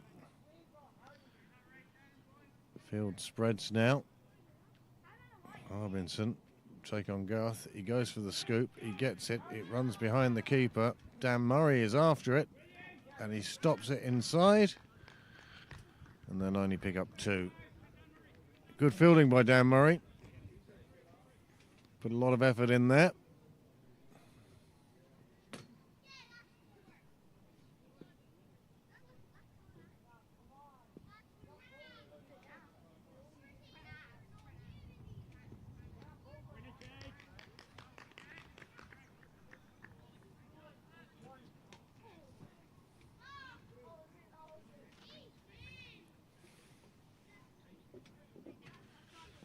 So 100 up now, 11 overs gone,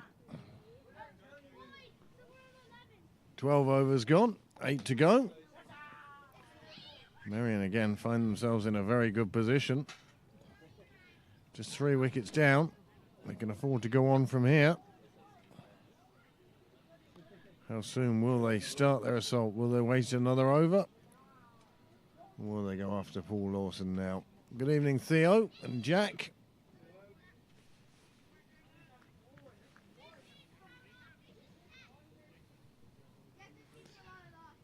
for a little run around the ground. And then no doubt home for a nap. And I'm sure Jack Lawson will also do the same. Paul Lawson it is bowling now though. Uncle Paul. Pulled away to square leg. Down at Tucker's arm. Carries its own health warning. This has been a good fight back from Pembroke. First 48 runs coming off the first 3 overs. The next 53 runs, well, they've taken a bit longer to come about.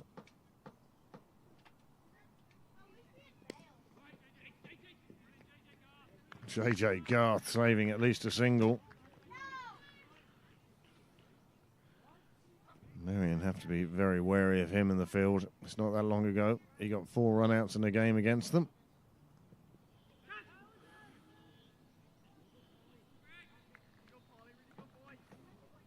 Lawson really hoping that Harbinson was going to get some sort of edge on that as he went for a well-judged sweep to one going down the leg side. Down the ground, and it beats the fielder and runs into the fence.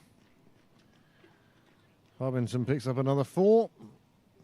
Score moves on to 106 for 3.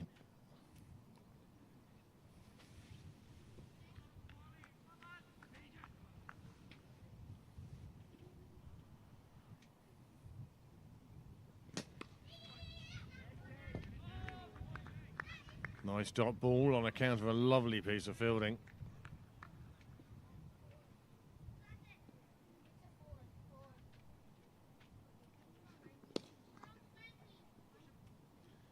This time it goes to the fielder in the deep. He keeps it neat and tidy. 1 run conceded.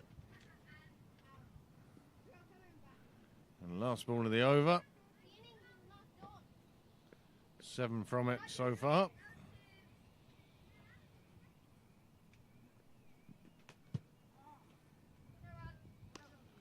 Short and parried away.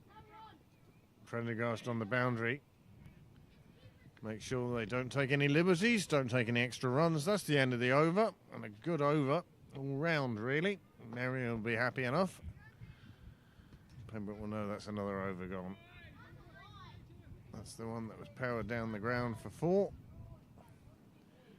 Lovely shot, well placed.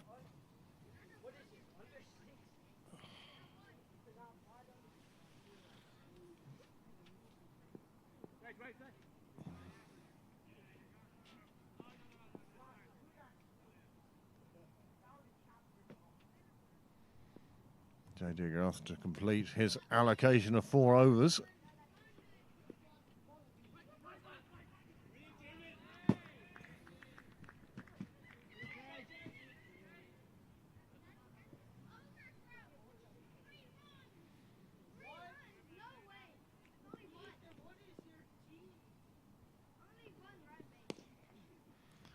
Hooked away to the leg side, but a great bit of teamwork between the 2 boundary riders prevents the boundary. It's that man again, Paul Lawson. 3 catches in the first game. This time making a fabulous stop on the boundary. Tidied up by Joe Prendergast. Oh, well. That's the fastest finger we've seen this season. Kieran Cassidy with absolutely no doubt about that. Once Harbinson had missed it, and it crashed into his pads. It was going nowhere but the stumps. And JJ Garth picks up a 2nd wicket. He's been economical, but he's also been threatening. And he's taken 3 wickets now for 13 in this, his final over.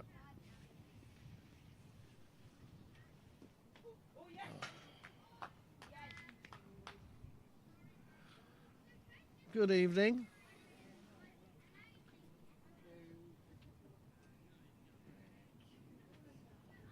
Here we go. First we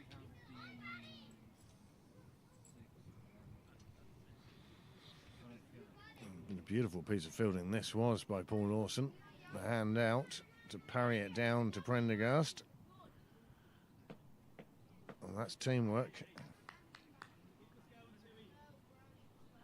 And then that's the LBW. You can see why Kieran Castley's finger was the fastest in the West. And Harbison is now replaced by Francis.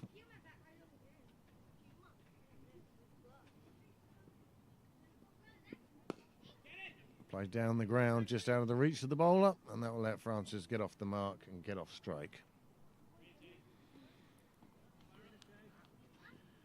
110 for 4 now.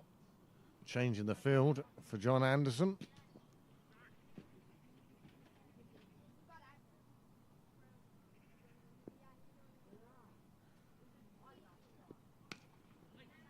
Oh, he gets through the fielder in the ring. Boundary rider will do well to get to this one. Screen is frozen here.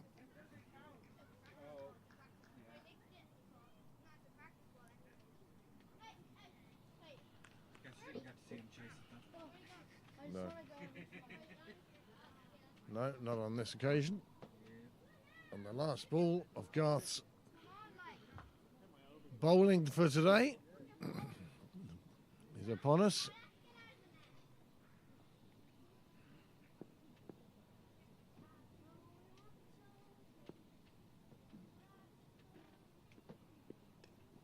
That one played away to third.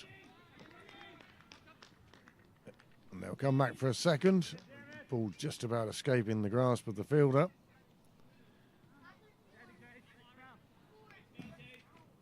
And that's super bowling from Garth. 2 for 20 from his 4 overs.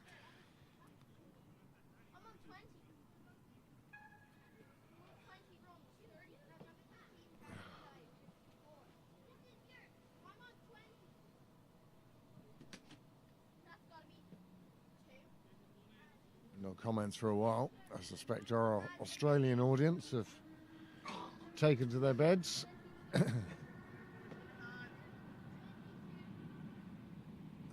this must-win game for both teams. Whoever comes out ahead here will go through to the next round of the Alan Murray as group winners.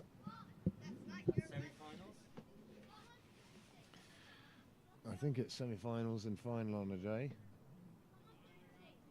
One semi-final here, one in Merrion. Quite possibly, yeah. It is.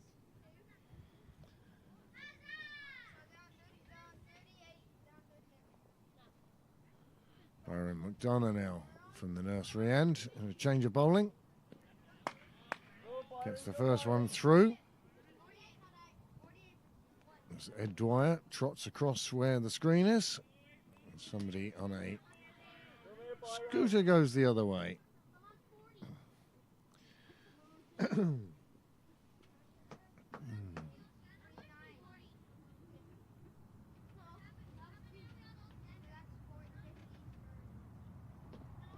This one short, hits straight back at the bowler.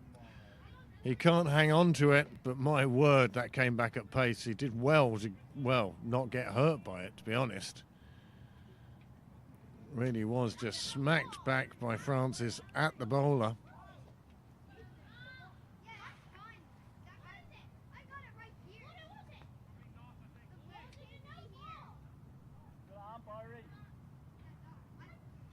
Great to see that the Nick Stapleton fan club and Kate Hurley down there in Lilyfield in Sydney are still with us.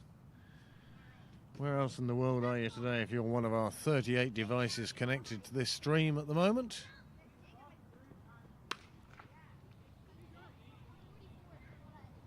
Prendergast employing the long barrier to good effect.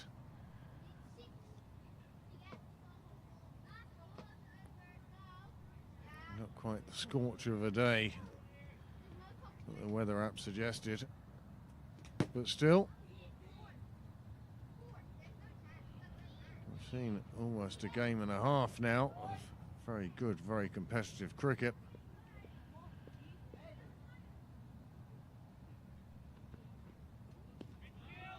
Batsman coming down the track to him. McDonough getting it past. Well, the bowler with what are actually quite good figures at the moment. There's the one thudded back into him. He turned his back on it. Oh, it was just onto the tips of his hands. I thought it hit him on the shoulder. But no, onto the tips of the hands, and then it went to ground. Well, it was a good one to get away from, to be honest. That one is just pumped into the leg side. They will collect 2. Nice throw back in from the boundary. And nice work by Greg Collins with the gloves. 119 for 4. 1 ball left in this, the 15th over. Dan, have you injured yourself? Injured? Nah, not really. Twinge? Slightly. Should be okay. Good.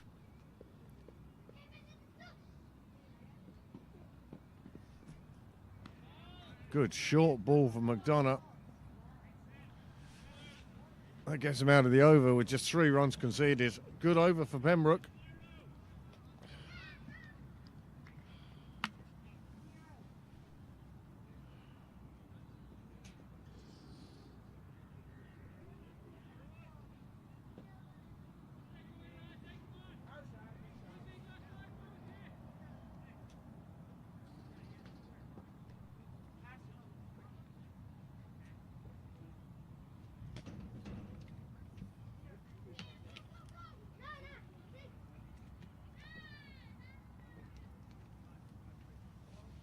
Very definitely a chillier day now. 119 for 4. 5 overs remaining. And what can Merrion add with these 30 deliveries? Oh, another one that hits back at the bowler, that catches the bowler. 2 in 2 overs. You don't see it for years. And then suddenly 2 in 2 overs.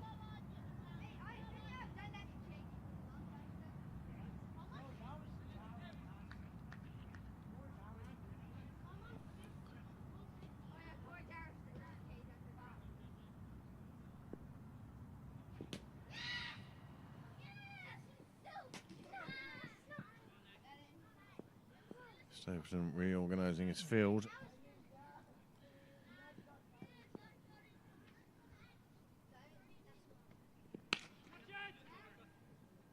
Great effort. Unfortunate not to be able to get his hands to it. But Byron McDonough making a great effort to get to that one and try and affect the catch. It wasn't to be. It let him get through for, I think, a second. But yes, great effort from McDonough. I think his skipper appreciates the effort put in, but just as much appreciates the fielding that prevented it running away to the boundary.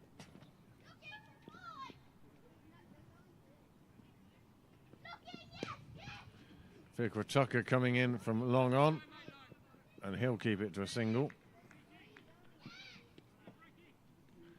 No 2 to Fikra Tucker there.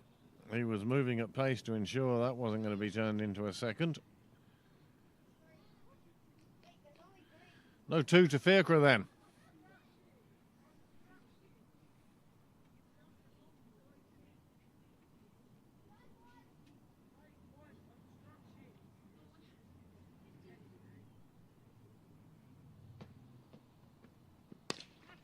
This one hit out on the offside. McDonough this time is down on the boundary, so it was going to land well in front of him. Just a single.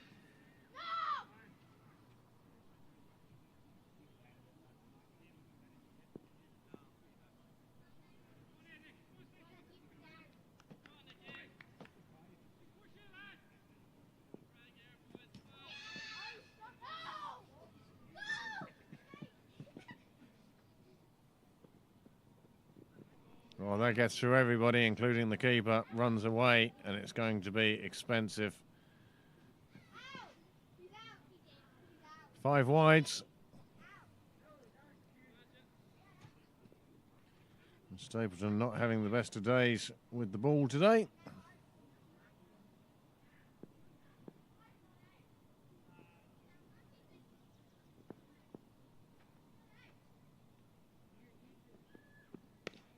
Change of pace.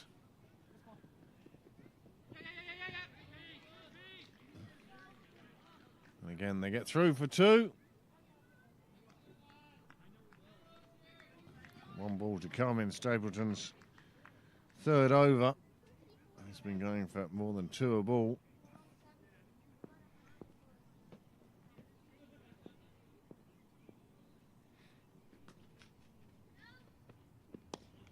This one's hit up in the air. Keeper calls it. And Hollins takes the catch, and that's the end of John Anderson in pursuit of runs. And Stapleton picks up a wicket with the last ball of his 3rd over. His figure's now 1 for 36 from 3. And Merrion now 131 for 5. With 4 overs remaining. Looking very similar to the first game today. 164. Merrion scored on that occasion, and it was enough by 4 runs to defeat Pembroke. Oh, when Noel says lots of replays. Oh, that's the one that just Stapleton did well to get most of his body out of the way of. And that was Byron McDonough going for that catch.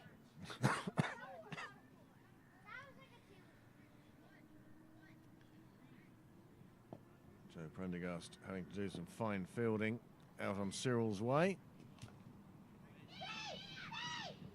Paul Lawson it was. And then this one straight up in the air. And Greg Hollins takes the simplest of catches.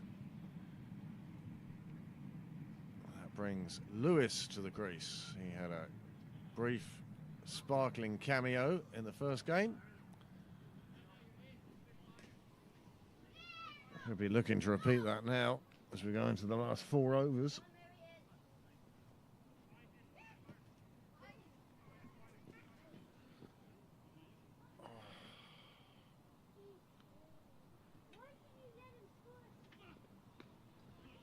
Prendergast exercising Greg Hollins' agility. He was equal to the task, got across to it. Standing up to a bowler of Joe's pace presents its own challenges, and that's one of them.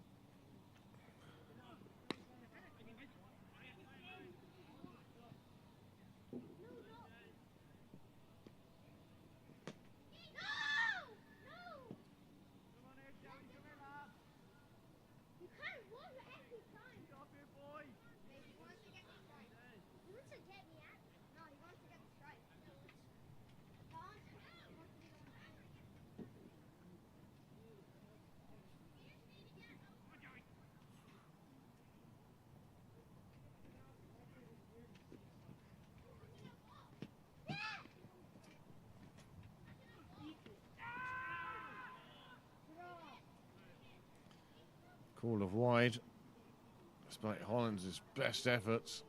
Realised that the stumping wasn't on, didn't really appeal to square leg.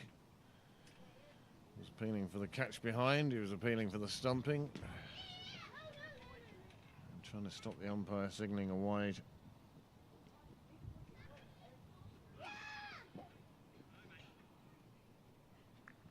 This one squeezes its way past the batsman.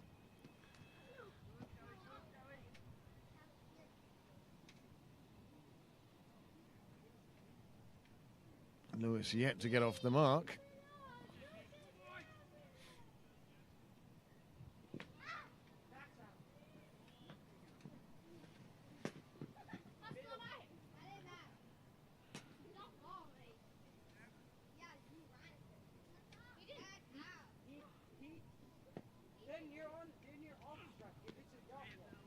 Well, it's just forced around on the leg side. Combination of bat, gloves, pad, something like that. Anyway, enough on it for it to be given as a run.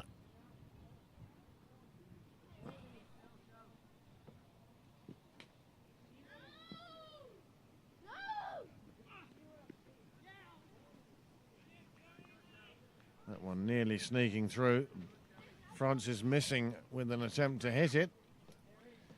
And after that, it was just pot luck as to whether it was going to get through to the stumps or not.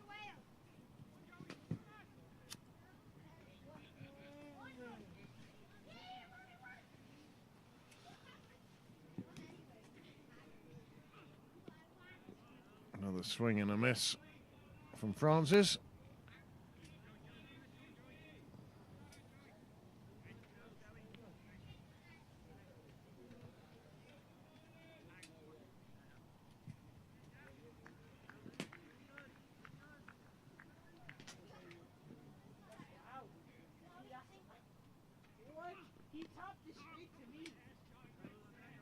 And this has been a very good over from Joe Prendergast. Exactly what his captain wanted him to do. Keep it tight, keep the runs down. Just 4 added to the score in that over. A great over. Good afternoon. Hey, Craig. How's things? You? Yeah, not too bad. You're doing great work on this. Sure. Gets me out of the house. Week in, week out. Well, it's him as well. He's the technical expert. I just get to talk about cricket. But he does all the work. There's no doubt about that. But we both spend a lot of time at it. Getting a bit cooler now. Yeah. Hopefully the rain will hold off. We were told no rain today. I didn't think there was any question of rain. No, I didn't either. I thought it was going to be warmer and the skies were going to be clearer than this as well. Oh, well.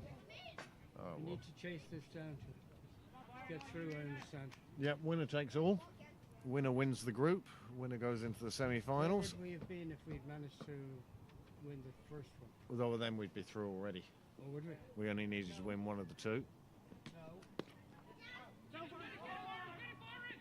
we'd been slaughtered game 2, we could have.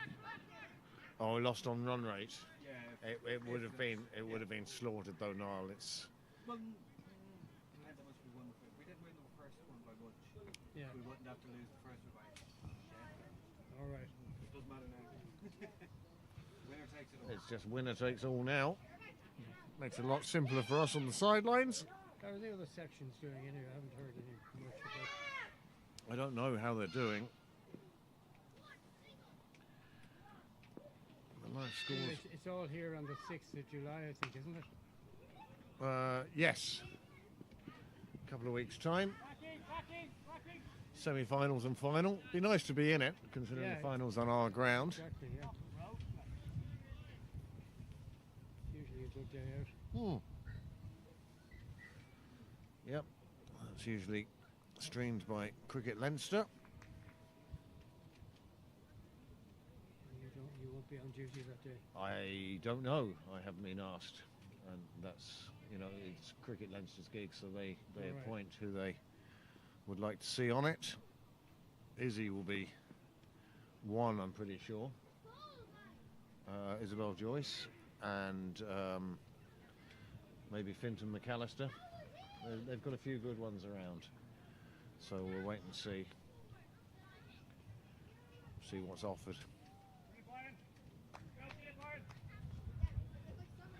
It'll be up to now 141.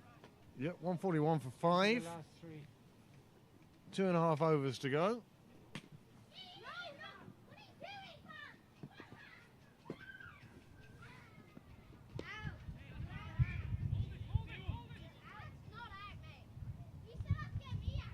Another single taken. Can Pembroke keep Merrion under the 164 they scored in the first game?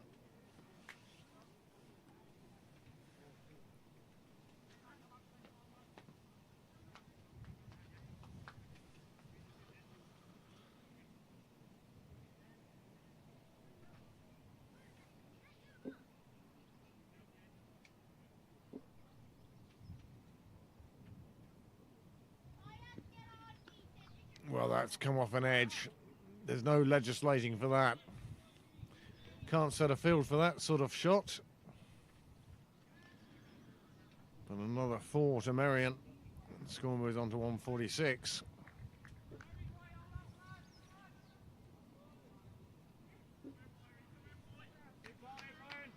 This game, of course, started at 1:15. They've been going for an hour and 12 minutes now.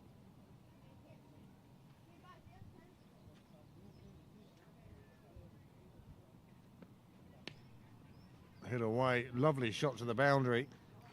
Another 4 to end the over, and that's a very good over.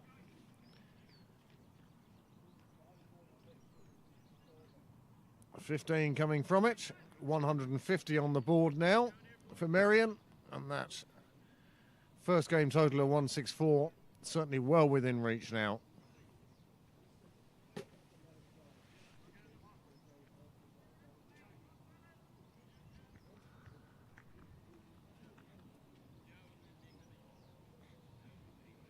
One flying away down to the clubhouse. 4 more onto the total, and that's what brought up the 150. France is now on 13 from 12 deliveries, and Lewis on 8 from 6. As we go into the last 2 overs, Joe Prendergast it will be to weave his magic from the nursery end.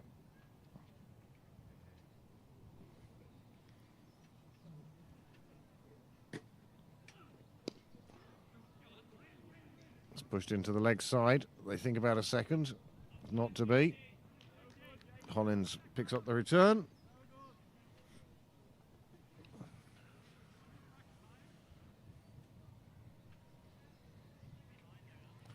Prendergast, he's bowled 19 deliveries now, has only gone for 20 runs. Done very well for his skipper.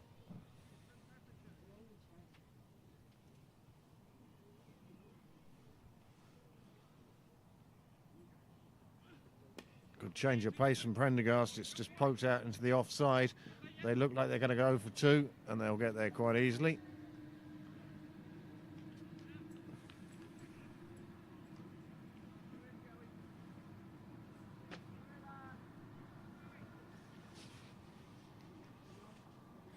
Prendergast eager to be going off his mark.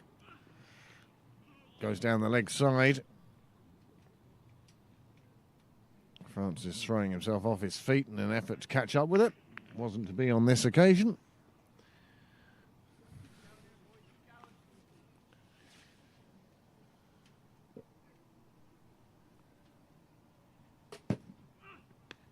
It's in the air. Just wide of Dan Murray. He does the fielding though, and that's the important thing. Keeps it to a single. It was in the air, but his chances of catching it were so slim, even with a dive, that he'd have missed it. It would have gone for 4. He did the wise thing, keeping the runs down.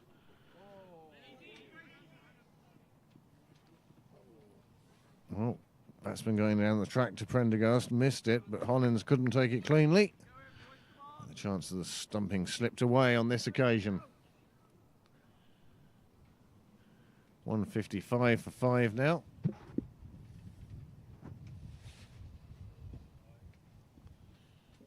Prendergast. Well, he's hit out to the leg side. Another single.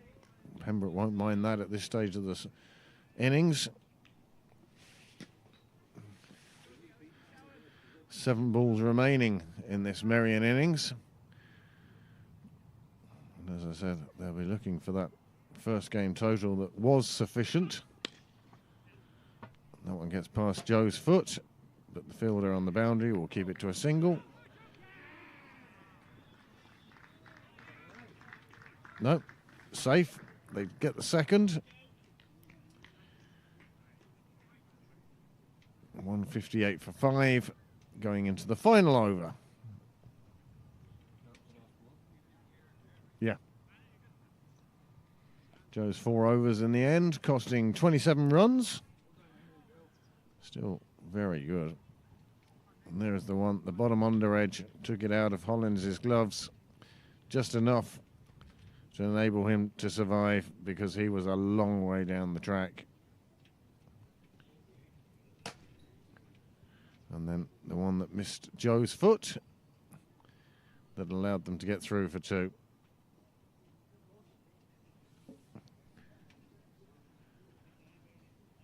Well, Lewis made a big effort to get back to the striker's end for the final over. Let's see what he can do with this Nick Stapleton over now. 158 for 5.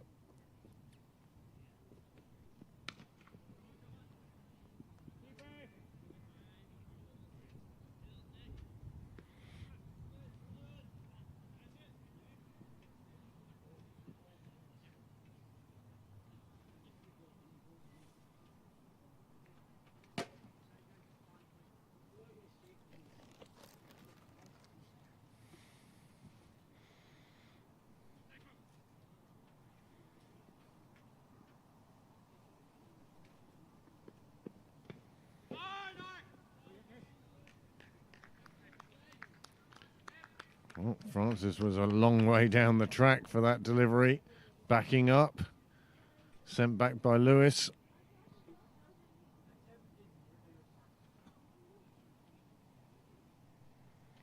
Live scoring on your screen. Just a little bit behind now. There it is. It's just one ball behind now.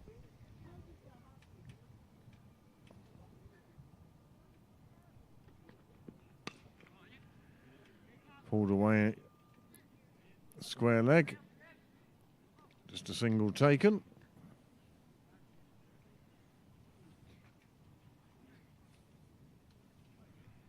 Just 3 balls remaining before Pembroke will know how many runs they have to score to get into the semi-finals.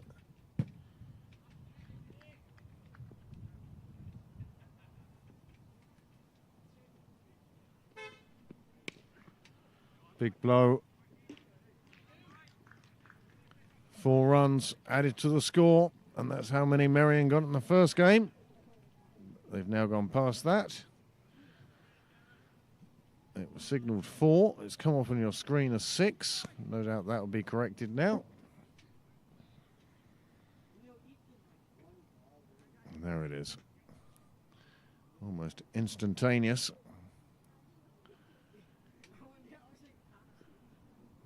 Just 2 balls remaining now.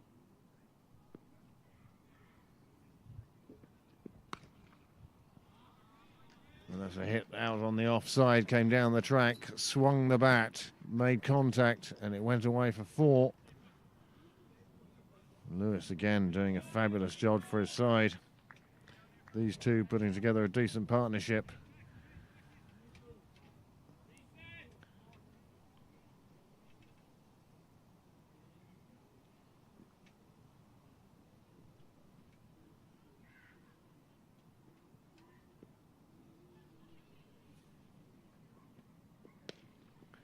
Another one hit out the offside. On this occasion, Jack Tector, I think it is, out there, does a good job. Saves 2 runs. And Merrion end up with 170 for 5 from their 20 overs.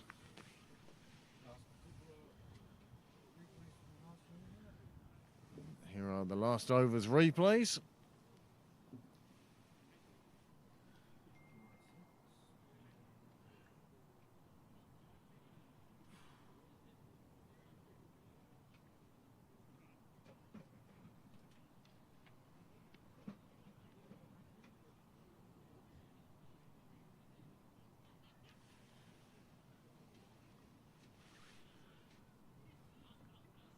Right.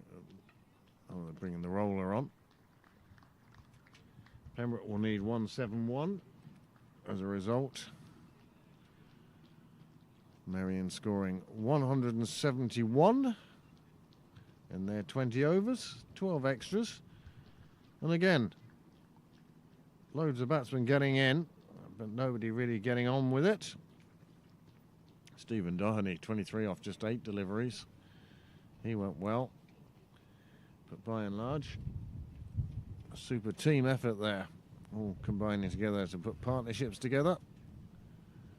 And there is the Pembroke bowling. 6 bowlers used again. Jonathan Garth, the pick of the bowlers, 2 for 20. His economy rate the best and the most wickets.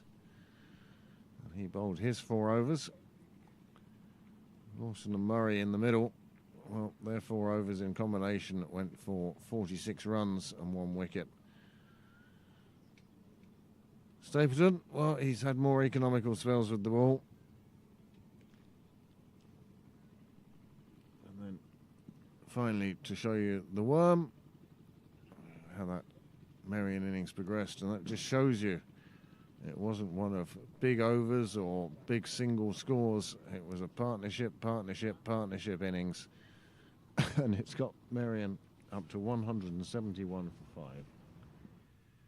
We will join you for the second innings when that begins. For the moment, thank you very much.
Well, welcome back to Sydney Parade on this Saturday afternoon, early evening. Pembroke now going out in pursuit of 172 for victory in 20 overs. And I'm delighted for this fourth innings of the day to be joined by Charlie V. Breck. How are you today, Charlie? I'm good, Craig. Thank you very much. I'm delighted to be here with you at famous historical Sydney Parade. The sun is shining again. It's trying to, isn't it? Yeah, it's one of those days, but it's dry and it's warm. The beer is cold and the comradeship is warm. Well, there you go. What else do you need? Nah, not too much more. So it's my understanding the first innings of Game 2 was very much like the first innings of Game 1. I was listening a little bit, but wasn't able to watch. Very much so. Every Merrion batsman got themselves in, as they did in the first game. Everyone scored between sort of 15 and 25, or maybe even a few more. But nobody pushed on to get a half-century or further. Wickets kept falling at a regular basis. But they managed to get up this time to 171 off their 20 overs. And the last time they found 164 was enough. Well, Sam Harbison is going to start the bowling from the St John's end this time. Last time they started with a spinner from the nursery end. Tom And it looks like Stanton. Harbison's going to face the openers of T&T, Tucker and Tector.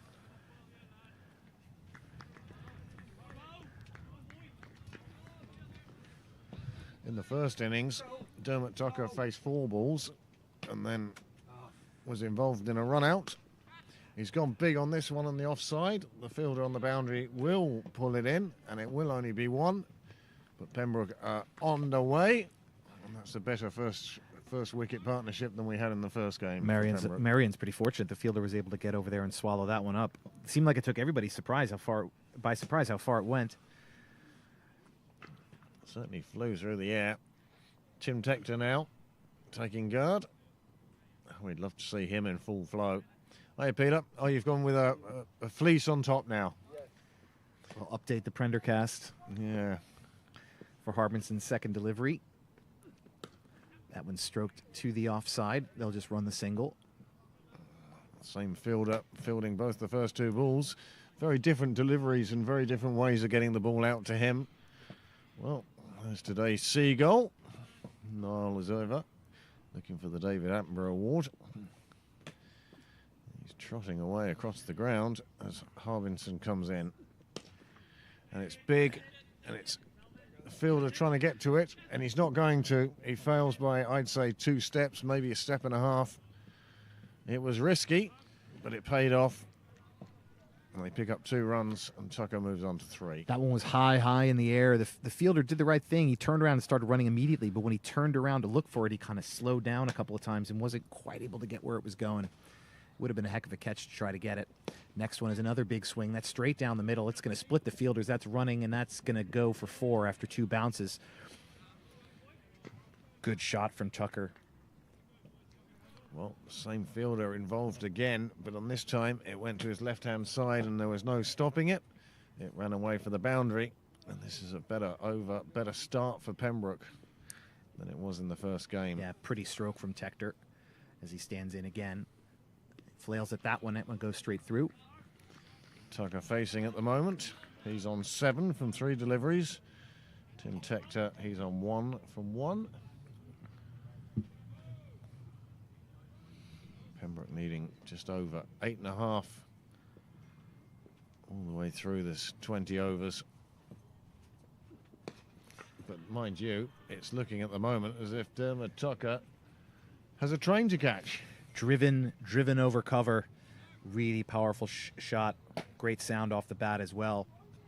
No way that was going to get that ball wasn't making the rope. Great shot from Tucker. I think coach and captain may have had a few words in the dressing room. And these two aiming to be very positive. 12 coming off that first over. 160 now required from 19. And that run rate again, it's not going to change greatly at this stage, but it won't be too long before it does. So here we see the replay. Yeah, the replay of both the nature photography and the cricket photography collide as the ball drops. Great pickup by the fielder there off the one hop to get it back in. And you can see that beautiful cricket shot just splitting the 2 fielders straight down the ground. and they're all going over extra cover. He seemed to be working his way around the ground.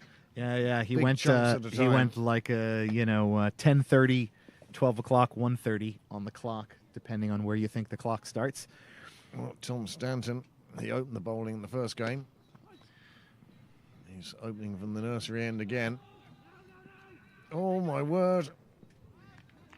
A bit tighter than would have been wanted. But both batsmen safe. That was well dropped into the space by Tector. Maybe feeling a bit ambitious to get back for that second run, but that was well fielded and well thrown back in. We sent home smartly. Tucker back on strike. He had his difficulties with Stanton in the first game. 4 dot balls and then had a big swipe and was run out. This time pulled out to the leg side. They'll just take the single. There'll be no need to take a second at this stage. That was one of those shots where the shape of the swing of the bat didn't match what the ball did. Like, you would have expected that would have been just a dunk down the leg side, but the way that the bat was swung, it felt like maybe he didn't get the speed right or didn't get the timing right. It was a bit of both. It came off the inside edge of the bat and flew away a bit. That's a far better shot. Full face of the bat to the ball. Played away on the offside by Tim Tector. Good first over. Gives Pembroke some time to take a look at this spinner. That one stroked away to the offside. Great stop by the fielder to prevent a boundary, and that short boundary saves it to 1. Very good effort. You know, on this ground, from that side of the pitch, you know, you really need your best fielder in that position, and they need to come up big, and that's an example of the kind of fielding you need. That one's driven on the leg side, past the close-in fielder just for 1. They'll be happy enough just to swap ends. Brings Tector back on strike for the last ball of Stanton's over. Just 4 coming from it so far. He was tight in his opening couple of overs in the first innings. That one's short. Tector pulls on it. Oh, the fielder just gets there in time. In comes the throw, and they'll only take the 1. So more good fielding deep against the rope from Merrion has now saved a number of extra runs, at least 6 there. Yeah, at least 3 or 4 total in this over, more than that. So well fielded by Merrion in this over, keeps the damage limited. Well, a good crowd has built up along the wall there now. They've come down to see this last innings of the T20 test match, the 40 over, here in the 40 over fourth T20. innings of the day. It's hard to not think of this. Can they go on an aggregate score like in Champions League football? Well, it wouldn't surprise me if the day came when that would when a 40 over game would actually be split into 20 overs for you, 20 overs for them, 20 overs for you, 20 overs for them. That would be interesting, actually. Getting closer and closer to how many innings. That would be interesting. New bowler now for Merrion. This is Devarage. Am I pronouncing that right? Do you have a good pronunciation on that? I don't have a good one, but that works for me. Well, as long as we're consistent, then that's good. His first ball is just driven away to the offside for 1. Tector taking a good look at that. That brings back Tucker. This is the bowler, of course, who took an amazing caught and bowled in the first game. I heard you describing it, but I didn't see it. It was really thumped back at him. His left hand got down to it somehow. This one in the air, but it beats the 2 fielders. It's running down towards the boundary. The fielder is after it. He's going to pull it up in front of the rope, and they will get through for 2. Nice shot, or for 3, sorry. Nice shot by Tucker. Yeah, really good shot by Tucker. He stayed on top of that delivery and kept it low and drove it hard past the diving infielder and was pulled up well on the boundary. So Merrion's fielding again, saving an extra run along the rope as Devarage comes in for his 3rd delivery. Bigger swing of the bat here, driven on the offside, but well stopped in the ring. But they'll still get the 1. So that fielder was deep enough that they were still able to get the 1 out of that. Well, it was hit at the fielder with such force. He did well to stop it and then pick it up and throw it in. But that was enough to allow them to get through for the 1. It wasn't just a quick pick up and get rid of. Yeah, it's one of those ones when it's hit at you, it gives you something to think about. And you really want to make sure you stop it. Yeah. Here comes DeVarge's fourth. That's driven straight down the ground on the ground. Quick play. Oh, that throw was on line, but just a bit too high. A direct hit would have had a chance, perhaps. Great throw by the fielder, but just bounced a little bit too high. Would have made the umpire have to make a decision there. It was certainly tight enough. This is a far more positive start from the opening pair for Pembroke. As I say, in the first game, they lost this wicket without a run on the board. Tector now, well, luck favours fortunes the brave. I don't know, something fortunes somebody. Fortune favors the bold. Yeah, the bold and the beautiful.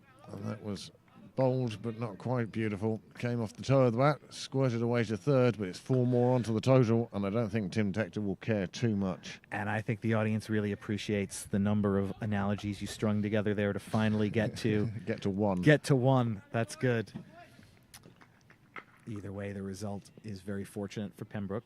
Tector will take the runs as Devaraj comes in for his final delivery. Horizontal swing of the bat, just for 1 run, straight to mid-off. And that'll end the over. 28 at the cost of no wicket. 29. I know sometimes we're behind. I think it's 28. No, I have to say, since Niall has improved the Wi-Fi in the clubhouse, Yeah. the speed at which the live scoring is being updated is amazing. Excellent. And the number of times I've seen a 4 hit and then automatically, because of the delays we've been getting over the last few years, sort of saying, oh, they're on 32 for naught. But no, you then notice that the 4 is already up here. So I have a question for you. I want to talk about a word that I hear a lot, people saying cricket. I hear you say it a lot. The word positive, positive batting, right? Now I understand it's the word's used a lot around the current England Test team, and it basically means aggressive, but not really, as Stanton's first delivery is driven positively down the field just for 1. It basically means aggressive, but not dumb. Not overly Not so. overly aggressive. You don't want to use the word aggressive. Yeah, but as an American for whom positivity is baked into my DNA, Yeah. I find it a bit of a tough word to deal with. Stanton's second delivery is dug out. Because the opposite of positive is negative, right? So you're just going in and you're just trying to protect your wicket. You're being fearful. Yep. I don't know. The word doesn't land with me, and I'm still working on a better replacement. Well, when I talk about a batsman looking to be positive, they're waiting. Sometimes you can be facing a bowler and think to yourself, I'm just going to keep this out. Mm-hmm. And it's not a negative thing as such, but it's a quieter thing. That one crashed away through extra cover. The fielder in the ring, well, he made a valiant attempt to dive for it, couldn't get there. It ran into the boundary. It was 4 all runs. very positive. Yes, it was. See, so when I hear positive, what my brain inserts is run scoring intent. Yep. As opposed You're looking to for a gap in the field. as opposed to preservation. Very much so. You can see by the way these two are batting that they're putting a value on their wicket, all right, but they're also willing to take the risks for the runs. It's that risk-run scenario. If I take no risk, I'm not going to get out, but I won't score any runs. Mm. Whereas if you play a shot like that, if that came off the edge of the bat, it could have easily flown to a guy's hands. He's out, etc. But he's looking to be positive. He's looking to put it away, and on this occasion, he did so. And it goes for 4. It was edge-ish. I'd say it was edge adjacent, but it still worked. I mean, everything is edge adjacent. I mean, the middle is edge adjacent, Yep. but not that adjacent. Either way, an over flies by as we talk about vocabulary, and Pembroke adds another 10 to the total, 38 at the loss of none. Yeah, so I guess for me, maybe because I'm in my 3rd season, I've never played negatively.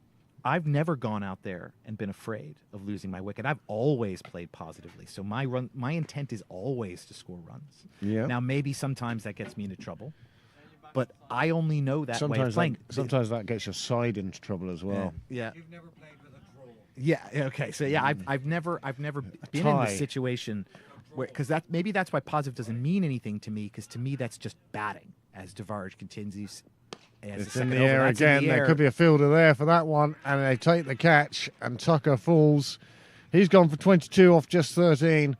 A most positive innings. He's scored well. He's got his side off to a good start. And once again, there's that risk reward. Sure. He was, I'd say, about half an inch off on where the bat hit the ball hit the bat, and it would have cleared that fielder and run away for another 4. Yeah, sometimes it doesn't come off, and it was a regulation catch at mid-off, but you still have to go out there, particularly in a T20, and maybe that's why you don't hear that word used as much in the T20 game, because you have to score runs. You're limited in your opportunities, as we see the replay here. Popped up to mid-off, and a nice catch. Again, I do like these catches. Yeah. Feet are set, the hands are there, the eyes are on the ball. Feet set, good strong base, hands up high. Yeah, form catch there. Be a good one to look at to teach anyone how to catch.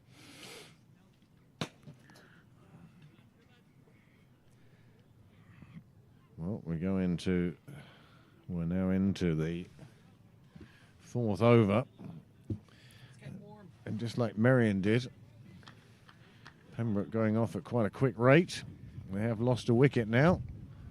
And as soon as Noel takes his coat off, the breeze picks up and the degrees drop a couple again. In comes JJ Garth, who's going to face Devarge. JJ once again looking such a class batsman.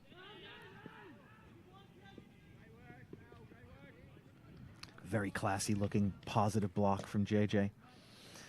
But, you can block positively is what I'm trying to say. So, like, that not every ball is there. You have to play every ball on its merits. Not every ball is there to have runs scored off it. But if you're not looking to score runs, you're never going to score runs. So that's just, I agree with the sentiment. It's just the word never lands for me. What did you say? Find a better word. I'm working on it. That one going past the edge of JJ Garth's bat, flying through to the keeper, a dot ball. That's 3 dot balls he's faced so far. But you know what? It doesn't matter at all, because JJ Garth is one of those players who could catch up to a runner ball in a matter of moments.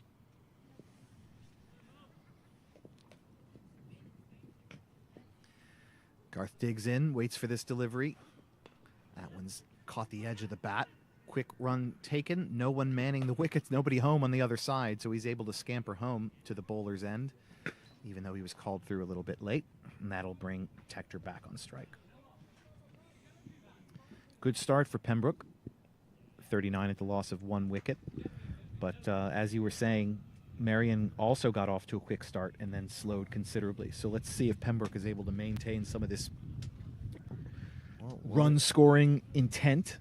When we looked at the worm at the end of the Merrion innings, you could see just how level and consistent it was. It was partnerships that got them through.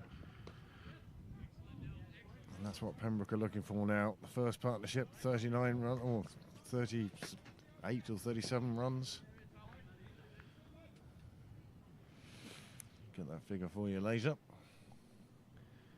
But at the moment, Garth and Tector. Tector's certainly looking comfortable. And, Garth hopefully well on his way. The thing you notice with Tim Tector is how much time he appears to have. This one bounces in front. Fielder catches it on the first bounce quite handily. Say more, what do you mean? How much time? When it comes to playing their shots, Yeah.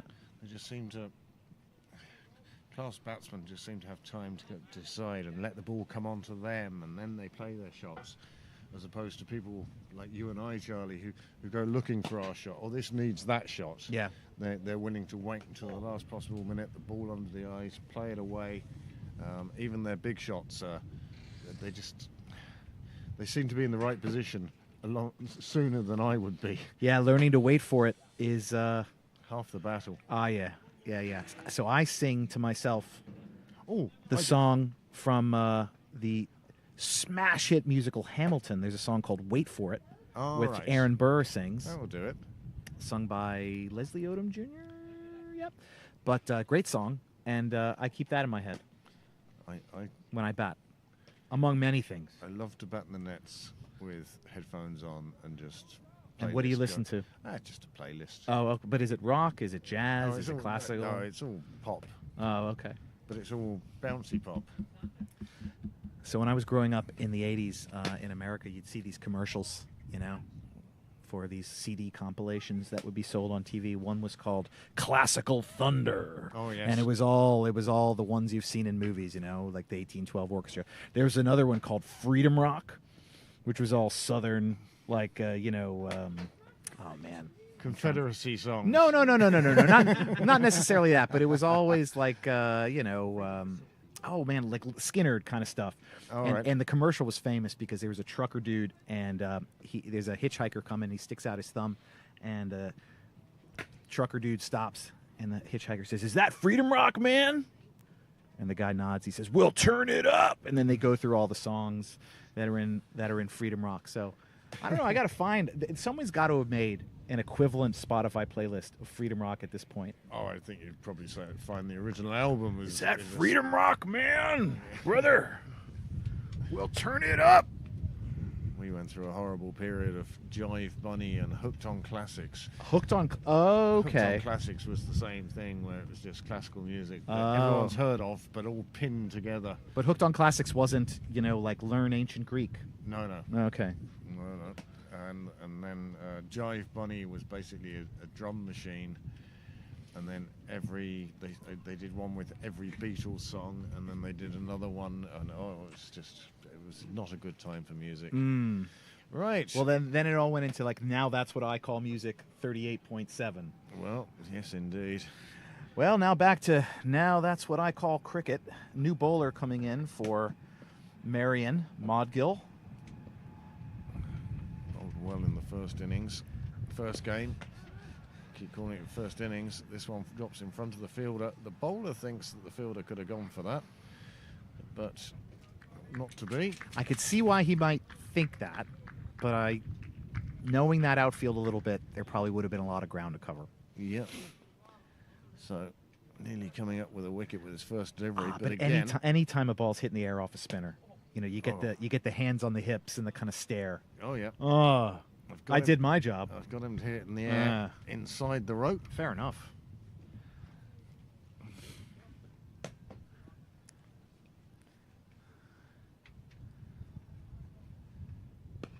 Now it's driven right back to Modgill, who scoops it up with a right hand, moving to his right side.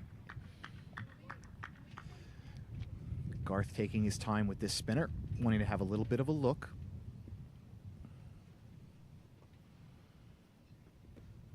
Oh, it's a lovely shot. He just directs it down very, very fine, but not fast enough. They run two. It's stopped by the fielder, and they'll get there too comfortably. Very clever batting from Garth, who just went with that delivery, stayed with it, and just watched it kiss off the edge of his bat and run very fine. I mean about how late he played it, how much time he had to make that decision. And then he made his decision so late, the wicketkeeper had no chance of getting across. This time he goes big. It's on the offside. It's down towards the dressing rooms. It lands on the roof of the clubhouse. And 6 runs to Jonathan Garth. And as I said, he can very easily pick up his scoring rate. And he did so with just that one shot that brings Pembroke to 49 for 1. The last 2 swings at Garth's bat could not have been more different. One was barely even a swing. It was just a kiss. Yep. And this time he charged the bowler and with a hefty golf-like swing, put it on the roof of the pavilion. Here is the replay. Not on our screens as yet.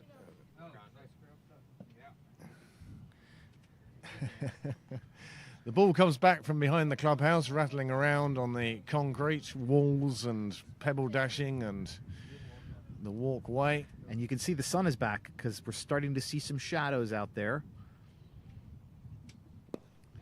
Garth this time just pushes him down to long on. We'll just take the single, bring Tectron to strike, and there'll be 1 ball left in Modgill's first over, and he's conceded 10 from the first 5 deliveries, and Pembroke have reached 50. They still need another 122 from 14.1 overs, and we'll see how they get on now, starting with Tim Tector. Tector taps it right back to the bowler, and that'll bring the over to a close. Pembroke is 50 for 1 after 6. So that's another example of look at that over. Full of run-scoring intent, but in vastly different ways. Each ball was played on its merits. You know, the 6 that was smashed for the 6 deserved it. That fine cut on the 2, that's exactly what it should have done. And then the dots as well. So that's why sometimes when I hear the word positive, I'm going back to this again. When I hear the word positive, it always feels like kind of charging the bowler or like that kind of thing. You need to be charging the bowler. Or and I know I was different from aggressive. Because, then you're getting into aggressive batting. He's a good girl. You come and join us up here, Luna. Test matches, Charlie. They're just trying to survive. Yeah. You know, when you're trying to bat for a whole day. That's true. I've never played more than 40 overs. I've only ever played limited overs cricket, so fair enough. There we Limited go. over stuff. When we started playing, you could bat out for a draw. Yeah. If you were bowling second, you had to bowl the other team out, even if they got nowhere near your total. NBA icon Charles Barkley would call that terrible. That's terrible. That sounds terrible. As new bowler Sorensen comes in, first delivery is short, and that's pulled down to the leg side, but straight to the fielder for 1. Sorensen is he's got kind of a Marcus Stoinis kind of build to him. He's a gym rat. He's a big guy. He used to go to the same gym as Tammy and Kieran. Okay. Yep. Up in Churchtown. I'm sure he still goes. They don't. They don't. Bit of a commute for them, I think, at this stage. Somebody's just turned on YouTube. That's hit really hard and just pulled straight to cow corner for 4. It was a bit short, kind of navel high, and Tector just turns on it and gives it a whack. Sorensen's got to find his length here.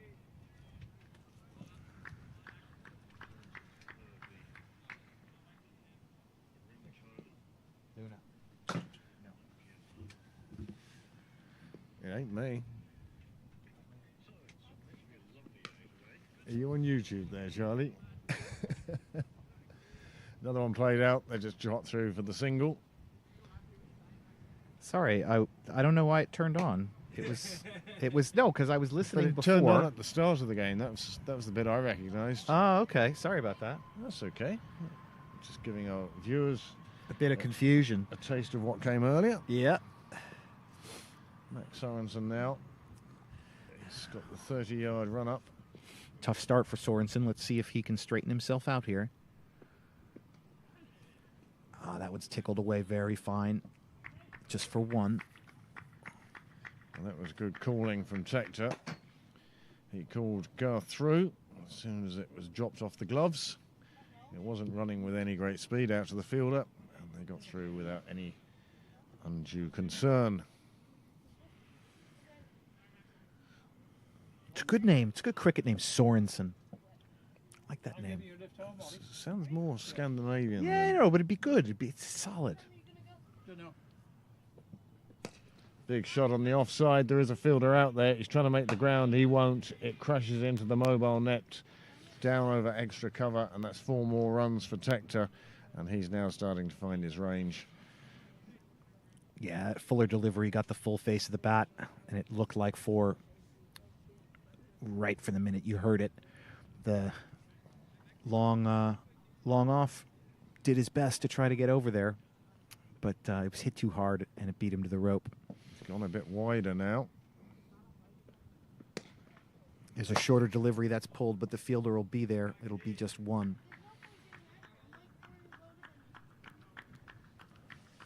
Tough start for Sorensen. Good batting from Pembroke in this over. 12 off it, 62 for 1 after 7. Yep, 13 overs still to go. 110 required. And this game really is following the template of the first one quite closely. Pembroke is the same as Merrion, getting off to a hot start. So what's at stake here? Place- Cup game? Yep, they're placed in the semi-final. There were 4 groups of four teams. Yeah. And the 4 group winners meet in the semi-finals. And that's it. Win your group or you're done. Win your group or you're done. Right. It's cutthroat, and that's the way it should be. Yeah. None of this backdoor, if your run rate's higher than this and you have 3 people on the team with a Y in their name, you can go through as well. No, it's group winners all go through. they meet in the semi-finals, and final is played on the same day. And the semi-finals, I believe, are in Sydney Parade here, and also on Merrion's home ground in Anglesey Road. And then the final will be played here in Sydney Parade later on that afternoon. Tim Tector cuts Modgill's first delivery away for 1. The good thing about this competition is if you win it in Leinster, you enter the All-Ireland T20 as Leinster's representative Okay. against the Northwest, against the NCU. and That's against running away, Munster. but it'll be held up and caught on the boundary. It'll just be a quick 2. So, I don't know if it caught an edge. I was too busy learning about the so you tournament have a structure. semi-final and a final, Yeah. and then the winner of the All-Ireland T20 gets to represent Ireland in the European Cricket Yes. League, And the Maximo T10. the Maximo T10, and I can tell you, it's A fun trip. they pay for your flights and accommodation. Brilliant. And you're there for a week in the group stages, and if you win your group, you're then into the finals week. And then if you win, I believe there may be a cash prize even, but you'll have spent 2 weeks in Spain playing cricket. Well, getting ahead of ourselves a little bit. Oh, there's trouble here.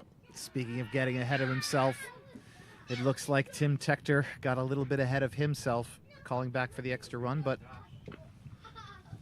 Well, it's a wise decision not to go for the second. I guess he made his ground. He did. Oh yeah. He did. It's tough to tell from here. Look closer than Yeah, it's not easy to tell, even with the screen there. Until we get some LED lights for Dale to put in on the lines. That's not a thing though. No, not yet. Same for those so that we can make those lines red or blue or something. Make them stand out on screen. Oh, there was a wind up for that shot. Did you Garth- see that? It was like he picked up a driver. Garth took on the bowler, charged him, and right in the slot, and went straight down the ground. 1 or 2 bounces for 4. I love the little leg flick at the back. Oh, the right whiplash. leg whip, yeah. That was a pretty one. That went straight down the ground. 4 runs. Garth moves on to 19. Modgill, not as successful as he was in the first game today. That one just tucked away in the leg side. There will only be 1 there. Fielder doing well, coming in off the rope. Pembroke staying positive, maintaining their run-scoring intent.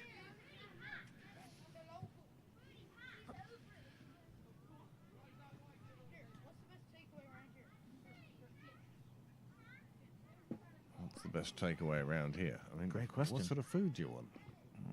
I presume it just I mean, a if you chipper want kind of a thing. Italian, you don't want me to tell you about the great Chinese. That one's you a know? fuller ball. That's dug out just for 1. That'll bring this over to a close. Pembroke, Conversation going on behind us there of father and son discussing, obviously, what's for dinner tonight. And what's the best takeaway around here? I mean, surely that depends on... what is your favorite takeaway from anywhere you've lived in your life? Oh, Not necessarily just where you live now. Oh, see, food I pick tends to be so bland anyway that any kitchen I'm can surprised produce to it. hear about that. I like my lamb sag.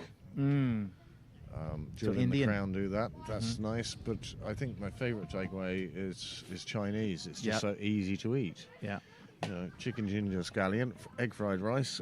What else do you need? Or noodles. I do like noodles. I prefer Well, what noodles kind of to noodles? rice. Like plain noodles with your main. I'm kind of willing to go as far as Singapore noodles. Oh, I do like that. Yeah, that's good. A bit of bite to those. Here. You know you've eaten after those. Here comes Sorensen. That was short and it's stroked, and it's nobody's going to touching run that. away to cow corner. Nearly taking out Miss Morrissey of Merrion in the corner. She's been doing plenty of laps with the dog. And on this occasion, the ball tracking went through her legs. And that was almost a carbon copy of another short delivery that Tector punished in the exact same way to the exact same place in Sorensen's previous over. So he had a good look at that length and that line and just turned on it. Hot shot to shortstop, basically. Next one is off the leg, big appeal, and given. Well, Tim Tector disappointed with that decision. He feels there was bat involved. Kieran Casserly, Oh, wait. the umpire, Umpires, is it going looks like they're going to across. confer. Well, we'll wait for the umpires to make their decision before passing comment on it. Joe Prendergast's running out with a bottle of water for the two batsmen. And let's see now. He's given out. And he has to walk. He's walking the wrong... There he goes now. Tim Tector leaves the field. Now we see the replays. Glorious four that he hit to take him on to 39. And then this one. Well, we can't tell without Snicko whether he hit it or not. But if he didn't hit it... Oh, yeah. If he didn't hit it, it's the right call. I mean, just looking at it again from that, you can imagine a bunch of green lights. But, you know, but what's interesting to me is Garth's immediate reaction was kind of, wait a minute, what? I heard something, you know? So there may have been, it's obviously impossible for us to know now, and the umpire's call is the umpire's call. But, yeah, there could very well have been some bat involved, and that would have been the only thing that would have not made it LBW. Exactly. You've come to terms very quickly with LBW, Charlie. Many congratulations to you. There are people who have played this game for many, many years who still think that everything's going down leg.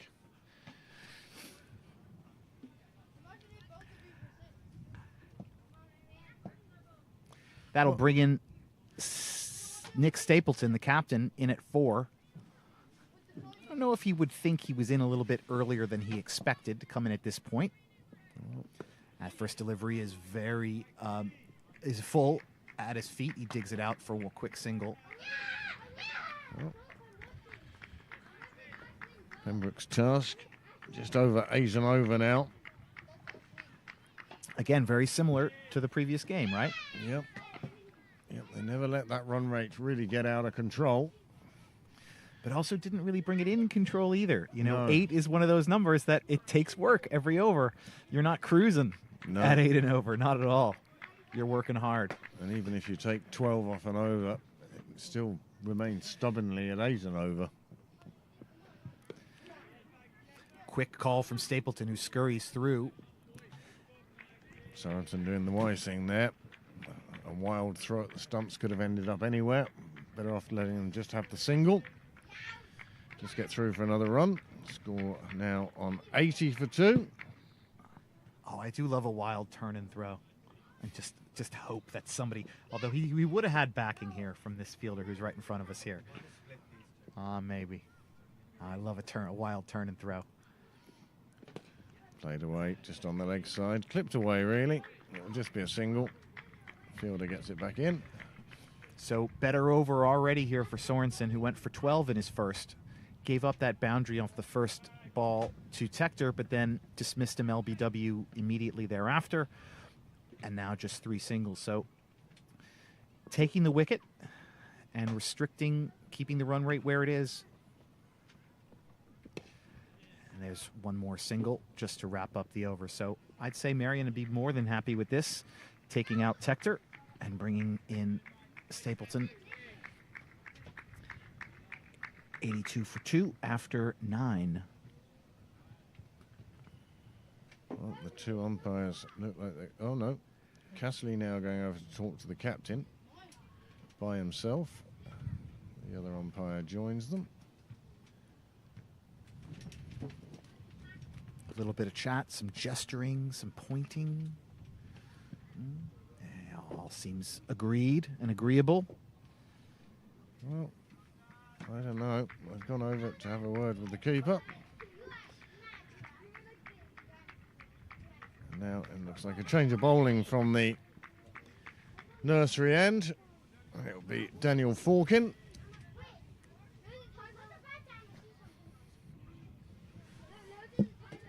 I see it, but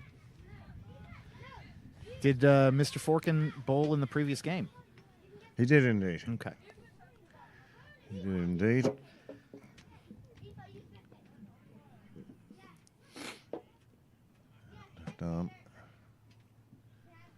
This will be somebody that Garth, I suspect, will want to get after.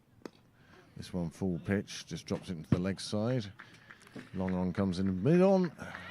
I mean, Take the single. if I could restrain myself from making jokes about Bowler Macbeth last year, I can certainly hold myself back for Bowler Forkin. You know, because that would be right in my Venn diagram of, you know, cricket, puns, and Shakespeare. You know, that was a lot of restraint. Good start for Forkin. Now he faces Stapleton. That's driven to the offside, but right at cover for no run. Nice bit of fielding in at cover. Clean take. Prevented any thought of a run.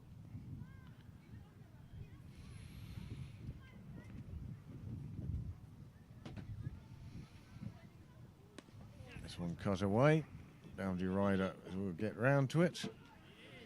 Just keep it at a single. Yeah, that delivery was kind of dragged down. I think Forkin will feel happy that he just got away with one there, because Stapleton could really have unloaded on that one. Things starting to slow down a little bit, as often happens in these middle overs. The sun has gone behind some darkish clouds. We don't even see any shadows anymore. Pembroke need to keep their energy level up. Big attempt at the sweep there. Doesn't turn off, but it keeps running and running and running down, and that's going to make the rope. We're looking for the umpire's call, and that's 5 wides.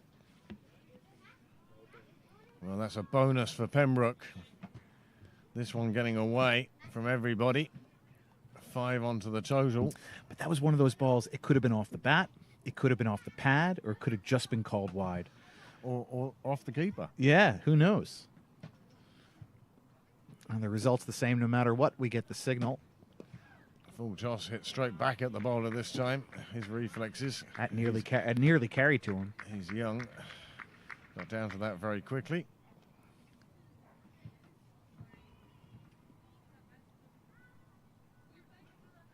Another good length from Forkin.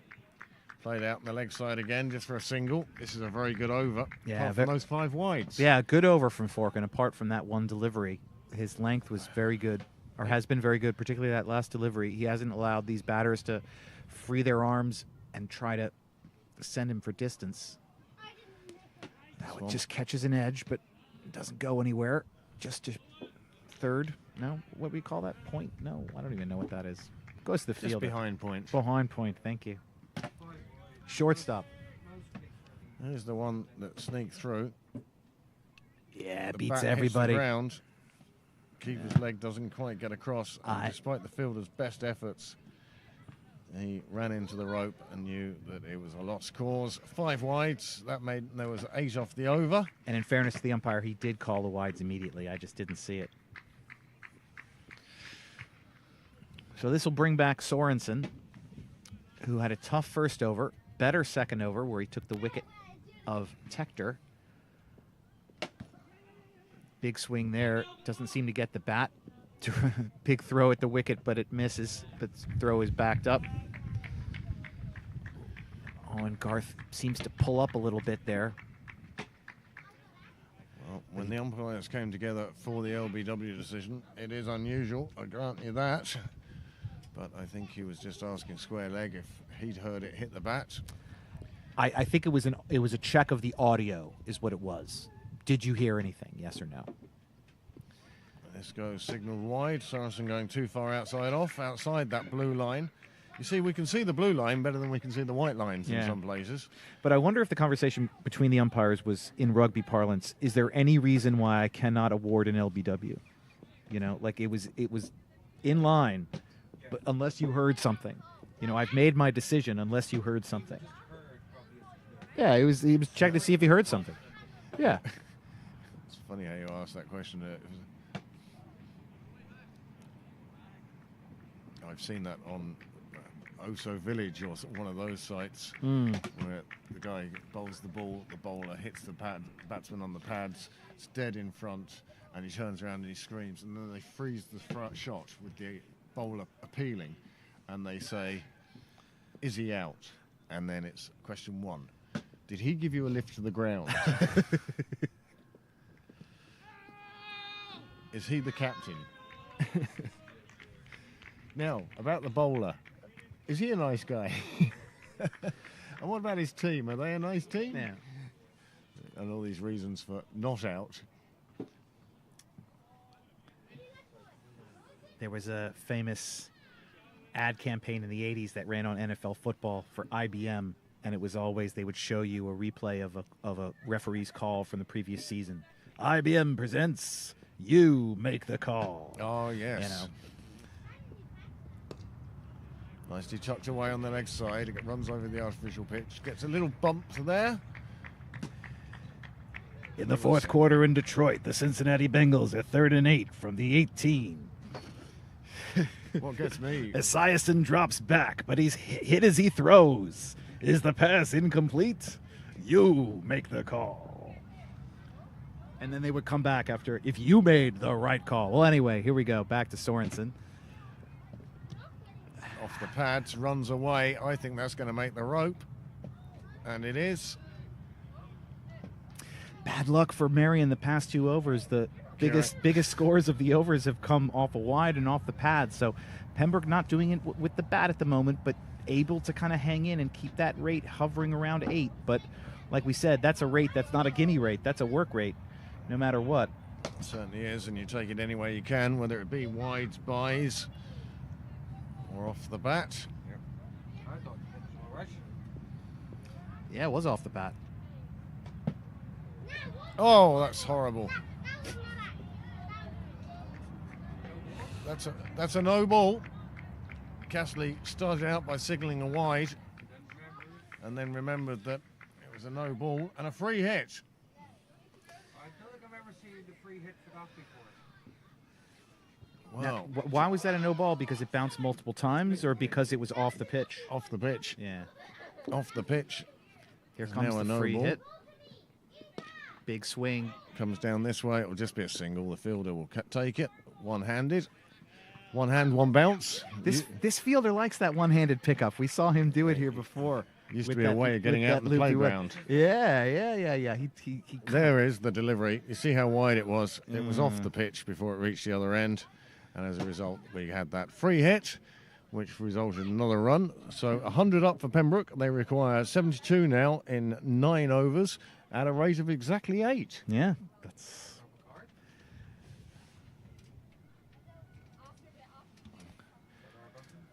Oh no, this is the first innings. I should really show you the second innings. That's how Merrion got to their 171. As I say, lots of partnerships. You can see. Yeah. Nobody really dominating with a big score. Oh, Craig.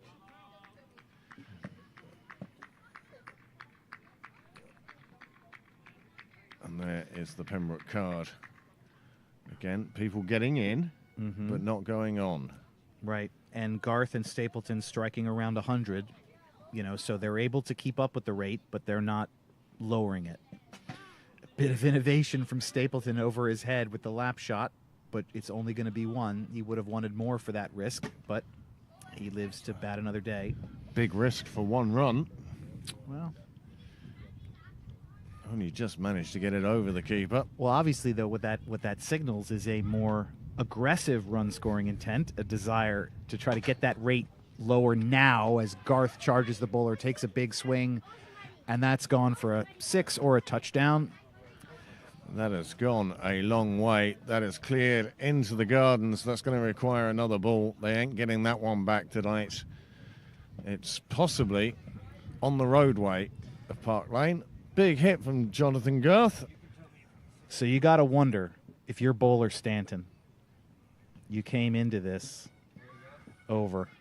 You've seen the captain do a lap shot, and then you've seen Garth charge you with the whip back into the gardens. Just keep going. And you've got 4 deliveries left. You know you're being targeted at this point. Oh, I think that is the case. This is like you're out in the field and the sniper shot at you twice. And the other thing to notice is with those 7 runs from those 2 balls, the required rate come down half a run. Yeah, but obviously there was a conversation between Garth and Stapleton in the middle saying, let's not wait to put our foot down. Let's put our foot down now. It certainly appears to be that way. The umpire's being shown another ball.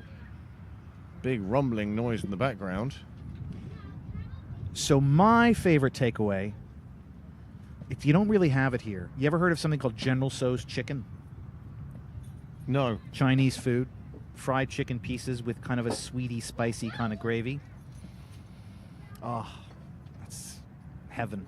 Very common to find it in storefront Chinese places all over the United States. So when you win the lottery, Yeah. you'll be asking a delivery guy to go and get it for you. Yeah, yeah. Bring What it was over that for me. noise, by the way? I didn't hear a noise. Shall we consult the umpire? I was thinking train doing something weird. I thought it was a train to start with, but nothing came past, so I wasn't too sure then. Hi, Nikki. You're reversing beeps there, so there could be something weird. Anyway, they're up on the roof. Yeah, they're looking for that ball. So I'll tell you I'll also. tell you, it's gone off the roof and bounced onto the road. So the best General Tso's chicken that I ever had, it was from a Chinese restaurant in the East Village of Manhattan in New York City. I don't know the name of the restaurant, but I know its phone number. 212-505-1924. What a as we beautiful see the shot replay that of is. Garth going deep. And The No, ball hits the roof. and goes off that way. Yeah, and then skitters off. I don't think that ball's going to be found. Well, umpires now. And a scallion pancake. You don't really have those over here. I love a scallion pancake. Oh no, that sounds quite nice. Yeah. We'd call those crepes. Yeah, it's kind of like a flaky thing with scallions in it. It's But garlicky. You put the scallions in with the mix, the batter, when you make it. Yeah, but it's a Chinese thing. Yeah, Yeah. yeah, I like that. Well, I like scallions. I like onions. Yeah. Yeah.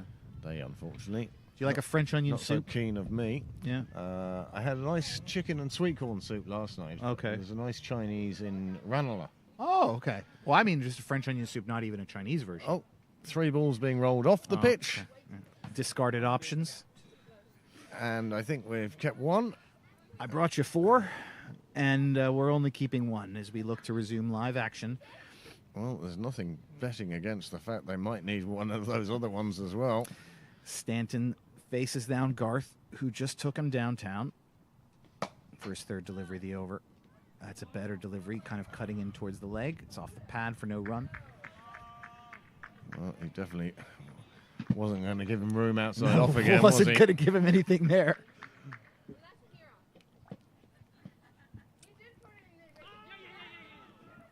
Well, going down leg, squeezed around the corner. The umpire, I think, is going to signal leg by. He does. Yeah, another attempted sweepish, sloggish sweep. More sweep than slog or slog sweep, but didn't quite connect and came off the pads. But it was wide enough down that leg side that it didn't trouble the stumps, or wouldn't have. Cut away by Stapleton to square legs. No, point. Just behind points. Thank you. That's all right. All right, pointish. Stanton now, well, he's in his third over. Bottom edge will go for no run. So Stanton responds to the big hit from Garth and is able to pull it back. Well, 8 runs came off the over. There are now 8 overs left, and Pembroke require 8 and over. It's 8-8-8. Oh, yes, and which would be a very lucky number combination in China. Absolutely. Yeah. 8-8-8, 3 8s. I mean, That's why there's 888 Casino. if you're listening in Guangzhou, go out and buy a lottery ticket. Using the letters PEM.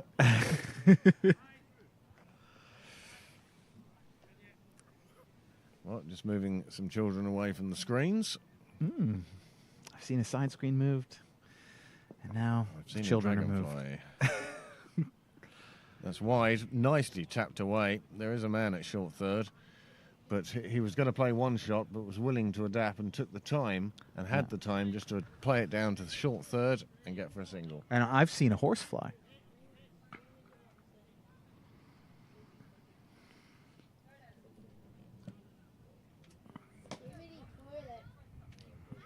Good start to Sorensen's fourth and final over with his Stoinis-like build and delivery. This one played out nicely on the offside. There is a field around for that. He gets it back. It will just be a single. Yeah, that's well fielded, not just stopped, but also neatly collected and gotten in quickly. Good start to this over for Merrion. Again, you gotta think it favors Merrion. The more overs tick by where that rate doesn't come down, because it's just leaving more work to be done when the pressure's going to be higher. Sorensen steams in for his third.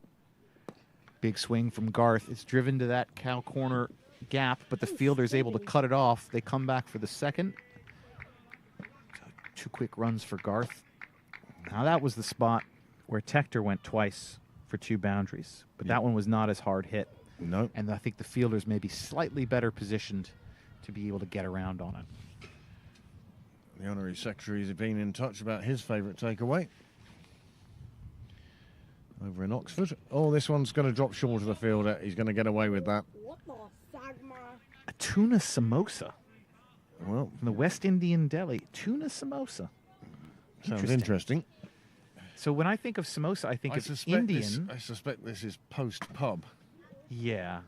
Yeah. You know, when it's either tuna samosa or doner kebab. Yeah. But General Tso's chicken combination plate with white rice and an egg roll. That's heaven. Heaven in a aluminum rectangle as a bit of heaven from Stapleton as he catches a thick edge and it runs away past third man for 4. Suddenly, with 5 balls gone, 9 off the over. Bit of pressure comes on to Sorensen. He wants to get out of this over, not concede too many more. 7 overs to go. Yeah, this was one of those things. I hear people talk about it on, other cricket I watch on TV. When you're doing the chase, you want to get that boundary earlier in your over to change the complexion of it, because that boundary just changes things. Stapleton clips it off his feet down the leg side. It'll just be 1. So good over for Pembroke. Your side are chasing, Charlie. You're watching 2 of your batsmen in the middle. You need 6 and over. Which way is going to give you the most anxiety? They hit 6 off the first ball and then 5 dots. Yeah. Or there are 5 dots and then they hit 6 Oh, off yeah, the yeah, last. yeah, yeah. Or a single off each ball. Well, the least anxiety will be the 6 and then the dots. Yeah. Yeah. And that's what it is. And if you think about it, it's the opposite for the bowler. Yeah. If he can put down 5 dots and then go for a 6, he's like, oh, I nearly had a good over. Nearly. If he goes for 6 off the first ball and then has 5 dots, he's like, oh, I pulled that back. Yeah. I won the second half of that over, sort of thing, And That'll- it's so even when you take your runs, can affect things. Forkin's first delivery is dribbled into the offside. I need a better word for that. Kind of poked. For some reason, Nick Stapleton keen to give Jonathan Garth the strike against Forkin. Yeah, I wonder why. Let's see if Garth can recreate what he did in Forkin's previous over. He moves forward, goes bigger, puts the face of the bat on it, and it goes away for 4. 2 Hard hit fielders ball. were in the vicinity there. Yeah, past a but, diving cover fielder, diving to his left, and then, he didn't. And Garth moves on to 40. well, that'll give you an indication of how hard it was hit, but Garth was coming forward. He definitely was looking to take him on, and didn't take him on in quite the same way, but still got the reward. Well, that shows you the force it was hitting with. Look how deep into the bush. Oh, the fielder was digging. He's now decided to go over the back. Be careful, because that bush would swallow a player as easily as it does a cricket ball. It is incredible how those shrubs will just swallow a ball. Now, I'm going to give some free advice to anybody who's looking.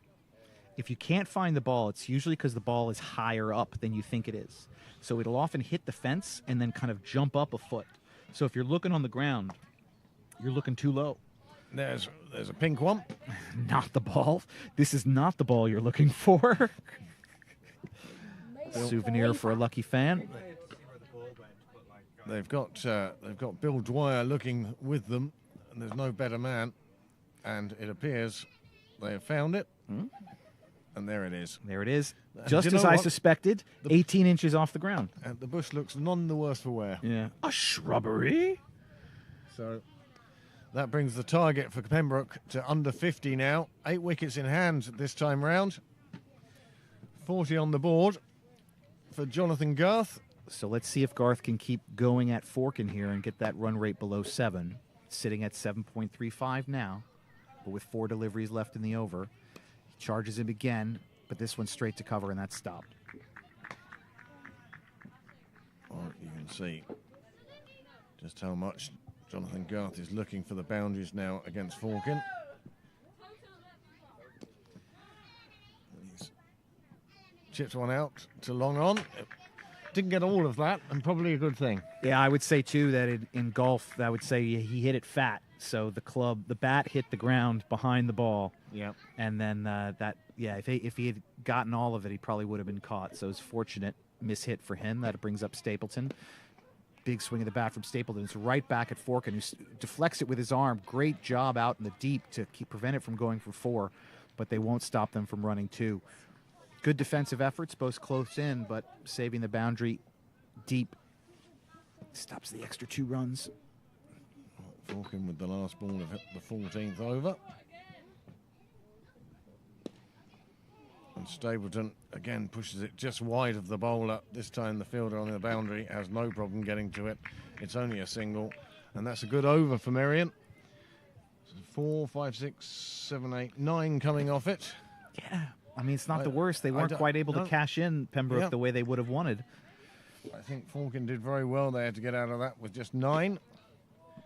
Pembroke now need 45 from 6 overs. Can you bring up the Merrion batting card? Who still has overs?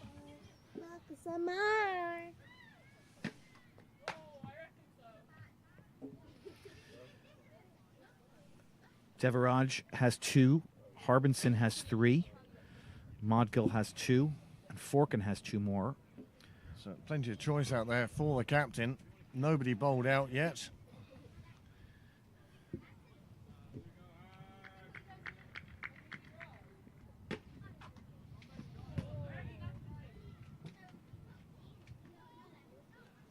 Yeah, I did hear something. No, Yeah. no, it's when he walks around the front. Oh, yeah, because that's a unidirectional. Harbison back on now from the St John's end. Back to pace. And they get through for the single. Yeah, a bit of a misfield. Turns a fast run into a slightly slower one. Stapleton using the pace of Harbinson just to tuck it around the corner. Well, the commuter train heading down the east coast. I like to think that one's going to the Rosslare Europort. Again, just run down to third, beats the man inside the ring, but there's a fielder almost directly behind him. They've got to take on 2, and that's very well run from Pembroke. And in fact, even the backing up was a little bit slow from Merrion there. It's almost like they just switched off for a second there. Yeah, but it's almost like Garth had 2 in his mind from the very beginning, and he knew he'd be the closer target, and he was very safely home, and that bought Stapleton a little bit of extra time. As Harbinson steams in for his 3rd. That's off the glove, just in the same direction. Punched, literally dribbled down to 3rd, but yeah, just for 1. Hello? Pembroke rotating the strike here. Well, they're doing the right thing. Keep the scoreboard ticking over. You can see the batsman shaking his hand where he punched that one out on the offside. Brings Stapleton back on strike. Harbison going down the leg side. It's going to be signalled wide. The umpire almost prematurely signalling. He will now. 2 more onto the total.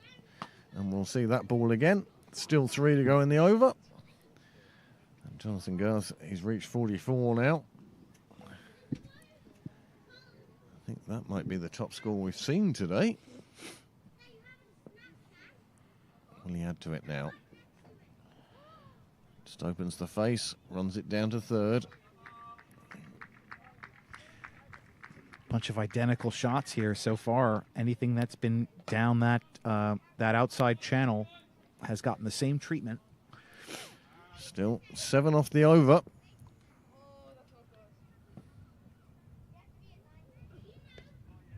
And again, just milking Harbison.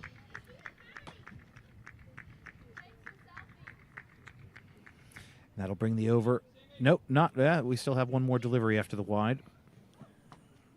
So let's see if they can try to cash in to get that rate down. It's nearly slightly above 7. Well, it has been slowly coming down over recent overs. On this occasion, the ball goes to the fielder. It's a dot ball. That'll see the rate jump a little bit, but it's still under 7.5, and Pembroke will be happy with that. 5 overs to go, 8 wickets in hand. These two will feel they have the freedom to go, but they'll also know that they're the batsmen who are in, and you don't want to send out a new batsman who's going to take up a few balls just getting his eye in. Yeah, 135 for 2 with 5 overs remaining.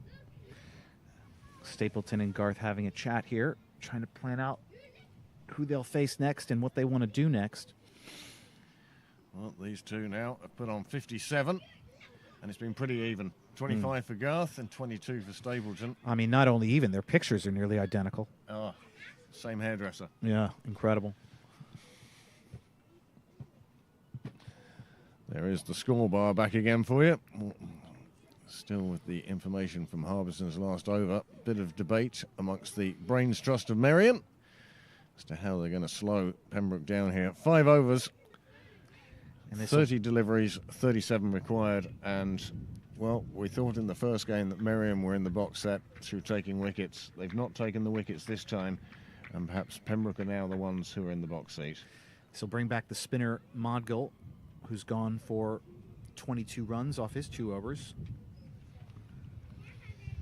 Well, at this stage, I think they're just looking to break this partnership any way they can. Sirens in the background. Short delivery is pulled down the leg side, just for 1, collected by Long On, who charges in to get it.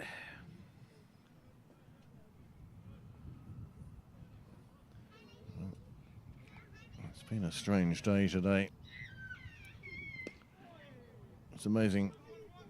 The second game was following the template of the first game so closely, but these two have put together a good partnership, as we say. It was 57 at the beginning of this over, and it's that sort of partnership that's taken the side from 80 for 2 up to 100 and nearly 140 for 2 now.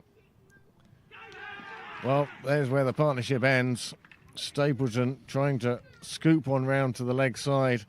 Picked the wrong ball to do it to. Modgill makes the breakthrough, and Stapleton departs for 23, and a good partnership from the Pembroke pair. And that was a good job by Modgill, who, with 3 balls in a row, was bowling kind of more of a leg stump line and really cramping these batters, not giving them room to extend their arms or hit big. And then when Stapleton tried to ramp it, it went straight back and took the bails. So, next in, Jack Tegter. Jack had a good first game today. A few runs on the board, helping his side get to within 4 of Merrion's total. It wasn't enough on that occasion, but now he comes in and joins Jonathan Garth with his side still needing 35 from 27 deliveries. Jack Tegter, one of the most inventive batsmen around. You'll see possibly a full range of shots from him today.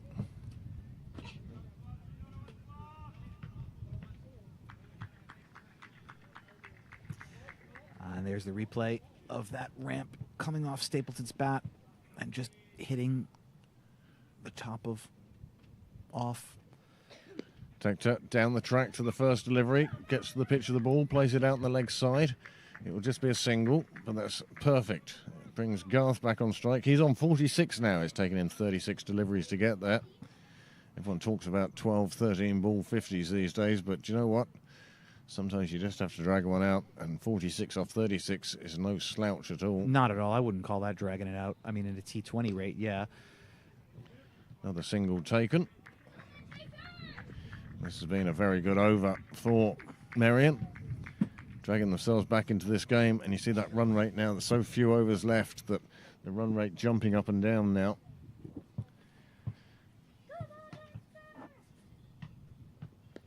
Tegter pulls it round behind square leg. Fielder is there on the 45. Keeps it to a single. That's the end of the over, and a fine over it was too for Merrion. Just the 5 coming from it, and also the wicket that they were looking for of Nick Stapleton. At least, if nothing else, it will allow Kate Hurley and the Nick Stapleton Fun Club to head to bed. Although, They've got to be in bed by now. What time is it in Sydney? well, they're up very late today watching. Yeah. It's now certainly early hours of the morning. Good, fun Saturday night in Sydney, watching Irish cricket on YouTube. Absolutely. What Yeah. else would you be doing? Yeah, I mean, What else is there to do in Sydney? I couldn't imagine. I was Good thinking- over from Merrion, slowing that rate back down to 8 on the nose, up from 7.1. I mean, we don't really like to talk about decimals here, but we're at that point where we might as well. 4 overs remaining, 32 balls required.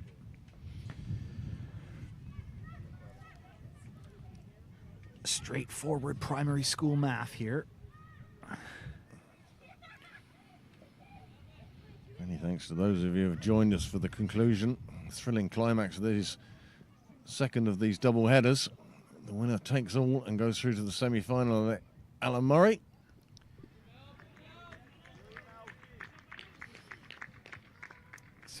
Innovative consideration there from Tector. Decides not to go through with it based on what he sees. He thought that was going to be called wide.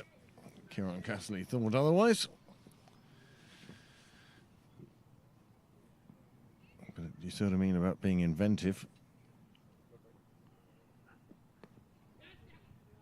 This one played away on the offside. They get through for the single. Brings Garth back on strike.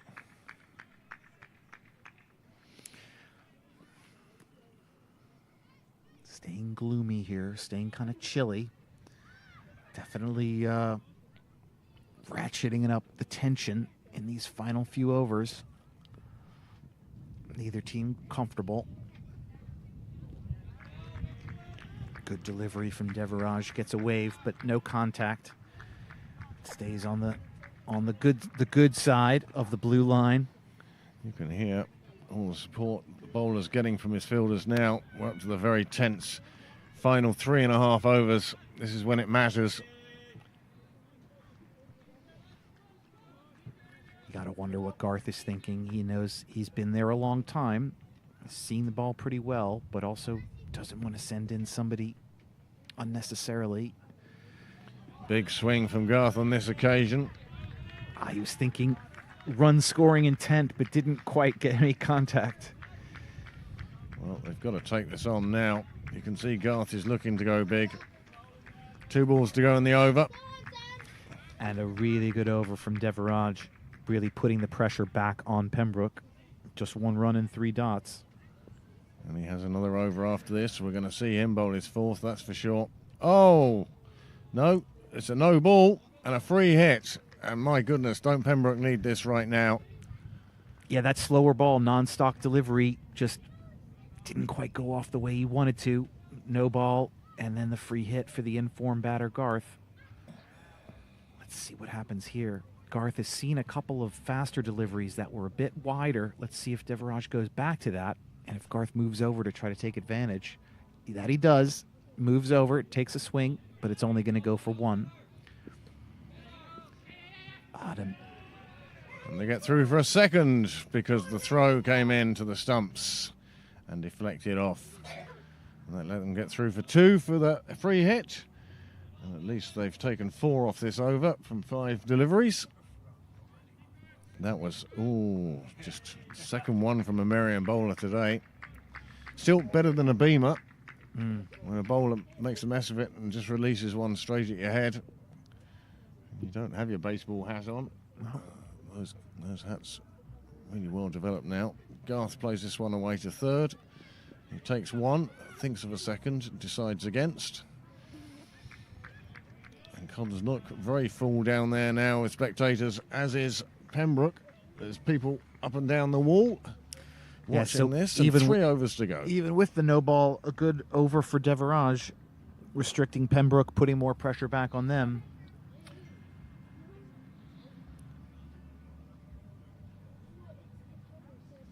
$4 a.m. in Sydney. Oh, and that'll bring up Garth's 50. We didn't even take note of that, did we? Oh, well done to Jonathan Garth on his half century. Well deserved. Getting caught up in the passion of the match now at this stage, missing the individual landmark. Yeah, at this point, yeah, we're counting the balls remaining. Kate Hurley and the Nick Stapleton fan club have written that we do not endorse this scoop shot. Is that the royal we for the whole fan club? I think it's the whole fan club. I wonder if there'll be any resignations from the fan club after that shot. I doubt it. I doubt it. Doubt it. You forgive and you follow no matter what. Well, I think we're going to have a break in play here because an umbrella has blown away and gone onto the roof of the clubhouse, Niall. Niall, it's not often you see that. Yeah, we have turning into a bit of a weather event. Harbinson coming in now from the nursery end. That ball's played away from third. And that umbrella, That umbrella's not long for that roof.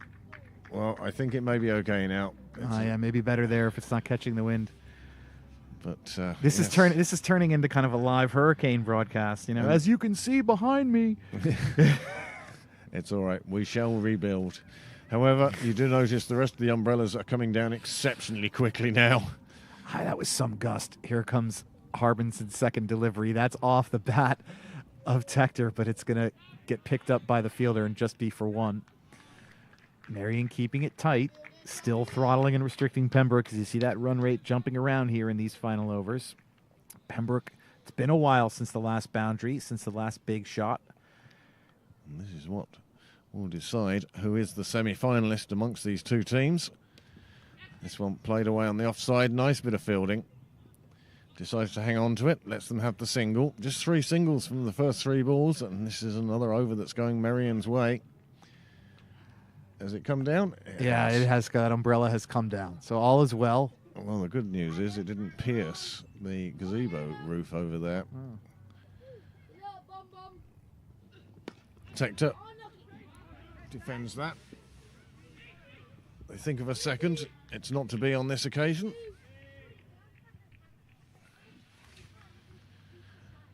So 2.2 overs, 23 runs.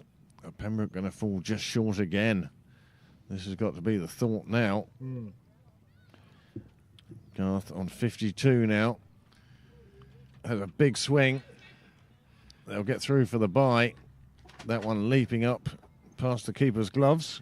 Yeah, but the previous game is an interesting wrinkle to the psychology of what's happening here out there in the middle, because there's already an object lesson of this exact same condition playing out of, needing to score these final runs in the end and not getting there.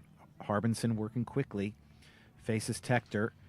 Tector hoiks it out on the leg side. It will just be a single again. And Merrion are doing an excellent job in the field. It's a well-set field. It's the over-up.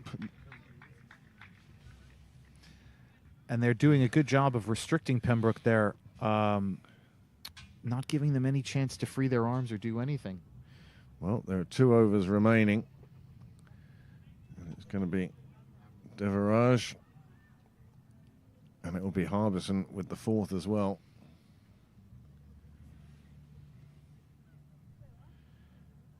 And we've come down to another exciting climax. And Merrion back in this game now. They really have done well to strangle Pembroke.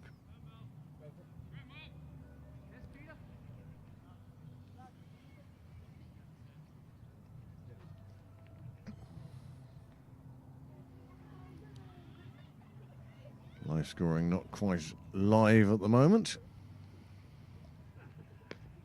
And that's hit away on the offside. The fielder does get to it. So bounced up into his hand. It's only a single, and Pembroke need more than those now. Good quick reaction by the fielder. He sniffed it right out immediately.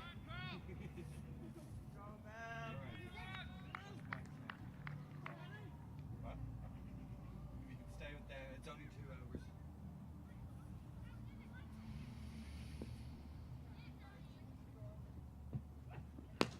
Hit down the ground, but again, a fielder well placed for it. Harbison doing the tidying up, keeping that to definitely a single. There has to be some big hitting now from Pembroke. Yeah.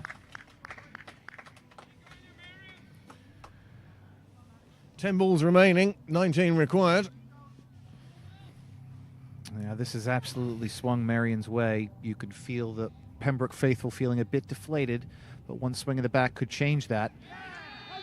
Tector changes his mind mid-swing. Looks like it didn't carry to the keeper despite the kind of weak appeal from Merrion. Either way, it's just one run. I think Merrion will take it. Well, they won't mind the concession of a single. Would have preferred a wicket, obviously, but Yeah. not to be in this occasion. Now, 2 runs every ball required from Pembroke. Yeah. Fireworks are required. Garth takes a step down, hits it straight to the fielder on the circle, who plants his feet, brings up his hands, and makes a solid form catch. And that's going to be the end of Garth's day.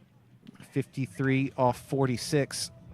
Solid half century from Garth, but he was pulling out the shot to try to get his team to victory, and it was just straight at the fielder. Well, his innings has got Pembroke close again. Gets a good round of applause from his teammates on the bench and from the crowd in front of the chapel. And really, it was a shame he just couldn't see them home. Okay. Yeah, guys, out of the net. Seriously. It's only 2 overs. No. It's 10 balls. It's 9 balls. 9 balls.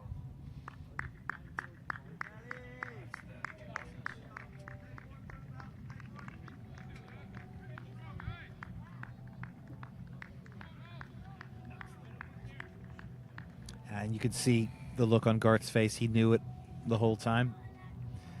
Straight to the fielder and caught. Probably more disappointment that he wasn't able to bring the team home. Very much so. No. It wouldn't be a personal disappointment. It No. would be a team disappointment, having gotten close. Anyway, And having the new seen batsman, things play out very similarly as they did in the first game. Fikra Tucker. And he goes big. It's in the air. There is a fielder under that, and that's 2 in 2 for Merrion. And Pembroke now 5 down, and again struggling to cross the line. That's a very good catch. I'm forgetting the bowler's name now. No. The guy who took the catch. It was the... I'm forgetting his name. He's one of the bowlers who... Sam Harbison? No, another guy. Anyway. Max Sorensen? Sorensen. Yeah, Sorensen took the catch. It was a good catch. Went down to his knees and was able to get it. We're a bit frozen here. Okay, here comes the replay. You can see Tucker with no option than to try and go big from the off.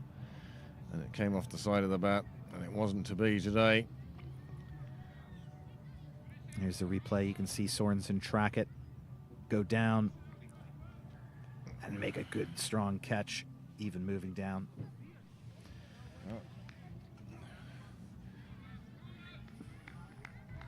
Devaraj on the hat trick now. Excellent over from him. Really sapping the last bits of hope from this Pembroke side. Greg Hollins now batting outside off stump. And he's gone big, and it's 6. Very nearly a hat-trick for the bowler. There was a fielder underneath it, but Hollins has gone big. He's not going to hang around. He does away with the hat-trick in the most emphatic way possible, and suddenly Pembroke need 12 from the last over. Another final over thriller here. 12 runs required off 6 balls. Hollins and Tector. Let's see who they face. A tie here, we'll see Merrion go through, so Pembroke do need 12 runs. 11 will not suffice. Interesting. And there's Hollins. He dragged that one from well outside off and just gave it brute strength. Down on one knee. Big swing. 6 runs. And that'll bring back Harbison to face Tector at the start of this final over. 12 runs required for Pembroke. 2 every single delivery. It's a tough ask at the best of times. Jack Tector now with all the pressure. And he goes big. and he picks up 6 of them immediately from the first delivery, and now it's 6 off 5, and maybe the pendulum is swinging the other way. More than maybe. This pendulum is swinging rapidly with 2 swings of the bat. Hollins in the last over and Jack Tector in this one have revived Pembroke's hopes. 6 required off 5 balls. Suddenly, there are conversations going on. And while they're doing that, there is the shot of Jack Tector, and there is where it ended up. Here comes Harbinson. Short ball It's that's short. pulled, but the fielder is there. It's only going to be 1 run. You would have thought that could have gone for more, but the fielder was in just the right place as we welcome more of you in to see the final thrilling over of this cup clash between Merrion and Pembroke. 4 balls remaining, a semi-final place to the side that is victorious. Can Merrion protect 5 runs? Can Pembroke get 5 runs? Just 4 balls remaining. Sam Harbison of Leinster Lightning, he's the bowler. Batsman Greg Hollins drafted in for the second game in place of Danny Hogan. Danny kept in the first game. Greg now, well, that's fabulous. Just got bat on it. That's all he wanted to do. Jack called him through for the single. They took the single. It brings Tector back on strike, and he has 3 balls in which to get 4 runs, and one feels that if he's going to get 4 runs, it will be with 1 shot. Just to give you a sense of how urgent the whole thing was, he didn't actually say yes. He said, run! Harbinson comes in for his 4th. Wide delivery. They take the extra run. They get through. 3 off 2. Ooh. Hollins well alert to that. That's what that noise was. Yeah. Earthquake City. Microphone falling. And our watchers. Prasanth Nair, he's tuned in for the last bit of this game. He's been on for a while, actually, enjoying this game. And Pembroke need 2 from 3.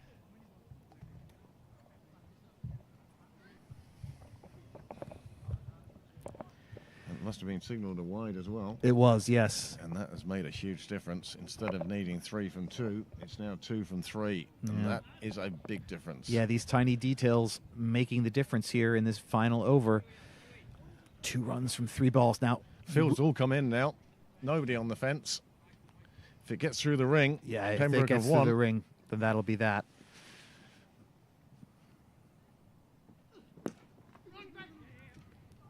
They take 1. They take 1, and the scores are level. And they have 2 balls in which to get a single. And how do you think they're going to do it? I think at this stage, it might be just even drop it at your feet. What's that, Noel? The reverse sweep for 6. 2 more deliveries to come from Harbinson. He's facing Jack Tector, who's big 6 at the start of this over. Reinflated the hearts of the Pembroke faithful. It's hit back past, it gets through the ring, it runs to the rope, and it's a famous victory, and I'm delighted for Jack Tector. I'm delighted for the first 11. They've defeated Merrion in the second of 2 T20s, and they've now qualified for the semi-finals of the Alan Murray Cup. An incredible finish, nerves of steel from Jack Tector, coming in with a big total to chase down and no time to get settled. He does the job on the ground and in the air to get Pembroke over the line. Well, that was an absolutely fabulous day's cricket. 2 really close T20s. The first one, Merrion victorious by 4 runs. This one, Pembroke win by 5 wickets, but it's a lot closer than that sounds. Yeah, a lot closer than that. This game swung in the 115th delivery. It was the first ball of the 19th over, a big 6 from Jack Tector that made it all seem possible, and it's only fitting that his boundary gets Pembroke over the line. Well, I think just as important as that 6 was the ball before, which Greg Hollins. Hollins' 6 at the end of the 19th, off, yeah. And he pumped that in onto Cyril's way, and that was a super result. So 12 runs in 2 balls really turned the contest. And you noted, too, that Hollins did not play in the first game. No. He came in to keep wicket after Danny Hogan kept wicket in the first game. We saw Hollins doing a little warm-up here before the game with his coach, which clearly paid off. So Hollins and Tector are able to bring Pembroke back. Well, Sam Harvison 0 for 40 of 3.5 overs. Not his best return ever, but he did put his heart and soul into that last over in an effort to defend those runs. But once Jack Tector had put him for 6 off the first ball, then that swung the pendulum very much Pembroke's way. We'll take you through the cards of the day for those of you who weren't here for the first innings. This is the cards for the second T20 now. And Merrion decided to bat first, and again, nobody really went on and pushed on, but loads of good partnerships amongst the team. On the bowling side, well, Pembroke toiled, but they did allow Merrion to get up to 171. Pick of the bowling, Jonathan Garth 2 for 20, and other wickets for Stapleton, McDonough, Murray, and then Pembroke had to chase 172, and they did it with a ball to spare in the end. 5 wickets to spare. But again, that innings of 53 from 47 from Jonathan Garth really providing the substance to the innings. Yeah, the solid partnership of Garth and Stapleton kept Pembroke afloat through those middle overs. And, you know, let's not forget Tucker and Tector's contribution, Diarmid and Tim at the beginning of the game as well, scoring at a fast rate to set a good platform, but Garth and Stapleton steadied the ship in the middle, and then Hollins and Tector took it home. Well, there you have it. Pembroke have qualified for the semi-finals of the Alan Murray Cup, and when we have details on when those are to be held, I'm sure you'll find out on the Cricket Leinster website. No.